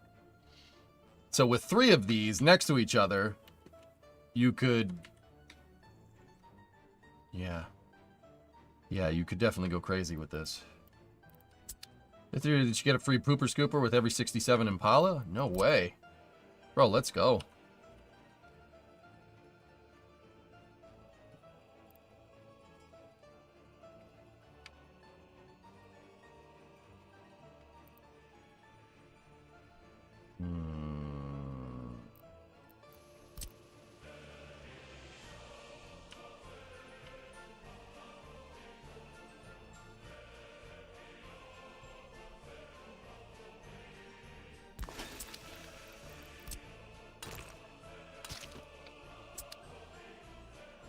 Let's try this. Oh, there's an output to the side, huh?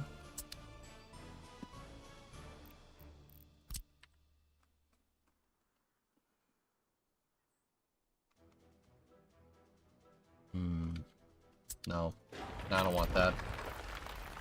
So what I'm thinking is, rather than having one gigantic aggregate storage, have 3 smaller ones. That'll make it so we can build to scale, right? We start by building one, and then we build the second one, and build the second one, and that'll actually end us. We'll end up having bigger capacity, and then if one burns down, we don't have to worry about my entire gravel production line getting screwed. So, yeah, I think that would be I think that would be best. Yes, hi, I'm looking for Victor Maitland, Capricorn. Hey, Syrian, welcome back. I hope the trip was smooth. Instructor shirt? Very much. Very much. Yeah, dude.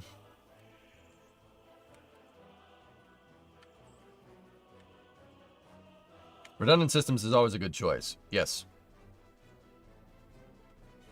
Now, this one will feed.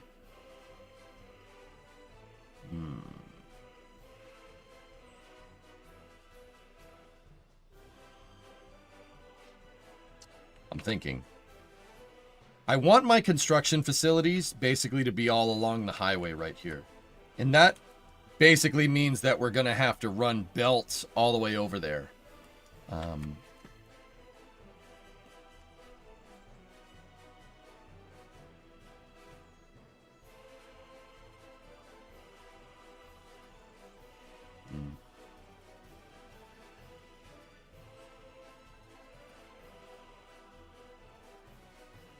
Discovery, go at throttle up. Weather guy, what's up, buddy? 59 months. One more month. Aw, buddy. It goes right to the train, doesn't it? Yeah, that's the thing. I don't really have a train loading and unloading aggregate storage area, even though that would be kind of useful.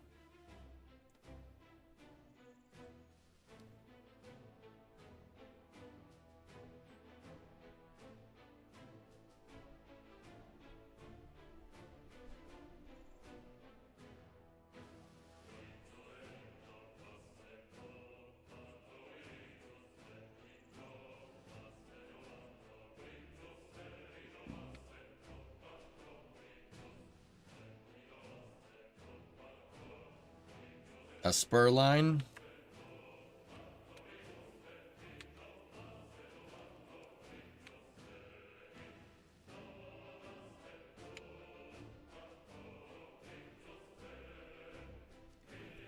So Andrew, what I was thinking is that we already have a spur line right here from the farm. Might be beneficial to run this in from the back. We on pause to stay in 1960? Yeah, I'm doing all the planning first.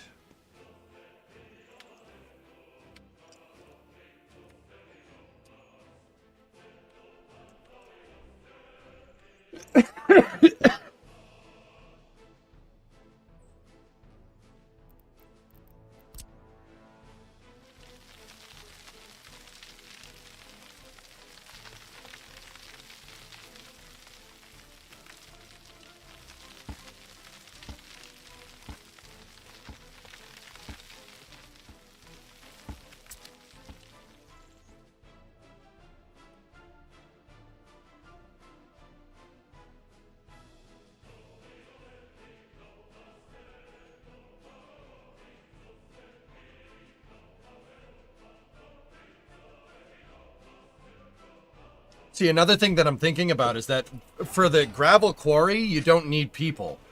Excavators will do the work for you. Like, you can just have a bunch of excavators in there and they'll be shoveling out all the gravel. Like, it does that automatically. You need people to run the gravel processing plants, interestingly enough. Another idea, guys, would be to put the gravel processing plants over here.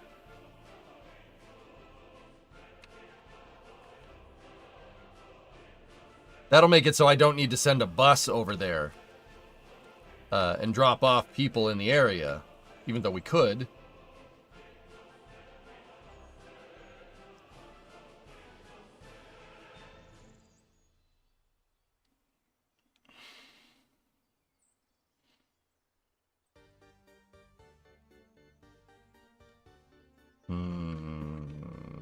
All right, put that project on hold. I'm not exactly sure. Does gravel processing have any town upsetting downsides, though? It does pollute. It pollutes a lot. Yeah, you know what? We'll keep that over there. And a lot of the construction stuff does pollute a lot as well. How was Starbase? Awesome. Yeah, it was pretty awesome, dude.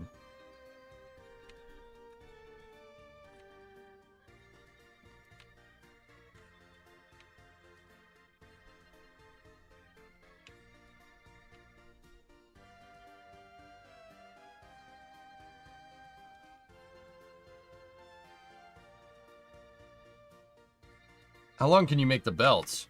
As long as you want, as long as you keep elevating them. So Raiden, you know hold on.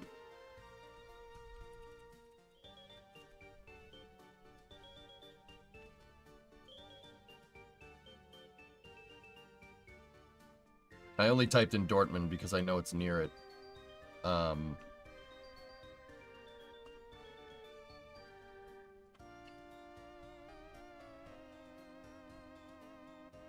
Where's the bagger?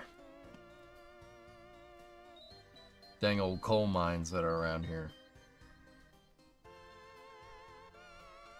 Ah. There we go. I found it.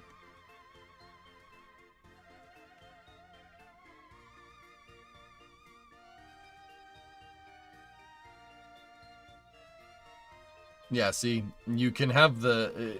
you can basically do this. You can have the belts as long as you want, as long as you keep elevating them. See? Elevated, elevated, down.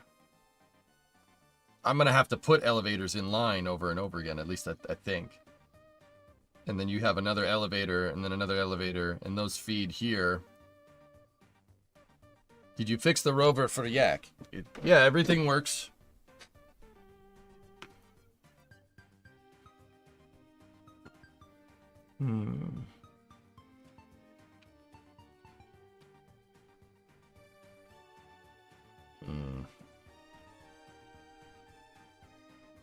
Yeah, if we could do a bagger pit mine, that'd be sick. I would do it, but we don't need to. We just need that.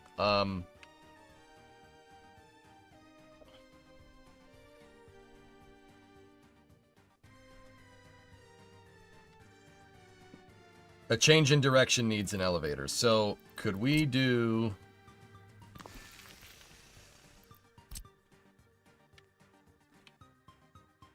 Hey, let's just put that over there. Can we run that? Okay. It looks like you can run...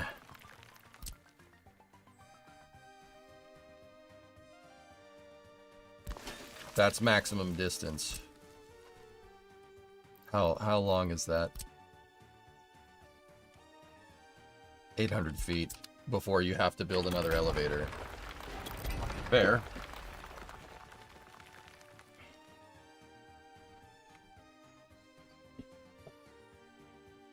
I'm thinking. We do have all this space over here. Part of me, guys, is thinking maybe build out all your construction stuff over here. As much as we possibly could, you know.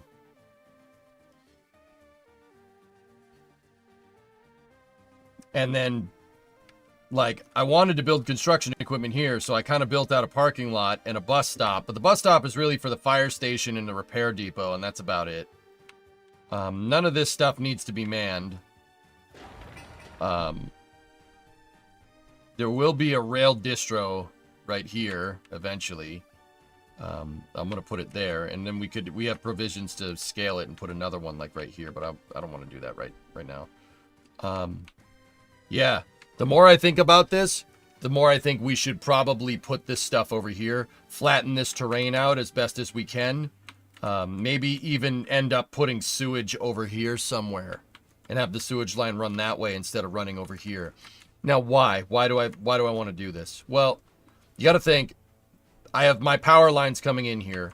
We're going to need our power plant, and then we're going to need lines that go across into the main city area, right? We're going to need all that. There's also a coal mine here. So we need coal. We need people to work in that coal mine. The coal mine takes a lot of people. And if I'm moving a lot of people, I might as well have the other buildings that need people next to the coal mine, right? Makes sense, right? And then if we're moving tons of people to the coal mine, I might as well come up with a design to build all of the construction equipment over here. It's further away from the city, so we don't need to worry about as much pollution. We have the tracks, right? And we have, more importantly, we have the tracks that are not near the cargo terminal. So, like, that means I could put we could do aggregate loading down here and make the tracks accessible for gravel. We can make them accessible for coal. We can make them accessible for bricks, right? You can... Actually, bricks is already accessible over here. Bricks and prefab steel, and boards are actually already accessible there. So we could do aggregates here, like coal and gravel. We could build an aggregate loading depot right here. And we can keep that all away from the city. More importantly, building it over here could potentially in the future give us provisions to get to the pier. So we could just belt stuff over to the pier and then load like coal up on a container ship or something. Yeah, Andrew, exactly. It would allow you to expand the port better. So yeah, let's dump out of that. Let's get rid of all this. Sorry, I know it's a lot of talking. Now that is black boxed there. That has to be right there. So we'll find a way to run the belts in a second. Now the coal mine is gonna go right here, right? That has to go there. That's where the nicest deposit is.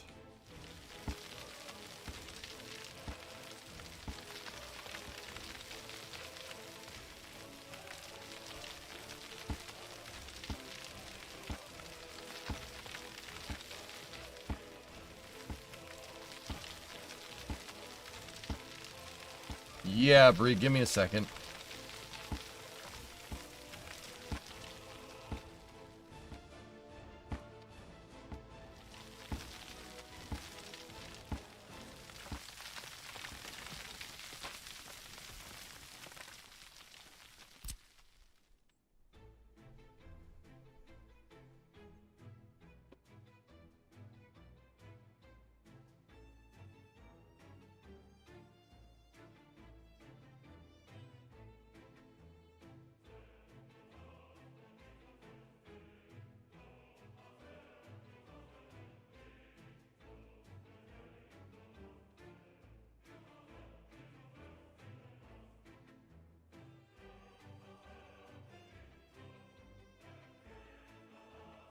There. I think that's a good enough message to show that the construction materials need to be there.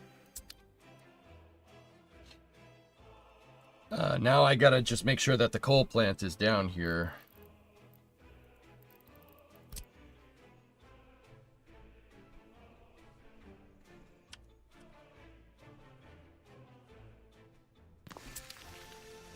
Okay. Sweet.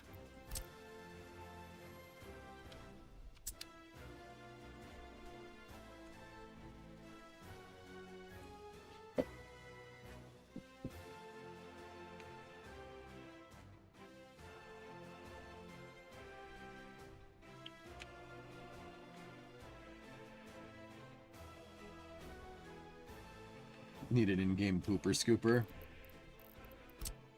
Yeah.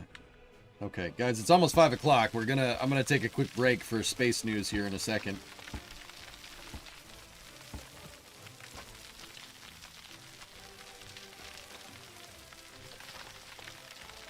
You got it, Bree?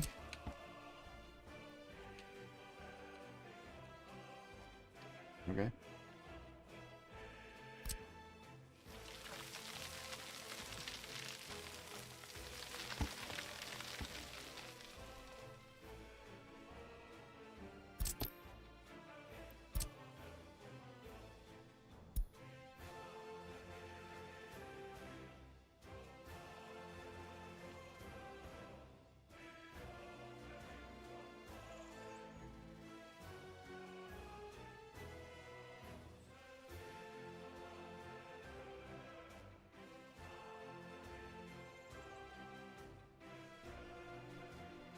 The hell?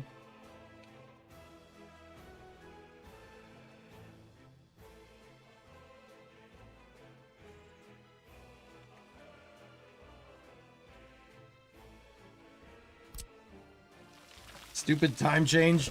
How's it already 5 p.m.? Yeah, I know.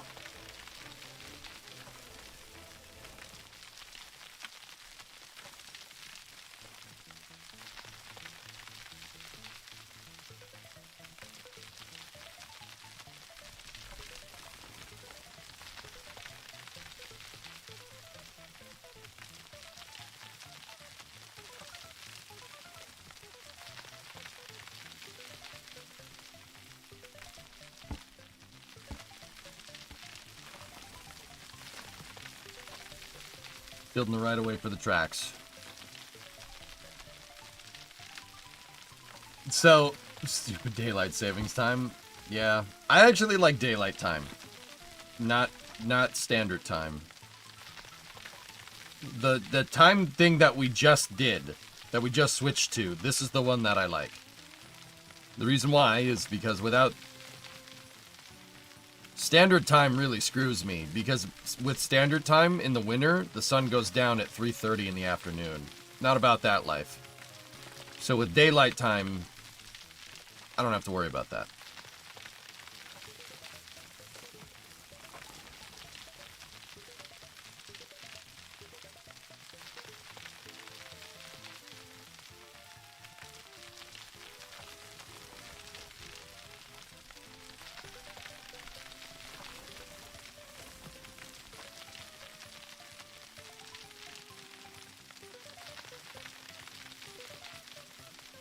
I don't understand Knick-Knack who wants this, but whatever.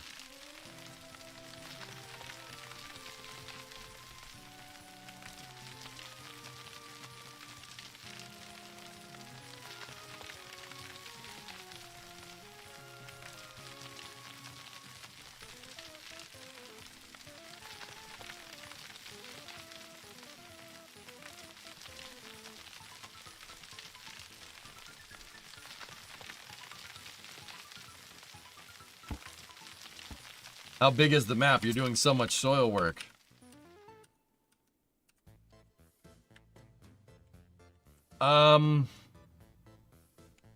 So this is one end of the map. We're in the kind of proverbial top left corner, and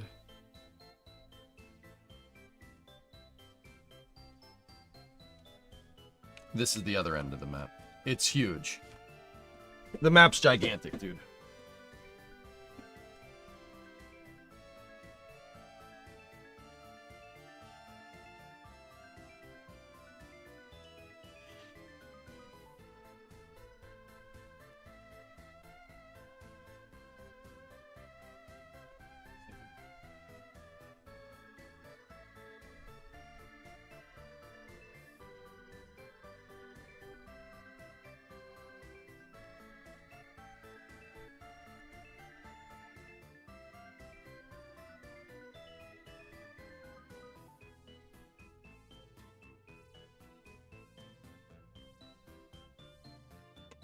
It's a pretty big map, dudes.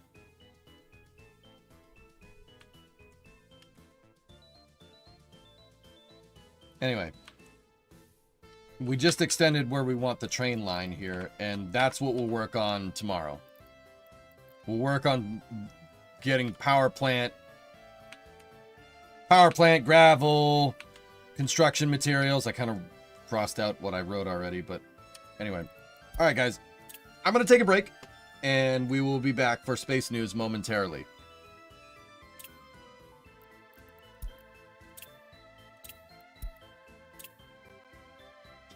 We'll get back to more workers and resources tomorrow. Okay? 6 hours of Space News. Oh, that's right. We could play workers tonight after Space News before the Sphere X and Punch launch. Hell yeah. Nice big old long stream. Okay. Yeah, we have the Sphere X and the Punch launch. So the Falcon 9 with 2 NASA missions is going to launch tonight. So after Space News usually like 2 to 3 hours. We'll jump back into workers. We'll finish that up. Or we'll work on something else. I'm not exactly sure what I want, but we'll talk it through. Either way. I'll be back in probably about 10 to 15, maybe 20 minutes at best. I am going to just get us teed up for Space News at 1:30. So actually that's about 30 minutes. Just going to take a quick break. Don't worry. Plenty of stream left. YouTube people, you guys know the drill. Gonna have a loss of signal, and so there's not 30 minutes of dead air on the YouTube side of things. I'll restart Space News. I'll restart the stream right when we start Space News. So I'll see you guys in about 30. Thank you very much for watching. Workers, the YAKOGRAD Republic will return in a couple of hours. Should be good. I'll see you guys then. Thank you very much for watching. On YouTube, stand by for loss of signal. On Twitch, don't worry about it. Just chill here for a second. I'll be back momentarily. Listen to the nice, tunes. Yeah, be back in a sec.